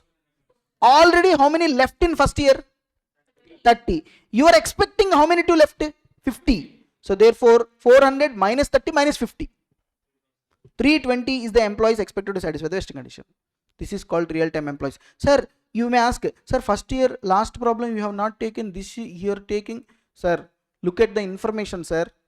Last examination question we solved equity settled. There they have given departure for 3 years together. 16%, reduce it to 13%. Accordingly we taken. Here completely at the end of the first year they are saying that already this many employees left and next 2 years this many employees will left. Therefore, if I properly estimate the employees who are going to satisfy, in my company 400 employees are there. First year already 30 employees left. Next 2 years I am estimating 52 left. That means how many employees are expected to satisfy the vesting condition? 320. Common sense, guys. Common sense. You need to estimate based on the figures which is given in the question. That 400 employees are there. First year 30 left. And we are estimating another 50 will be left. So therefore, based on the information given at the end of the first year, how many employees are expected to satisfy? You understood? Now see, 320 employees. How many SARs per employee? 80. That means total SARs expected to be vested? 25,600. What is the fair value per option SAR at the end? See this. SARs at the end you need to take. How much? 15. See this. 15. Because I told you, don't take fair value on grant date. We need to take the fair value at the end of the year. Balance sheet date. How much? 15. Tell me, what are the expenses to be recognized? 25,600 into 15 divided by 3 into 1. How much? 1,28,000. This is the expenses to be amortized in the first year. Anything already recognized? No. So therefore the first year to be recognized is 1,28,000. You understood, guys? So simple. 320 employees. Each employee 80. So that means number of SARs 25,600. Fair value 15. Divided by 3. So into 1. So 1,28,000 is the first year expenses to be recognized. How many of you understood? Raise your hand. Come to second year. See the second year situation. What happened? During year 2, 40 employees leave. And the entity estimate that further 30 will leave during year 3. Sir, year 2 how many left, sir? Year 2. 40 employees left. But we estimated, actually first year we estimated 50 in second and third year together. But second year itself how many left? 40. 40 employees left. And we are estimating third year will be left by how many? 30. So that means if you carefully observe, total how many employees? 400. First year how many left? 30. Second year actually how many left? 40. And at the end of the second year I am estimating another 30 will be left, minus 30. So therefore number of employees expected to satisfy 300. See, because if you are at the end of the second year, you know the real position of year 2 also, na? First year you know, second year you know. The only estimation is third year. That estimation also will be deducted. So total 400 employees, first year 30 left, second year actually 40 left, and third year you are expecting another 30 will be left. So therefore number of employees to be satisfied 300.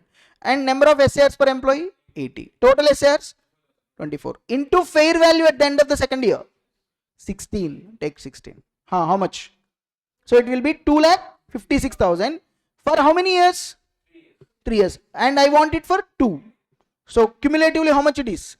24,000 into 16 divided by 3 into 2. How much? 2,56,000. Correct? Already how much you recognized? 1,28,000. So second year to be recognized 1,28,000. You understood, guys? Because see, the idea is based on the latest position, what is the total expenses to be recognized? That's why divided by 3 into 2 we have to return. Till that year I need to recognize 2,56,000.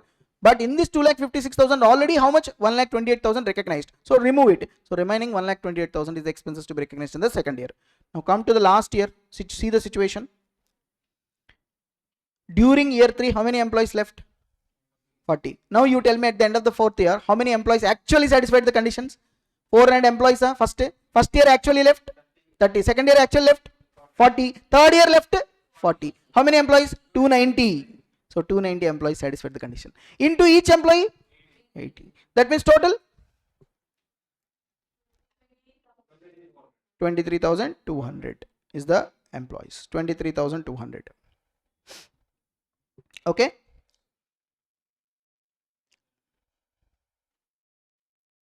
$23,200 employees. Accordingly, we need to calculate the expenses and we need to recognize this thing.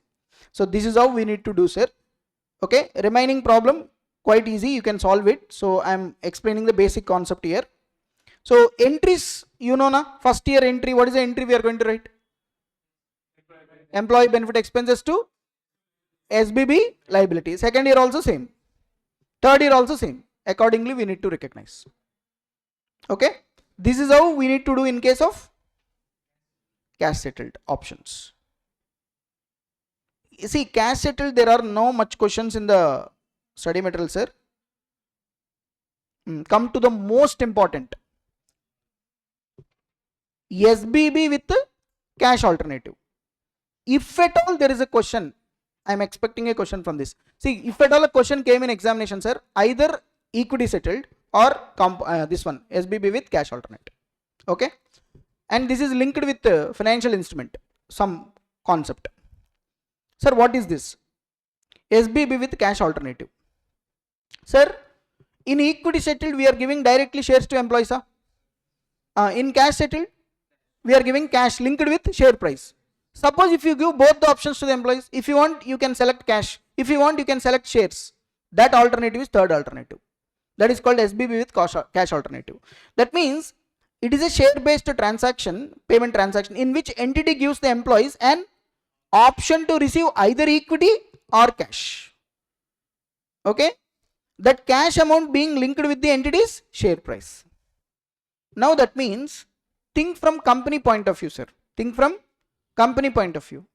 Suppose if employee selects shares, we need to give shares. That means equity. Suppose if employee selects cash, we need to give cash, liability. So therefore, this he is having two things. Equity is there, liability is there. So this is called compound instrument. Financial instrument, there is one standard. That standard says if any contract includes futures of both financial liability and equity, that is called compound instrument. So here you see equity settled, cash settled. We want to give cash if they select the option. If the employee select cash, we need to pay. So it's a financial liability for us. If employee selects equity, we have to give equity. So equity. So this includes futures of both. That's why this is called compound instrument. So compound instrument means which contains both equity as well as liability. Okay. So therefore, since it contains both equity and cash settlement features, it is treated as compound instrument.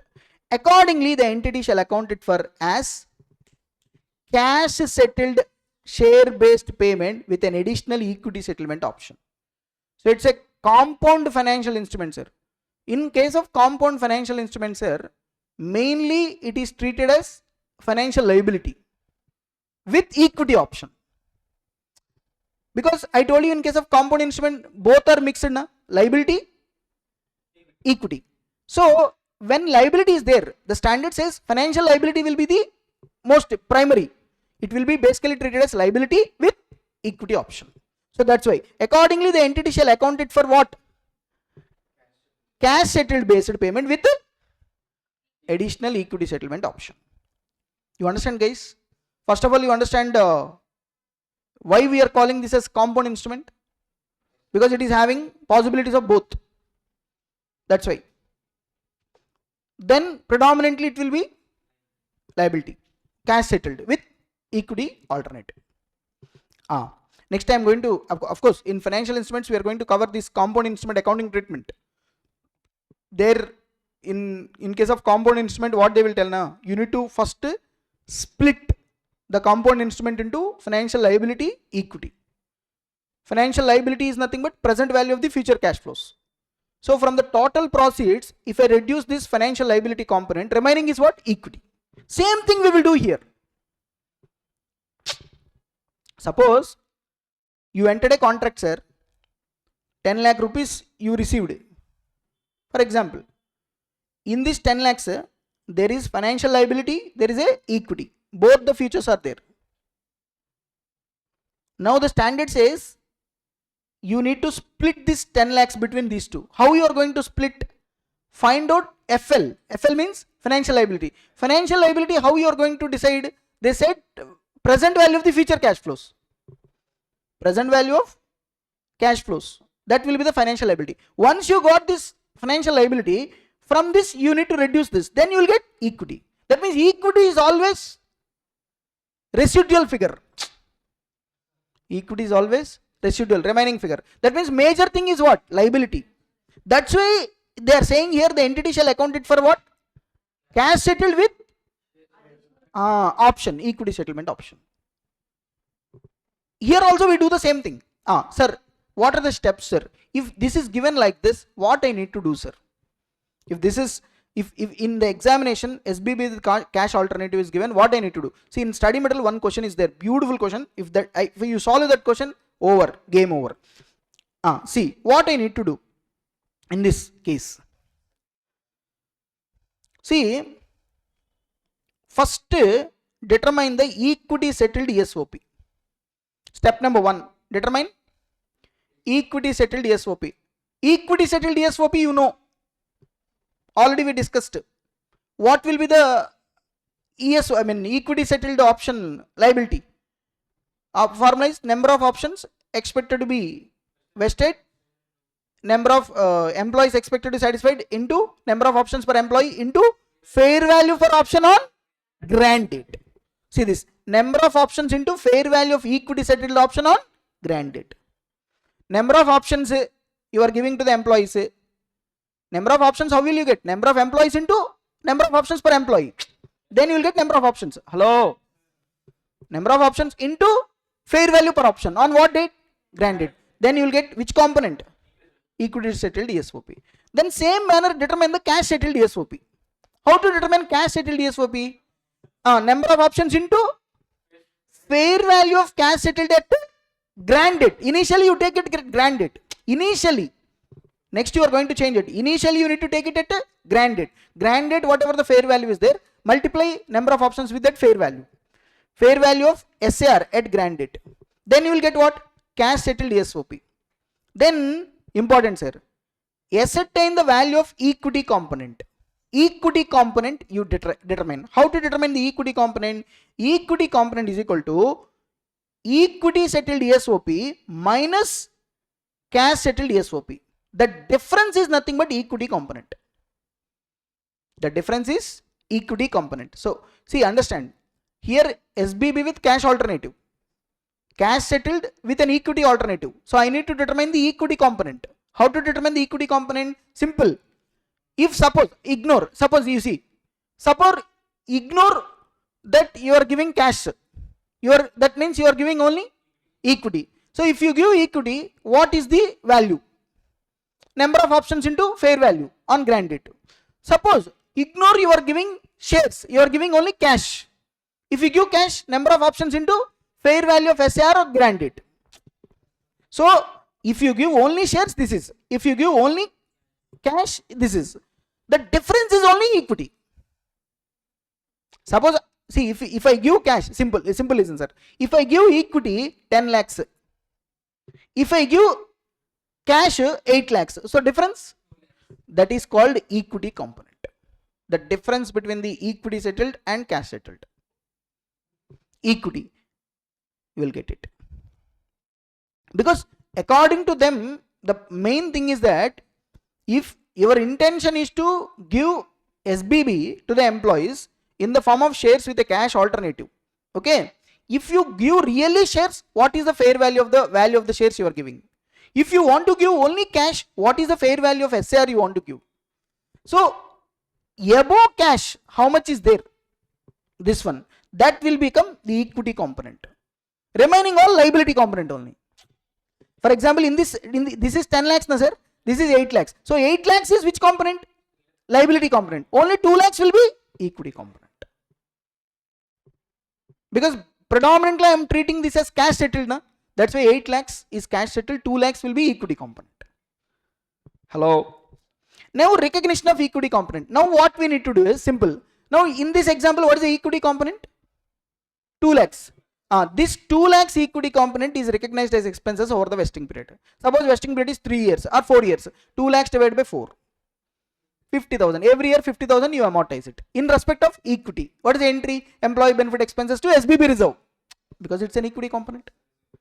Recognition of liability component. Remaining liability. Liability is there, na? Cash settled component is recognized as SBB liability.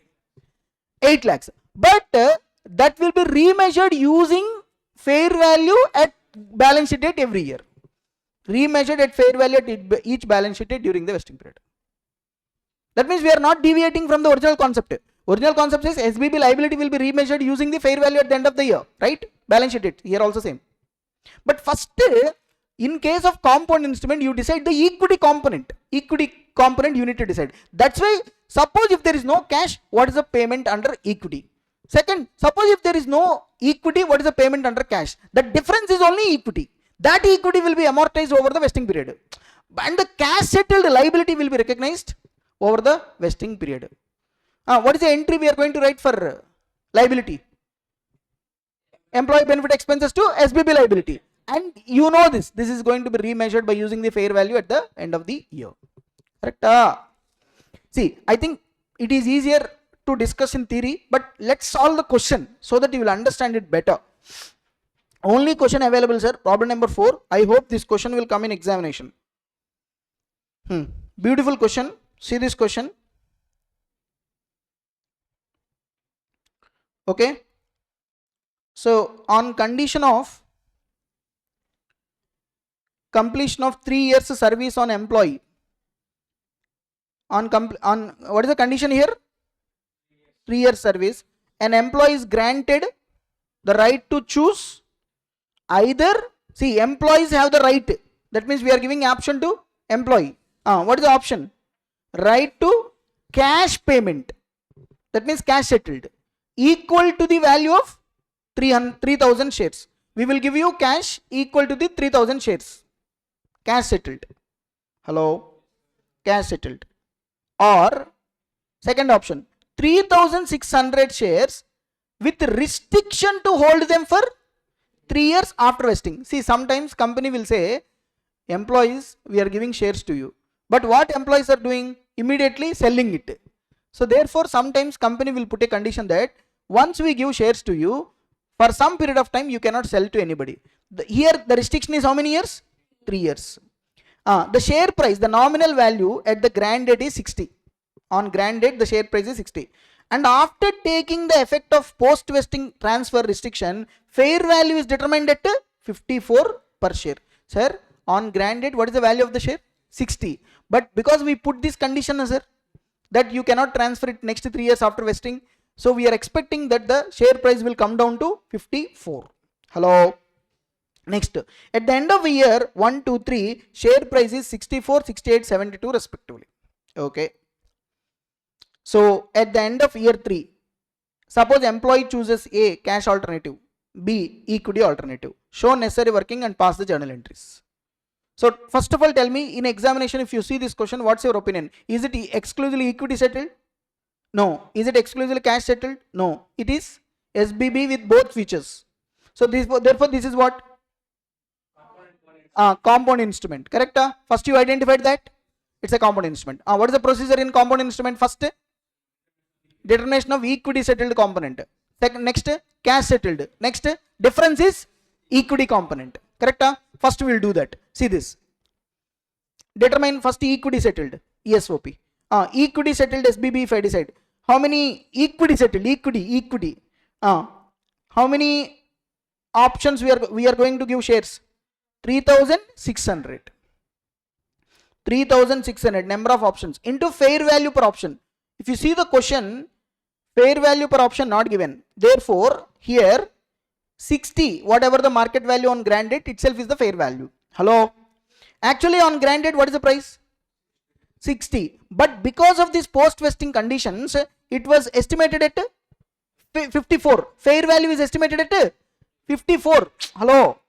Generally, in case of equity settled, we'll take grant date fair value. But here, they are estimating that fair value should be 54, not 60. Therefore, take 54, not 60, because of post-vesting restrictions. Read the question. The effect of post-vesting restriction transfer the fair value is estimated at 54 per share. So, take 54. So, therefore, how much it is? 1,94,400. Important, sir. Why I multiplied with 54? Because of post-vesting restriction is there. Always anticipate the real positions. 60 is there, but because of the restriction, we are anticipating only 54. Guys. So, 1,94,400. Correct? Now, cash settled, tell me. How much we are giving cash settled? Cash equal to 3,000 shares into what is the price? 60 rupees. This one. Grant date 60. See, this post-vesting restriction is applicable only for equity settled option, not for cash settlement. Sir, if I give shares, I am saying 3 years you cannot sell. That means this restriction is applicable for only shares. How can it is applicable for cash settlement? No way, na. So therefore, here I need to take 60 only normal. Cash settled ESOP. So how much? 1,80,000. So therefore, equity settled 1,94,400. Cash settled 1,80,000. That means you tell me. If I am giving an option, only take cash. How much? 1,80,000. That means it is a liability. If I ask you to take shares, 1,94,400. So how much excess? That will be the equity component. Liability with option alternative. Same like financial instrument, compound instrument. First liability will be decided, from total that will be deducted. Okay, so 14,400 equity component. Now listen to me very carefully. What they say, this 14,400 equity component will be amortized over the vesting period. That means this 14,400 recognized over the vesting period. Here the vesting period is how many years? 3 years. So 14,400 divided by 3. How much? 4,800. Done. Now come to SBB liability. Important guys. Guys, focus. SBB liability. Now you tell me, SBB liability at the end of the first year, what is the position? Tell me. How many shares to cash settlement? 3,000. Into at the end of the year, what is the price? 64. Because we need to consider that now. In case of liability means cash settled. Cash settled, we need to take the fair value at the end of the year. So therefore, if I calculate the liability year end, I need to remeasure it to the fair value at the end of the year. So 3,000 into 64 divided by 3 into 1, how much? 64. Correct? Second year you come. What is the second year position? Same, 3000 into 68. See this. Divided by 3 into 2. This is the expenses. Minus already recognized. So second year 72. Third year you come. 3000 into 72. Divided by 3 into 3. Minus already first 2 years. So how much? 80,000. Hello. So if it's an SBB liability, this SBB liability actually 1,80,000. But we need to remeasure it every year end. SBB liability. So how you are going to remeasure it? Based on the fair value at the end of the year. So if I remeasure it, 64, 72, 80. Now entries I am going to write it, you will get clarity. See this, entries. Suppose, see this, first. Employee benefit expenses, first year. To SBB reserve, SBB liability. SBB reserve means belongs to equity component. Equity component, how much we amortize? 4,800. This 14,400 divided by 3. First year 4,800. See this. Liability 64,000. See sir, 3,000 into 64. 64. So employee benefit to SBB reserve, SBB liability. Second year, employee benefit to SBB reserve, how much? 4,800. SBB liability 72,000. Because we revised it according to the fair value at the end of the year, na? It came to 72. So total it will be 76,800. Come to third year. Same, employee benefit expenses to SBB reserve, same 4,800. SBB liability 80,000. 3 years over. So first to determine the equity settled DSP, cash settled DSP, difference is equity component. This, once you got this, whatever the equity component is there, that will be recognized over the vesting period. SBB liability as usual, based on the fair value at the end of the year, we need to remeasure it. Hello. Now, at the end of the third year, what happens? Suppose 3 years over. Now, employees selects cash alternative. Guys, listen, very interesting. They selected what option? Cash. When they select the cash alternative, SBB liability to bank will do. Because we are going to pay cash now. SBB liability to bank. 2,16,000, 2,16,000. So SBB liability to bank. Hello?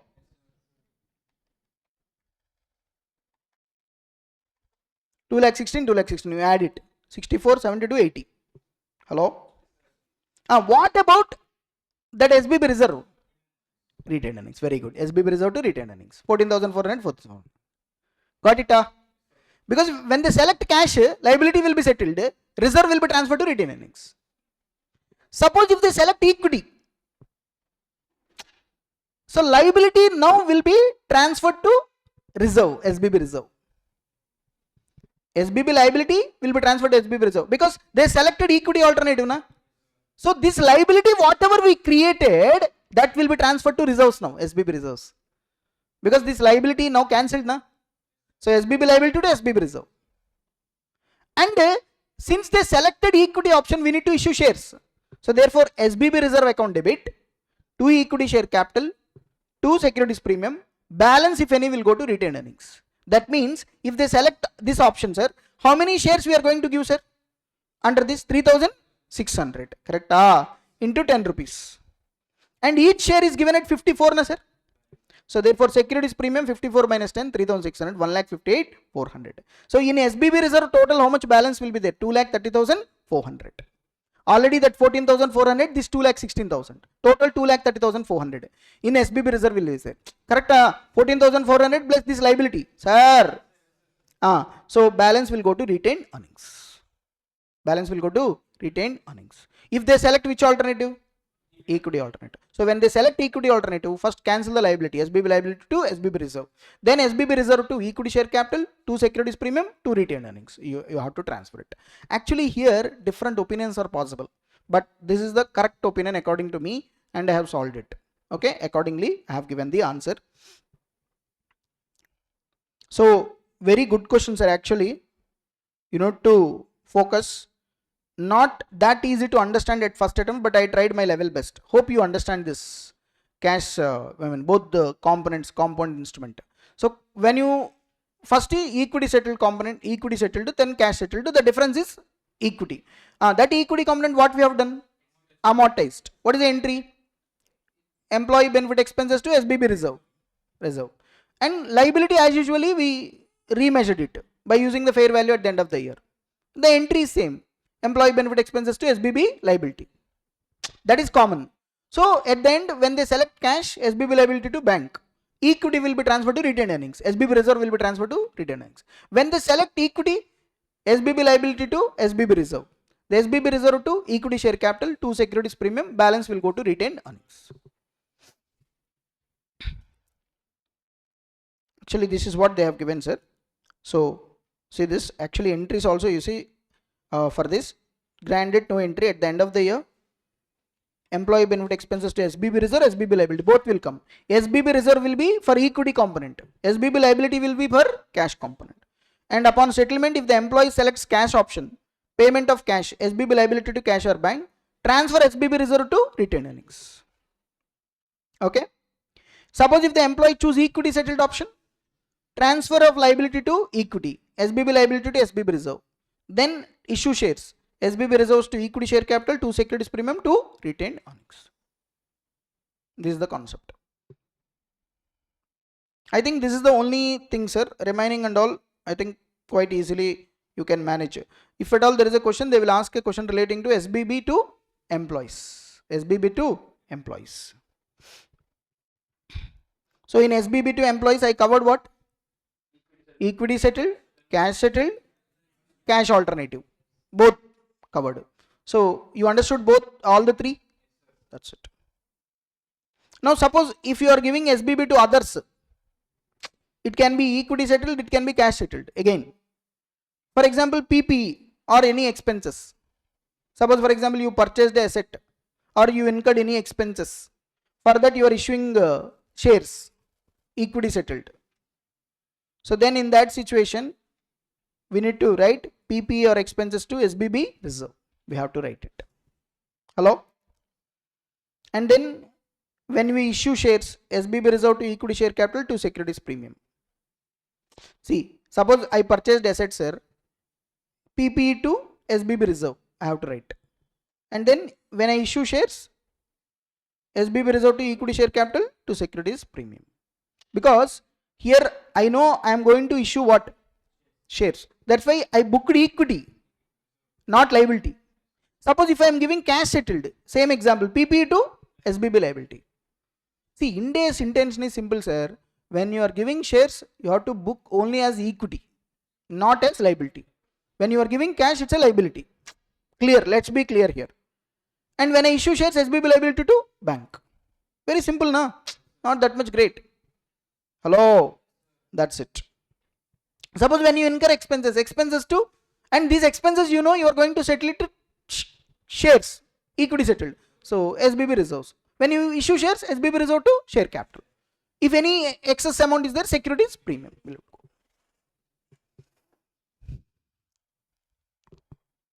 But guys, you remember when you are considering PPE expenses, fair value of PPE, goods or services at PPE we need to consider. Fair values we need to consider, not things. So book values, fair values we need to consider. When it is given to SBB to others, not important. SBB to employees is only important. If at all there is a possibility, there is a question from SBB to employees only.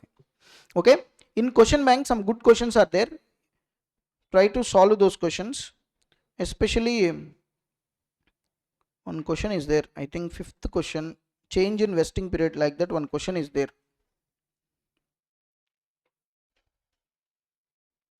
Problem number 5 only, one question is there. Very good question actually.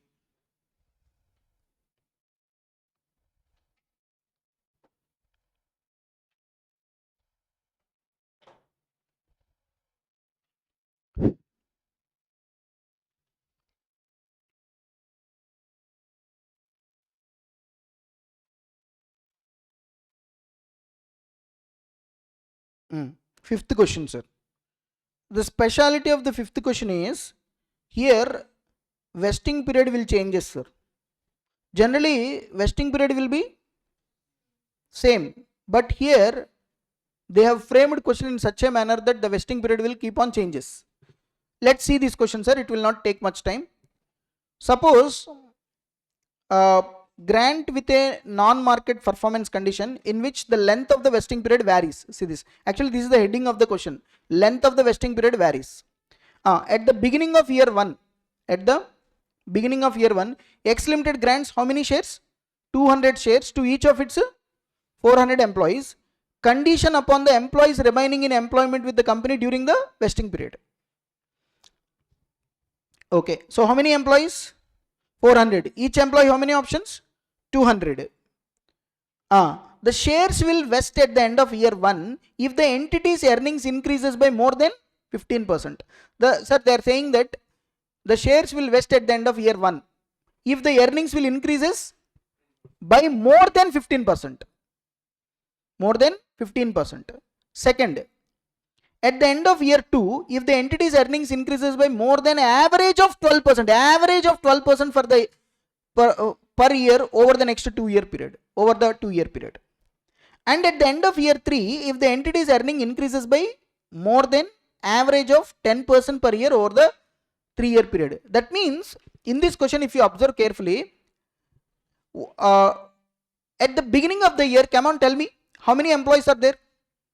400. Each employee how many shares? 200 shares. So 400 into 200, 80,000 options we granted.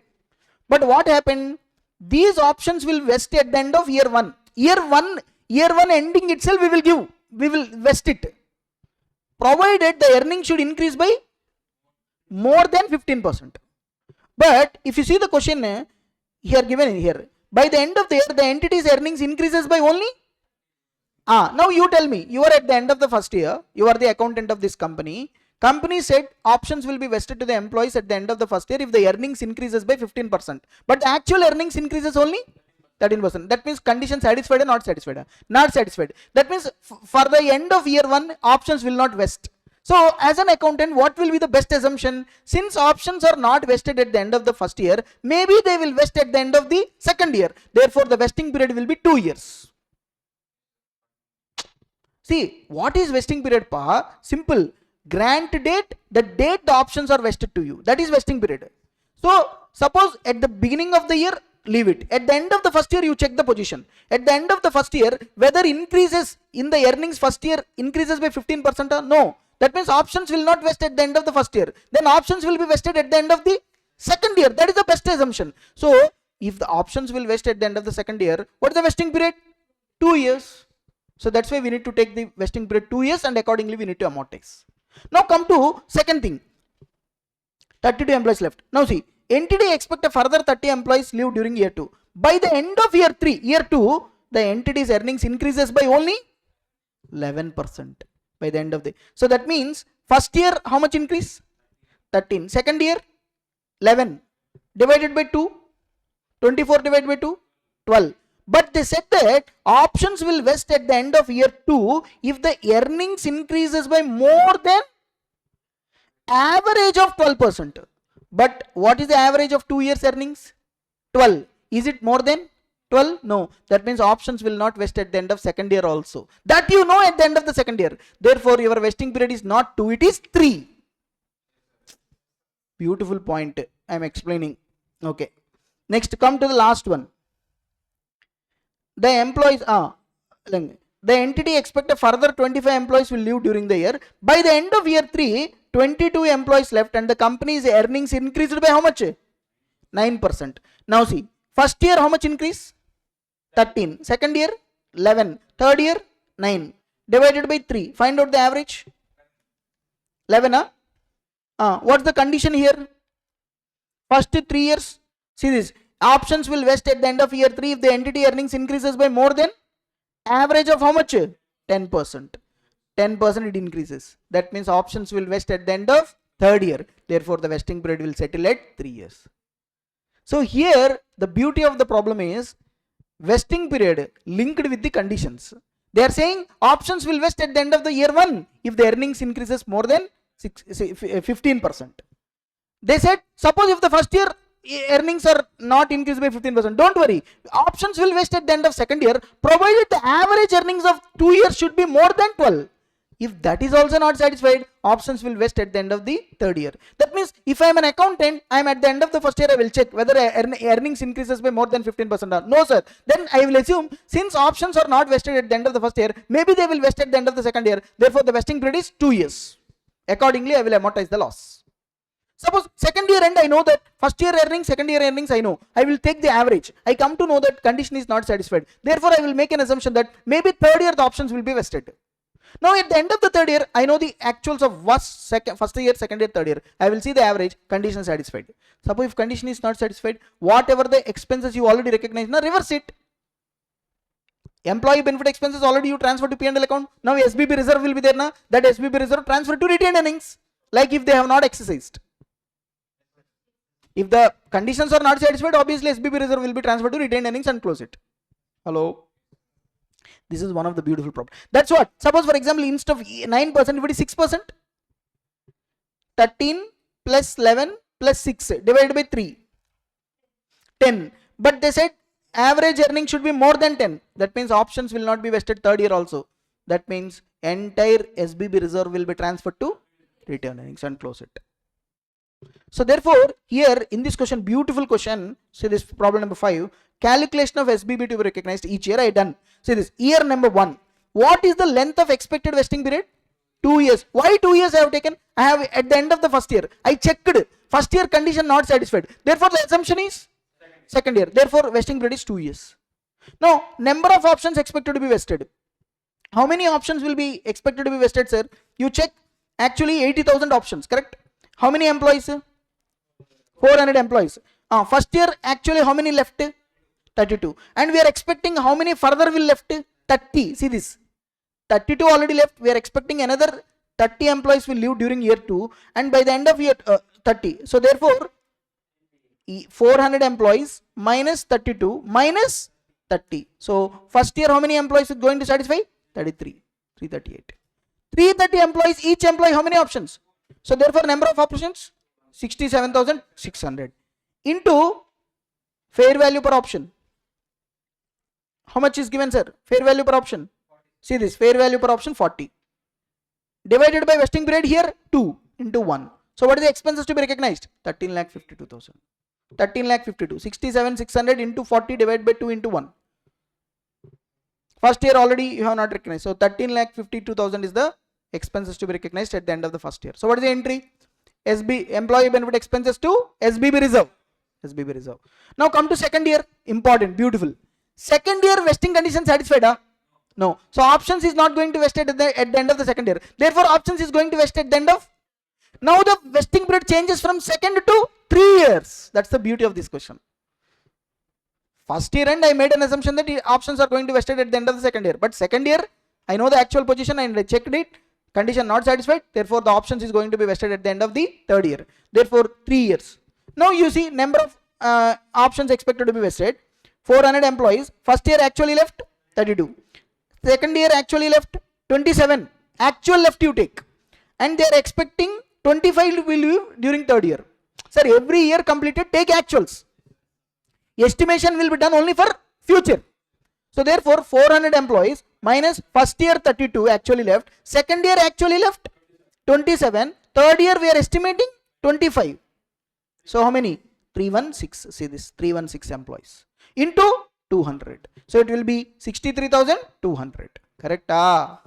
Into 40 divided by 3 into 2. So this is the cumulative expenses to be recognized. 1685,333. From that already recognized how much? 13,52,000. So therefore second year to be recognized is 3,33,333. Correct? That's it. Last year vesting period settled at 3 years. And how many employees finally satisfied the condition? 400 employees. First year 32 left. Second year 27 left. Third year actually left 22. So the number of employees satisfied the condition 319. So 319 into 200. How much? 63,800. 63,800 into 40 divided by 3 into 3. So the total cumulative expenses 25,52,000. First 2 years how much we recognized? 1685,333. So therefore 8,66,667 is the expenses to be recognized in the third year. So one of the very good questions, I solved it. So first these are the calculations main, then you can write the entries. Okay, you understand this? They have asked only these 3 years this competition is only main, sir. Once you know these figures, entry is easy, na sir. Same entry we will write it. Hope you understand this. Vesting period changes. You understood? That's it, sir.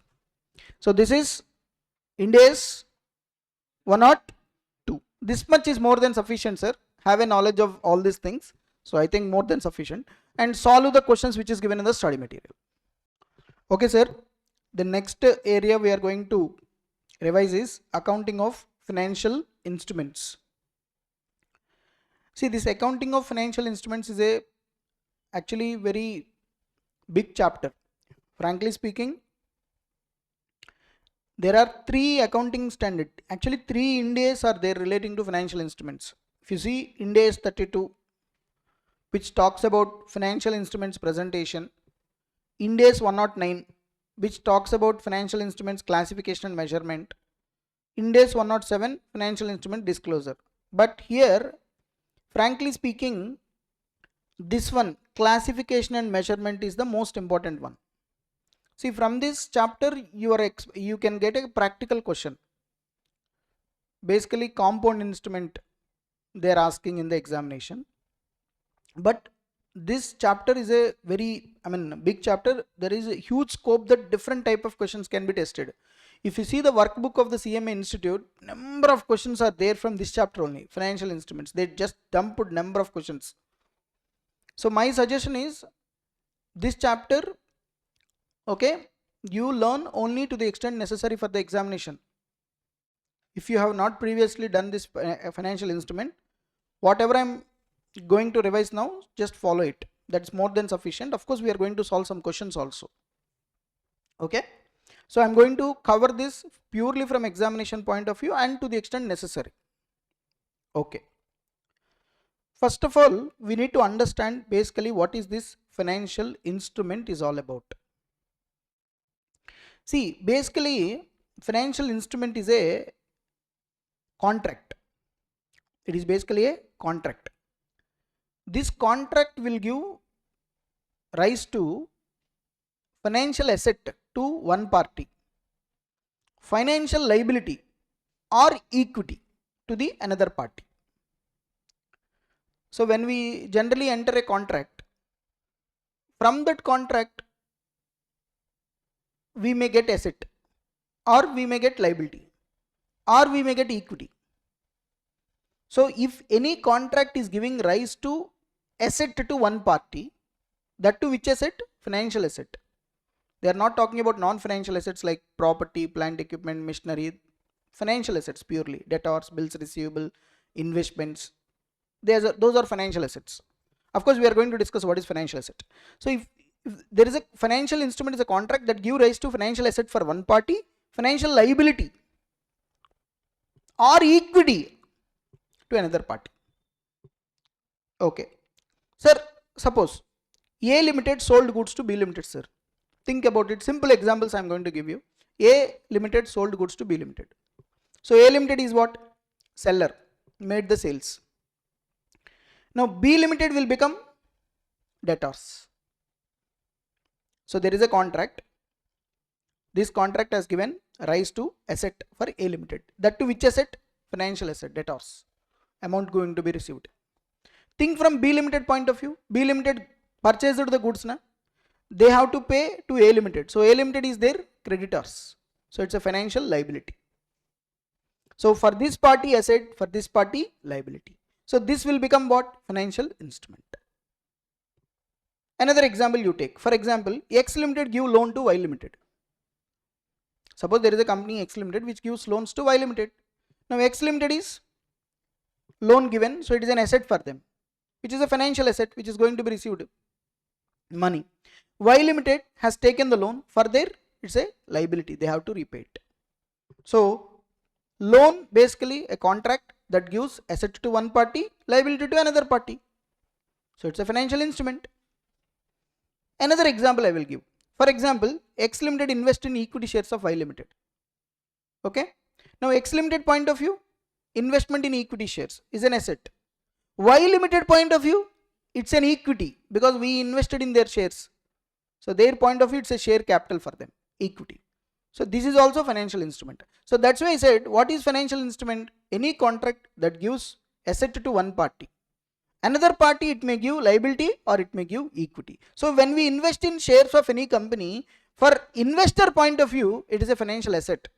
For issuer, other party point of view, the company point of view, it's a equity. So if any instrument is giving rise to both these things at a time, so that is called financial instrument. One financial asset to one party, financial liability or equity to another party. Okay. So basically that is called financial instrument. So what is financial instrument, sir? Contract, financial asset to one party, liability or equity instrument to another party. What is financial asset? The standard says financial assets are cash, including bank balance. So cash and bank balance always financial assets only, na? Next, any equity instrument of the another entity. Equity instrument means investment in equity shares of another company. It's a financial asset, they are saying. Or any right, contractual right to receive cash. We are going to receive cash like debtors, bills receivable, all these things. Equity instrument of another entity.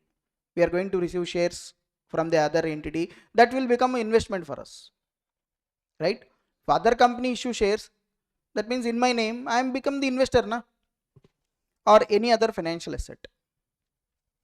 So financial assets means cash, bank, equity instrument of another entity, or any contractual rights to receive cash, equity instrument of another entity, or any other financial assets. What is financial liability?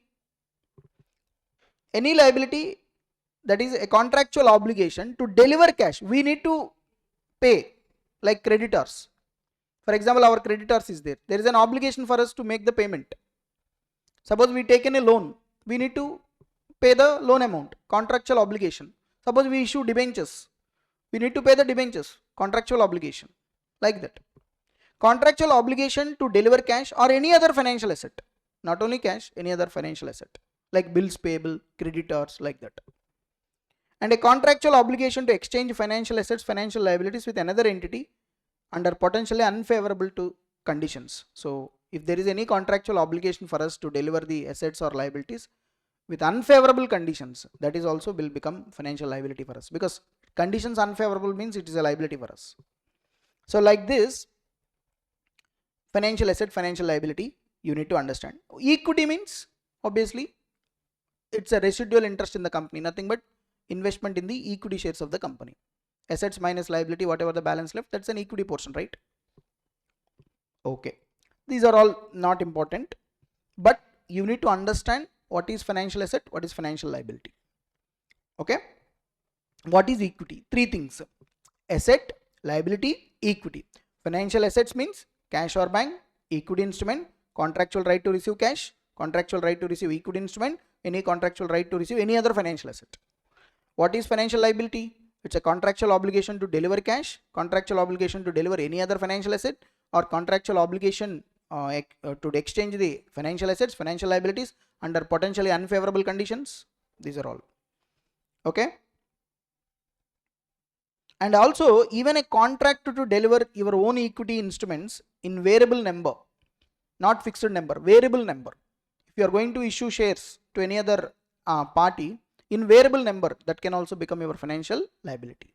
Suppose if you are issuing number of shares which is fixed, obviously it is considered as equity, not financial liability. Just now we seen in SBB chapter.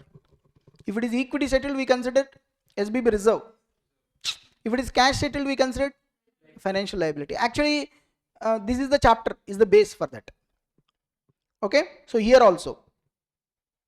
And also, if there is a contract to exchange financial asset, financial liabilities under potential unfavorable conditions, under favorable conditions, it will become your financial asset. Favorable conditions, assets are, unfavorable conditions, liabilities. Hello. And what is equity? I told you equity instrument is any contract that evidences residual interest. Residual interest means remaining in the assets of entity after deducting all liability. From the assets, if you deduct all the liabilities, what is the balance left is nothing but equity. Na? So an instrument is an equity instrument if it satisfied both the conditions. When we call equity, two conditions must be satisfied. First of all, the instrument includes there is no contractual obligation to deliver cash or other financial assets to another entity, or exchange financial assets, financial liabilities with another entity under conditions that are potentially unfavorable to the issuer. That means if it is not satisfying the definition of financial liability, then it will become a equity. Common sense. See, actually whatever here written, contractual obligation to deliver cash or any other financial assets, or contractual obligation to exchange assets and liabilities under potential unfavorable conditions. So they are saying that these things should not be there. That means there is no obligation to deliver cash, there is no obligation to deliver any other financial asset, and you are not exchanging any financial assets, financial liabilities under potential unfavorable conditions. Then it will become obviously equity. And if the instrument will or may be settled in the issuer's own equity instrument, maybe or will be settled. Okay. So if both the conditions are satisfied, then it will become equity. So to become equity, first of all, it should not satisfy the definition of financial liability. Second, that obligation must be settled only by equity shares. Then it will become equity. First of all, you understanding what I am saying? So financial instrument chapter I am discussing. Financial instruments, what is financial instrument? Basically, it's a contract. Contract. You know what is contract? This contract is giving what? Asset to one party, financial asset, financial liability or equity to the other party. Suppose tell me, I invested in your company shares. For me, financial asset. For you, equity. Suppose I have given a loan to you. For me, asset. For you, liability. Financial liability to you, financial asset to you. So these are all basically financial instruments. You understand it? And most important points here is, if you are settling any obligation by issue by your own equity instrument in variable number, not fixed number, variable number. That variable number we don't know how many shares we are going to issue to settle it. That will not be considered as equity, rather it is considered as liability. That means I should be absolutely know how many number of shares to be issued to you fixed, then it will become a equity. So to become a equity, it should not satisfy the definition of financial liability, and the settlement will happen only through own equity instruments. Okay. Sir, suppose if I have a statutory right to receive cash or a statutory obligation to deliver cash. Statutory right, statutory obligation, it will not become a financial asset or liability. For example, income tax. I need to pay income tax to the government. That means there is a obligation, but which obligation? As per law. That means statutory obligation to deliver cash. So can I say there is a statutory obligation to settle the liability, so it's a financial liability, not a financial asset or financial liability. Any statutory obligations are not covered here. They will not be considered as financial assets, financial liabilities according to this chapter, according to this standard. So for example, income tax payable. So statutory right to receive cash or statutory obligation to deliver cash are not financial assets and financial liabilities. Okay. Now, some more important points I am going to explain, sir. Listen to me very carefully.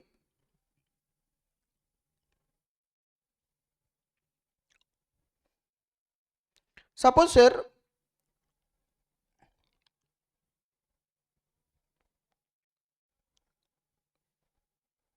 compound instruments,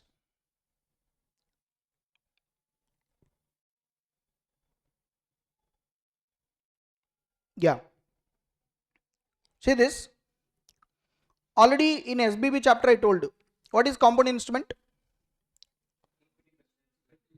Yes. So what is compound instrument? An instrument having both liability and equity components. And see, we need to judge whether compound instrument only from issuer point of view, not from the point of view of investor. Suppose company issued debentures, A company issued convertible debentures. Issuer is company. Company point of view, we need to see whether it can become a compound instrument. But the person who purchased debentures, from his point of view, it is always financial asset only, na? So we need to judge the compound instrument only from issuer perspective. From holder's perspective, always financial asset. Important. Suppose you see here, suppose there is a company, sir. That company issued debentures. So issuer is the company. Now these debentures may be redeemable debentures. Redeemable means after fixed period of time we are going to make the payment. Now tell me, if a company issues debentures, what payments company will make, sir? Interest. Interest we are going to make in cash. So there is an obligation to deliver cash. So it's financial liability. Correct? Next, principal we need to pay now. Suppose company issued debentures for 5 years. After 5 years we need to pay principal. Principal also should be paid in because it's redeemable. So it is also financial liability. Issuer point of view, think here, in case of debentures, redeemable debentures, we are paying cash, we are paying principal. Now the question is, tell me, will it become a compound financial instrument? To become a compound financial instrument, it should have both the options. What are those? Liability, equity. But here only liability is there, equity is not there, na? So therefore it is not a compound financial instrument. Because here you are paying cash as well as principal, interest as well as principal, both in the form of cash. Suppose same debentures are convertible debentures. Guys, important, see this, convertible debentures. That too, which debentures? Compulsory convertible. Now interest you are going to pay in cash, so it's a financial liability. But principal you are going to pay in the form of equity share. So this becomes equity. Therefore it will become a compounded financial instrument. See this, look at the difference. So if debentures are redeemable, it is not a compounded financial instrument. There is only a financial liability. Suppose if the debentures are convertible debentures, compulsorily convertible debentures, that means it is having interest portion as well as equity portion, because here the principal have to be paid in the form of own equity shares. So it will become equity. So it will become a compounded financial instrument. Correct? Agreed or not? Important point. This is convertible debentures. Okay. Come to preference shares, guys. Company issued preference shares. See, these are all CFR, compounded financial instrument. We have to judge from whose point of view? Issuer perspective. Please. For holder's perspective, it is always asset. You are the issuer. Company issued preference shares, redeemable preference shares. In respect of preference shares, we pay what? Dividend. Dividend, suppose it is not mandatory. Sometimes it is mandatory, sometimes it is not mandatory. Suppose, so it is not a financial liability. Suppose if dividend is mandatory, let's assume dividend we need to pay compulsorily on redeemable preference shares. So it will become payable in cash. So it will become financial liability. What about principal? Principal of preference share capital will also be paid in cash. So it will become financial liability. So there is no compounded financial instrument. Because to become a compound financial instrument, there will be equity, there will be liability. But here, in case of redeemable preference shares, dividend as well as principal, both will be settled in the form of cash. So there is a financial liability, there is no equity. Now come to convertible preference shares. Convertible preference shares. For example, you are paying dividend which is mandatory, you are paying in the form of cash. So it's a financial liability. What about principal portion? Principal compulsorily convertible, na? So you are giving in the form of equity shares. Therefore it will become equity. So there is a compounded financial instrument. You understand now? When it will become a compound financial instrument, compulsory there should be financial liability component as well as equity component. Suppose if there is only liability component, you cannot call that as financial instrument. You cannot call it as compounded financial instrument. Hello? One more thing, come to debentures, sir. Once again, important. Debentures are convertible debentures. Convertible debentures means we are giving option to the debenture holders. If they want, they can convert into shares. Suppose conversion at the option of the holder. See, we give an option to the holder. Suppose you purchase the debentures of a company. Company said we are giving option to you. If you want, you can take shares at the time of redemption. That is one case. Suppose the option is with the issuer. For example, company issuing debentures, company said whether we will give shares or not, we will decide. You don't have the option. Understood? Now suppose you see convertible debentures, the option is with the holder. Now tell me, for debentures we will pay interest. So interest we will pay in cash or bank. So it's a financial liability. How about principal? In case of convertible debentures, the option is with whom? Holder. Can issuer on its own avoid the payment in cash? For example, I have given option to you. You are the investor in debentures. Company given an option to you, holder, that if you want you can convert in shares. Suppose you have not selected the option of conversion. That means we need to pay cash. We need to pay only cash. We cannot avoid it. Therefore, it's a financial liability for us. So if the option is with the holder, it will become a financial liability. Why? Because the logic is issuer at its own will not avoid the payment in cash. As an issuer, can I say to the holder that suppose he exercised cash? Can I say no, please take shares? Can I do that? No, because option is with whom? Holder. So I can't avoid the payment in cash now. So it's an obligation for me. If he exercises, there is an obligation for me. I have to deliver it. So it's a financial liability. So there is no compounded financial instrument. Suppose the same thing, if I given an option to myself, interest anyway I am going to pay in cash. So it's a financial liability. What about principal? As a issuer on my own, can I avoid payment in cash? Yes. Suppose if I don't have cash, what I can do? I can give equity. That means the choice is with me. Therefore, it's a equity component. Therefore, it will be considered as CFI, compounded financial instrument. Beautiful point. So if the option is with the holder, liability. If the option is with the issuer, equity.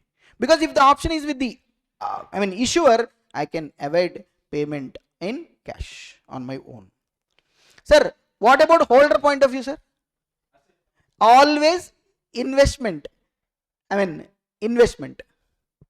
Compulsory convertible debentures, always it's a investment for him. So, always it's a financial asset for him. Interest is going to receive in cash. Principal also, whether he is going to receive in equity or cash, doesn't matter. It is only financial asset. See, whether he is going to receive shares, even though he is receiving shares, that's his investment only, na? So, his point of view always asset. You got the clarity now? So, when it become a financial, compounded financial instrument? Yes. Both the features you should have, liability as well as equity. This equity component is very, very important. This one. So, all the cases I covered.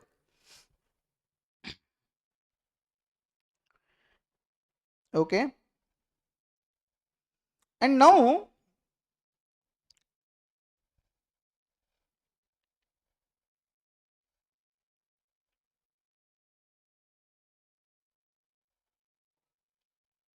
classification and measurement, sir. Very, very important.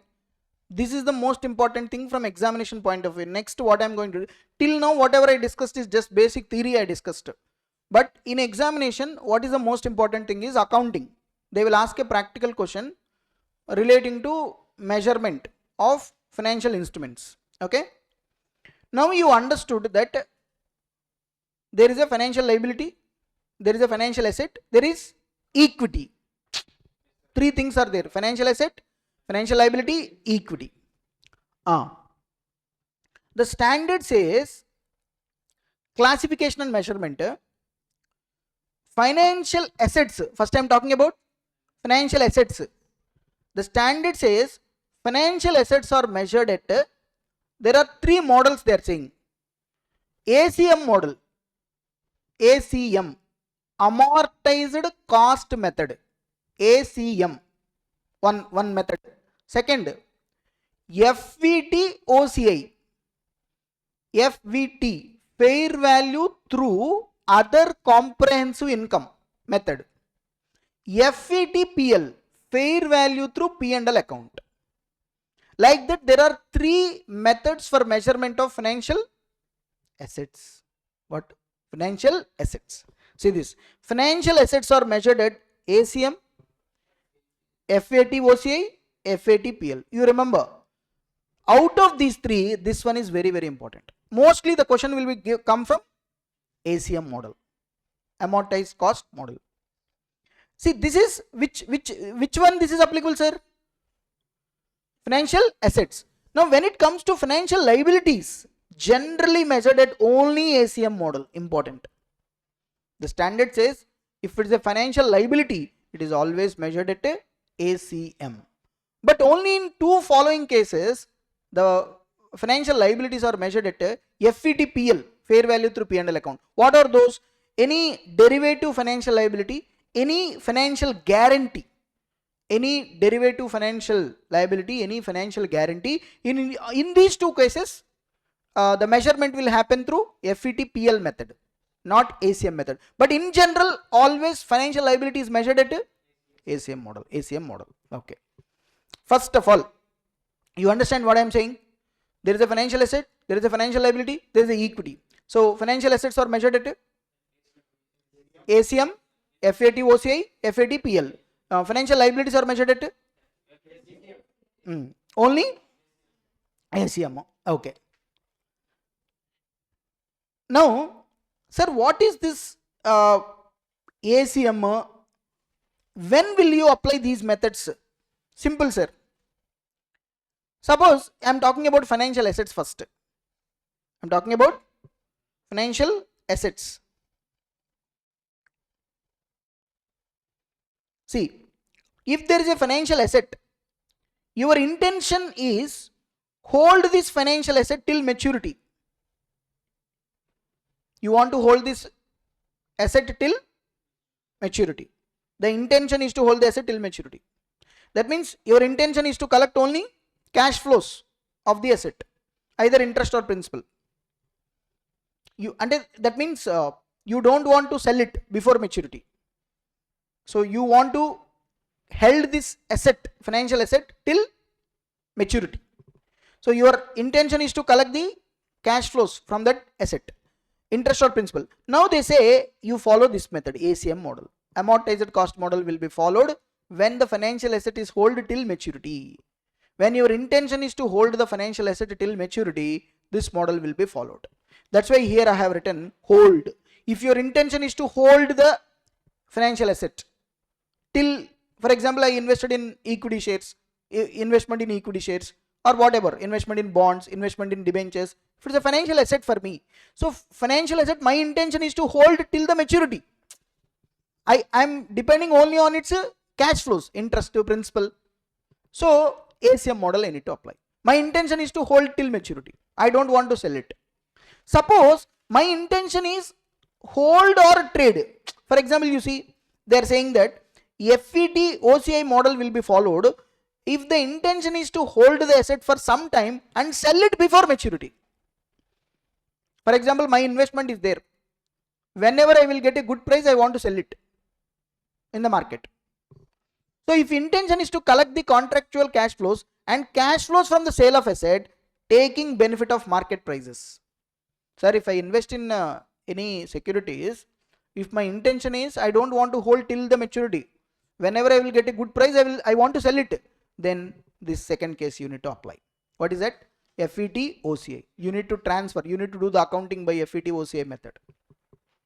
Suppose fair value through P&L account you need to follow. When? Simple, trading purpose, exclusive trading purpose. If intention is to hold the asset for trading purpose only, that is your intention is to collect the cash flows from sale of asset only, taking benefit of market prices. Okay. So only following two financial assets are shown at FETPL, that is investment in equity shares of another entity, derivative financial assets. If these two assets you have, generally you are keeping them for trading purpose. If you invest in equity shares for trading purpose, trading purpose, trading, buying, selling, trading will be there. Na? If you are holding them for trading purpose, you need to recognize them through P&L, fair value through P&L. So therefore you remember simply, you can easily remember, sir. I will tell you one thing, how to remember this.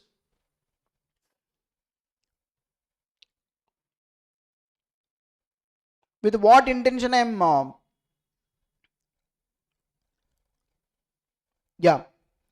hold ACM model. And I am talking about assets, financial assets. Financial assets only, these are applicable. Because for financial liability, only one thing, ACM model is applicable. If it is a liability, we will apply ACM model. See, in case of liability, hold till maturity, these are things will not apply. Please understand. I am talking about assets, like investments, for example. So if your intention is to hold till maturity, ACM. If your intention is to hold it for some period and sell it before maturity, FET, OCI. If your intention is just a trading, FETPL. So like that, this standard has told the methods. Okay.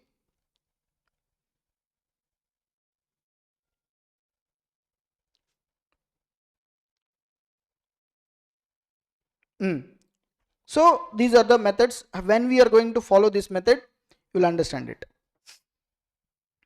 But if it is a financial liability, I told ACM model only we need to follow. Now we understood that in case of financial assets, three choices are there. If your asset is hold till maturity, hold and sell before maturity, or trading purpose. Depending upon that, you select ACM model, FET, OCI, FETPL, asset. Now come to liabilities, only ACM. But in two cases, we can follow FETPL. What is that? Derivative liabilities, financial guarantees. In case of loans, we will give financial guarantees. For that, we will follow FETPL. But mostly ACM, remaining cases. Sir, okay. Sir, what is this ACM model says, sir? Listen to me very, very carefully. This ACM model says, this is where examination questions will come. They will ask you to measure the financial liability. Okay. ACM model says, initially, when you enter a contract, you will get a financial asset or financial liability. Initially, financial assets and financial liabilities will be recognized at a fair value. The standard says, in case of ACM method, amortized cost model, initially recognize financial assets and financial liabilities at what value, sir? Fair value. That's it. Initial recognition should be done at fair value. That means if it is a financial asset or it is a financial liability, will be recognized at fair value. Now the question is, sir, what is fair value? Important. What is fair value? They say, if transaction is done at market terms, if the transaction is done at market terms, EIR given in the question, EIR means effective interest rate given in the question, then fair value is nothing but whatever the amount received or given, whatever the asset, whatever the amount received or given. Amount received, given. For example, if it is a financial asset, amount given. If it is a financial liability, amount received. That will be the fair value if the transaction is happened at market terms. Suppose if the transaction is done at off market terms, that means there are no market terms. Market rate on similar instrument is given in the question. Then, important, sir, if the transaction is happening at off market terms, then the standard says fair value is nothing but the present value of the future cash flows discounted at a market rate on similar instrument. Fair value is equal to present value of the future cash flows discounted at market rate on similar instrument. You have to do it. So mostly this will be given in the question, because this is nothing, na. If transaction is happened at market terms, what is there to calculate? Fair value is equal to amount received or given. That's it. Or initially we will recognize financial asset and financial liabilities. So that's why in most of the questions they won't give you. They will give you only this off market terms only. They will give you. How to identify off market terms? They will give you rate for the similar instrument.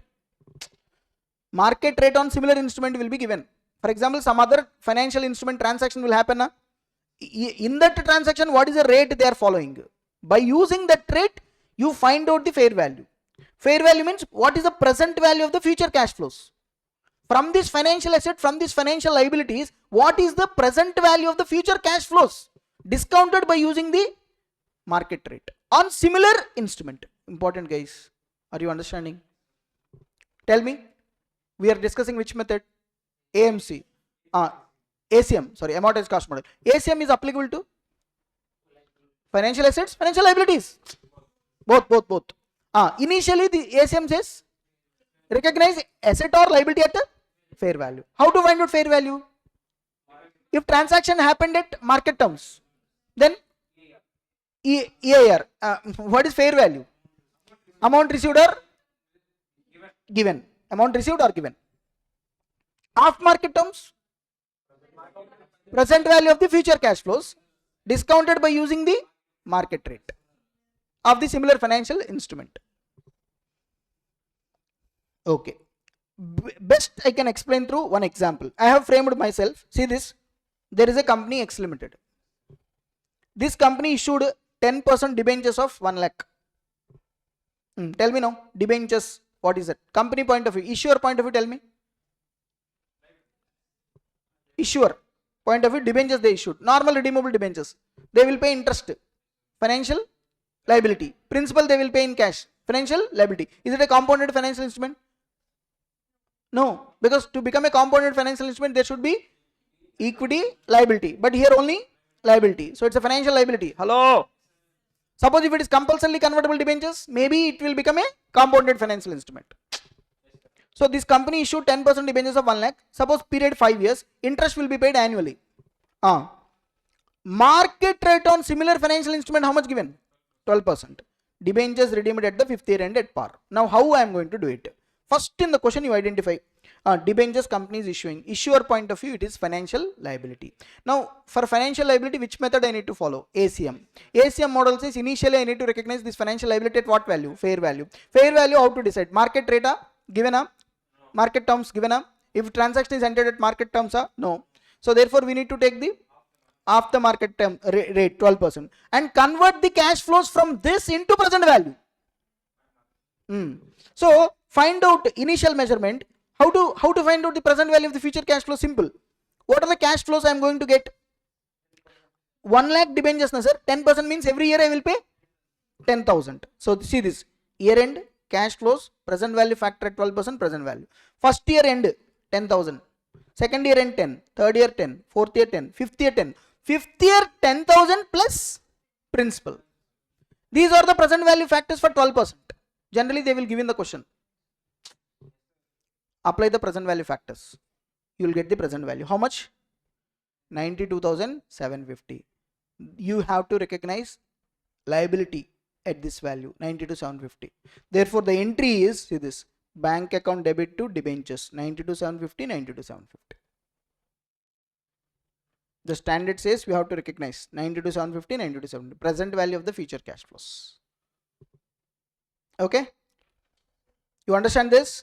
So initially we need to recognize at fair value. Now initial over year end. Year end important. Listen to me carefully. This is where students do mistakes. Year end, what you do, sir? Year end you need to prepare one amortization table. Easiest way I am telling. Year end you need to prepare one table. Which table? Amortization table you prepare. See, because for this liability I am preparing amortization table. How I am going to prepare amortization table? Please guys concentrate here. Year opening balance, interest how much? 12%. Actual payment, closing balance. Correct? No, this one we have to take it. So interest 92,750 into 12%. Yes, 11,000. Correct. Interest 12%. So therefore amortization table, year opening balance, interest, actual payment, closing balance. Okay. So amortization table, sir. See, first year 1, what is the opening balance? 92,750 already we calculated now. Hello. Apply interest. How much we got? 11,130. How much is the payment we are making? 10,000. Every year interest, sir. Opening plus interest minus actual payment. 92,750 plus 11,130 minus 10,000. How much? 93,880. This is the liability at the end, closing balance. Hello. That means at the end of the first year, what is the interest? 11,130. So for that 11,130, we need to write a entry. What is that? See this, financial cost account debited to debentures account. Initially we recognized na bank to debentures. Now at the end of the year, whatever the interest accrued, financial cost to debentures, debentures to bank, 10,000, 10,000, 11,130 interest, we paid 10,000. So therefore, you need to understand guys here, interest whatever accrued, we will recognize it. Financial cost to debentures. And whatever the payment we made, debentures to cash or bank. Debentures to cash or bank, 10,000. That means, tell me what is my liability at the end? Initially 92,750. Plus I added interest 11,130 minus 10,000 I have done. So my liability is 93,880. 93,880. Because see, here the transaction is happening at off market terms. So therefore, the rate similar instrument, that is only relevant for us. Okay. Now come to second year, opening balance 93,880 into interest into 12%. How much? 11,266. And how much we pay actual interest? 10,000. So how much we got? 93,880 plus 11,266 minus 10,000.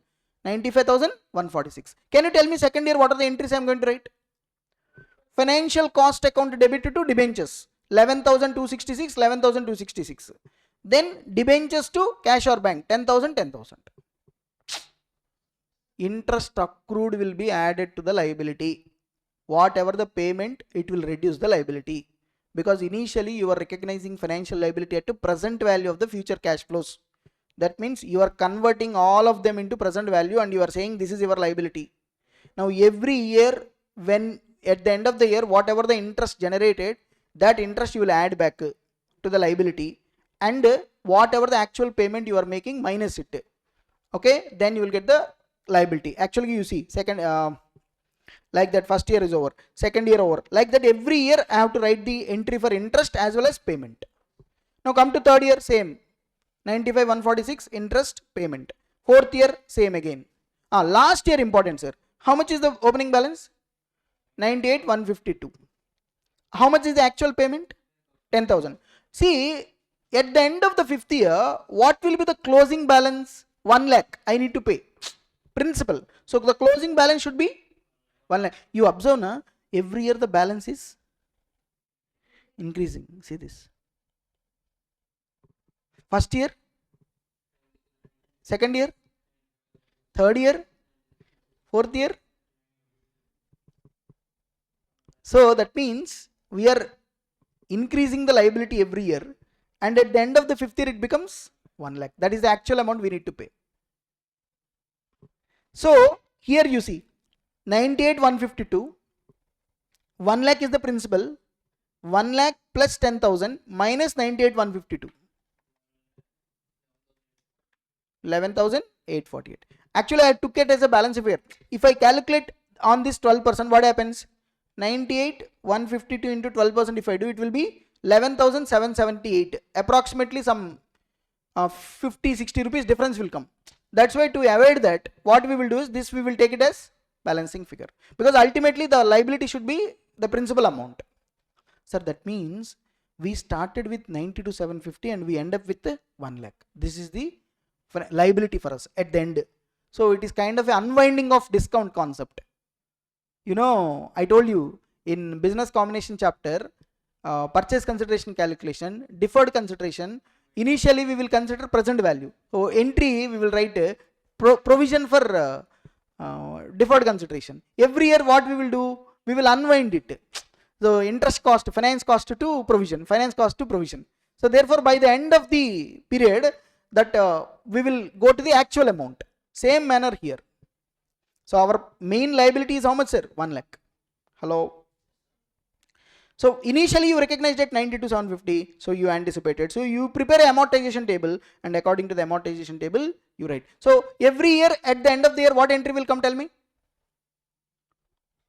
Every year end, 2 entries will come. What are those? Interest.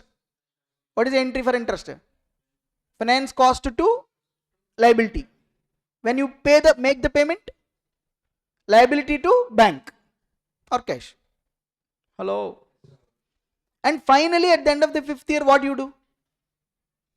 Principal amount will be paid. So debentures to bank. This is what the standard says in respect of ACM financial liability. This is how it will be measured. So if you see here, initially fair value, entity shall charge interest expense on financial liability or interest income on financial assets at a discounting rate over the unwinding, over the period to unwind the discount. What is the discount rate to charge? See, simple. If transaction is done at market terms, EIR, effective interest rate. If the transaction is done at off market rate, off market terms, market interest rate. That's why we amortized at 12%. So the entries for financial asset at the beginning, tell me what is the entry we will write? Financial asset to bank. What is the amount? Amount. Fair value. Initially will be recognized at fair value. What is how to find out fair value? If it is a market terms, amount received or paid. If it is off market terms, present value of the future cash flows. If I done it for liability, similarly you have to do it for asset also. Low. At the end of each year, what we are going to do? If it is a financial asset, we will create financial income. What is the entry if you write income, financial income, interest? Interest will be created, asset will be debited. Financial asset to financial income. Hello. And every year we are going to receive the payment. If it is a financial asset, so bank to financial asset. Sir, opposite to liability, sir. If it is a liability, we are paying interest, sir. If it is an asset, we are receiving interest, sir. So bank to financial asset. If it is a liability, I explained this through liability, na. So tell me, at the beginning, if it is a financial liability, what is the entry? Bank to financial liability. At what value? Fair value. In my example, what is the fair value? 92,750. 92,750. At the end of the year, if it is a financial liability, we need to recognize finance cost, interest. Finance cost to liability. And financial liability to bank, we pay the interest. That's it. This is ACM model. Very simple model. Okay. So this is what that's saying, sir. If at all, there is a chance that this question may come, and the ACM model, there is a chance that they may ask in the examination in respect of financial liability. Now, sir, first of all, you understood how to measure a financial liability? Come on, tell me. First, fair value. Initially, fair value. Connection. Look at the connection. Initially, fair value. What is fair value? If transaction happened at market terms, amount received or paid. Clear? Off market terms, present value of the future cash flows, discounted by using the market rate of the similar financial instrument. In our example, 12%. Okay. And then every year, and we need to do amortization table. Amortization table. In that amortization table, opening balance, interest, actual payment, closing balance. How to get closing balance? Opening plus interest minus actual payment. You'll get the closing. Interest, if it is a financial liability, interest will be recognized. If it is a financial asset, interest income, finance income we will recognize. If it is a financial liability, finance cost we will recognize. What is the entry for finance cost? Finance cost to liability. When you make the payment, liability to bank. So basically the difference you are matching with the liability. So by the end of the 5th year, your actual liability should be equal to the principal amount. Hello. Okay. So these are the entries. Now in this, the most important area is compound financial instrument. This is the area they can test it in the examination. So let's see this area also. See, I am covering this because of lack of time. I am covering only the required part of the financial instrument. Okay. Financial instrument come here. Financial instrument important. How financial instruments will be, compounded financial instruments will be accounted. First of all, what is compound financial instrument? You know, any instrument issued by an entity having mixed features, liability as well as equity. That is called compounded financial instrument. How to do the accounting of compounded financial instruments? Sir, I have given stepwise accounting, sir. You see this easy way. First step, sir, whenever they have given any financial instrument, compounded financial instrument, split the proceeds into liability as well as equity.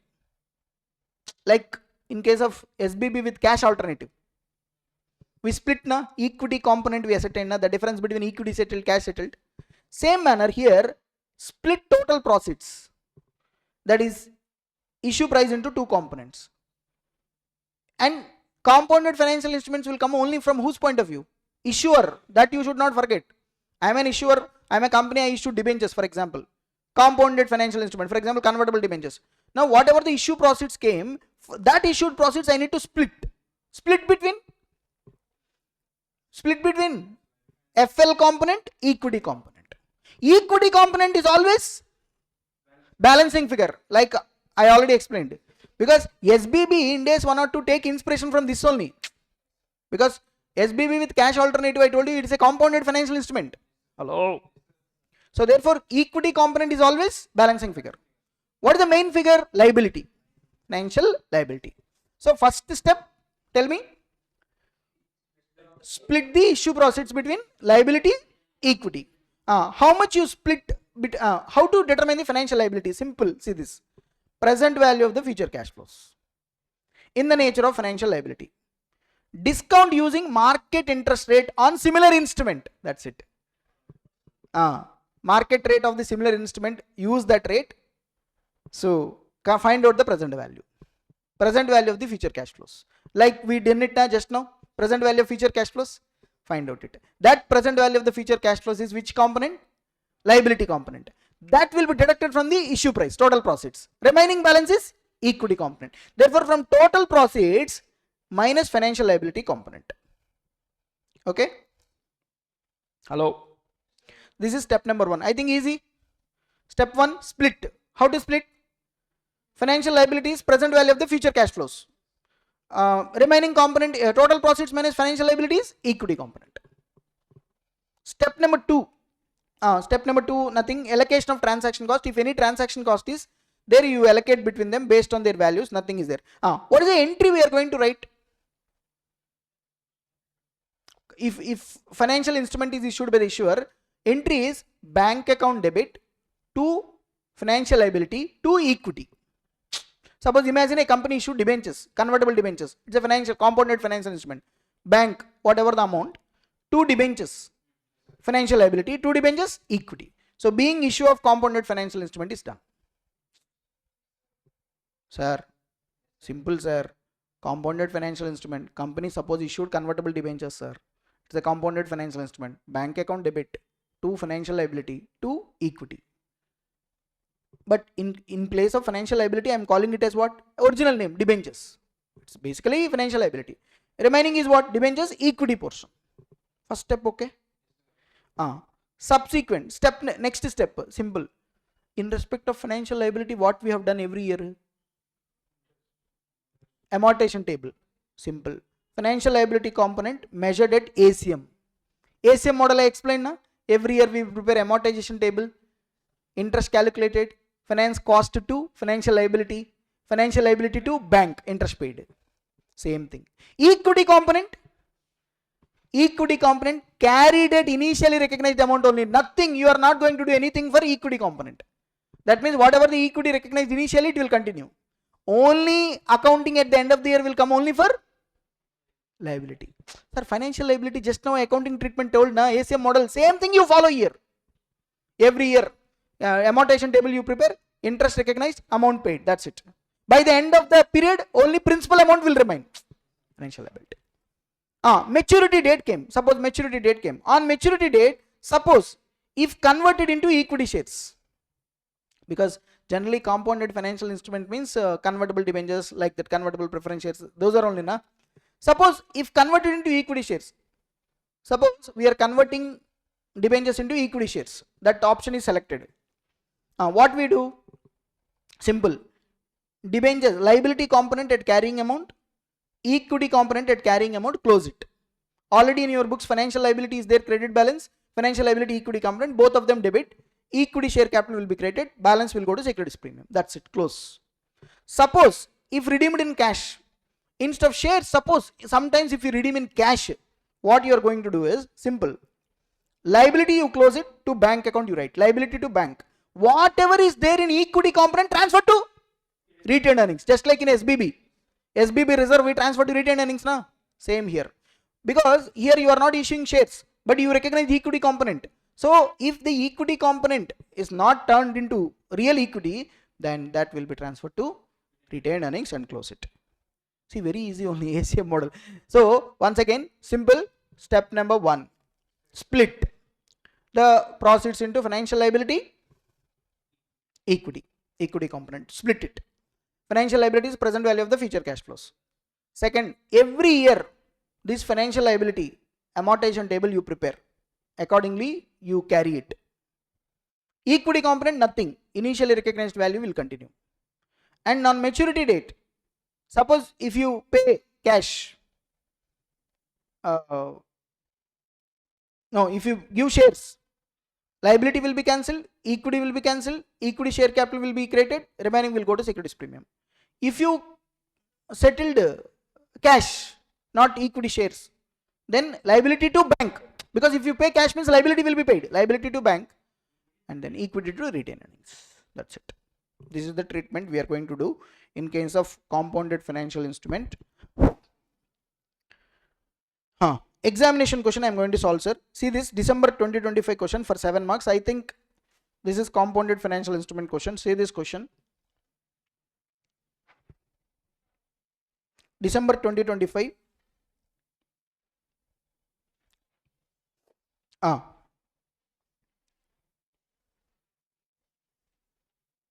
See this question, guys, relating to compounded financial instruments.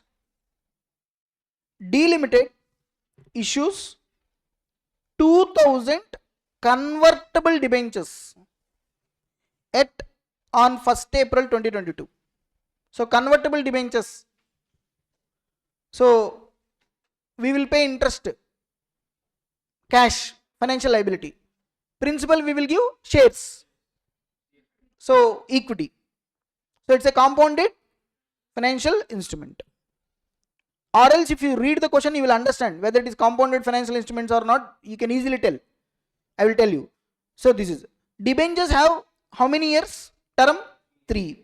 And issued at par. What is the face value? 1000 per debentures, giving total proceeds 20 lakhs. So total proceeds is 20 lakhs. Interest is payable annually at a nominal annual rate of how much? 6%. Hello? Each debenture is convertible at any time up to maturity into 25,000 ordinary shares of 10 each. Okay? Sir, each debenture is converted at any time up to maturity into 25,000 equity shares of 10 each. Okay.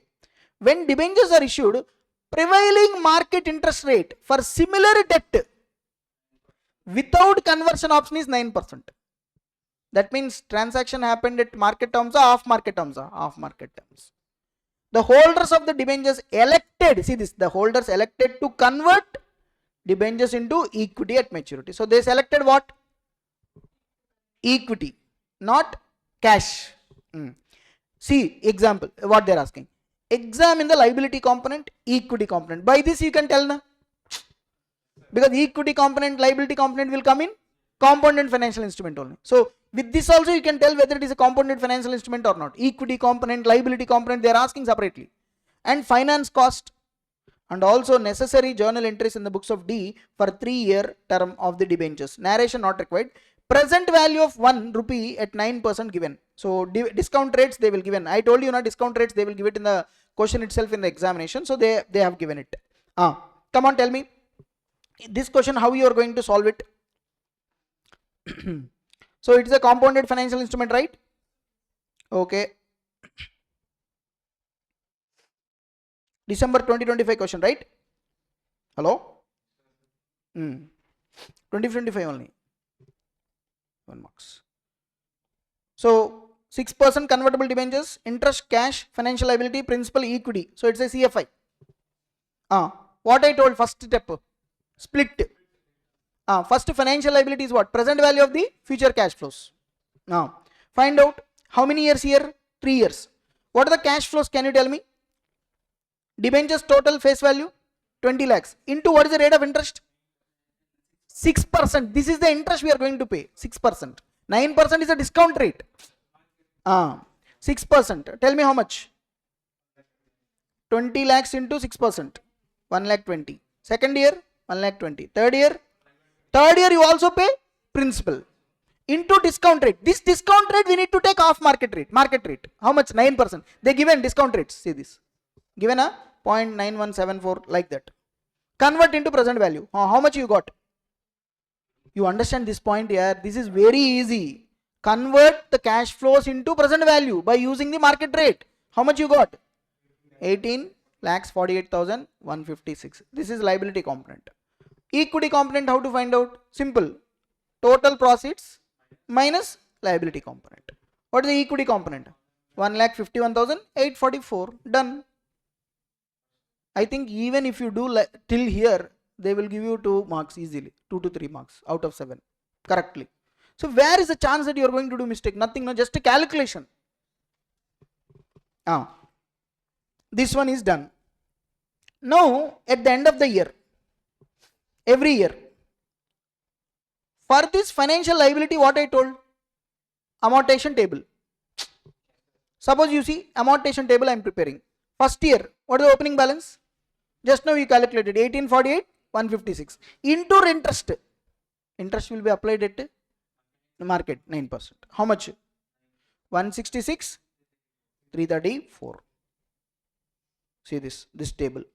166,334. What is the payment you are making? 1 lakh 20. So therefore opening plus interest minus actual payment. Closing balance 18,94,490. Hello. Next year this is the opening balance. On that you calculate the 9% interest minus actual payment. You will get this. Next year is this. Third year you have to be very careful here, because third year after that your principal should be 20. Correct? So actual payment is 1 lakh 20. So therefore 20 lakhs plus 1 lakh 20 minus this. So it will be 175,006. If they select cash payment, we have to pay 20 lakhs now. So therefore this is the balancing figure 175,006. Actually see this, that is only they have taken. So therefore can you tell me the entry for first year end?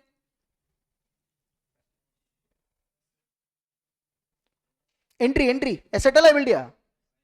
Liability. First year interest how much? 1,66,334. So entry financial cost to financial liability. Debentures, nothing but. See this. Finance cost to financial liability. 166,334. 166,334. For this payment, financial liability to bank. Financial liability to bank. Correct? Second year, same in financial cost to financial liability. 170,504. Here this one financial liability to bank. Done. Third year, same. Financial cost to liability. Financial liability to bank. And fine. See, but I forgot to add opening entry. What you will write, sir? Opening. Bank total 20 lakhs. To financial liability, this one 18,48,156. Debentures. Equity component 151,844. Hello. And now see, once the amortization 3 years over, at the end of the third year, what they selected? Tell me. Employees. Hello, not employees. These fellows, what they have selected, sir? Cash or equity? Debenture holders elected to convert debentures into equity. Now tell me, if they select equity, what I told?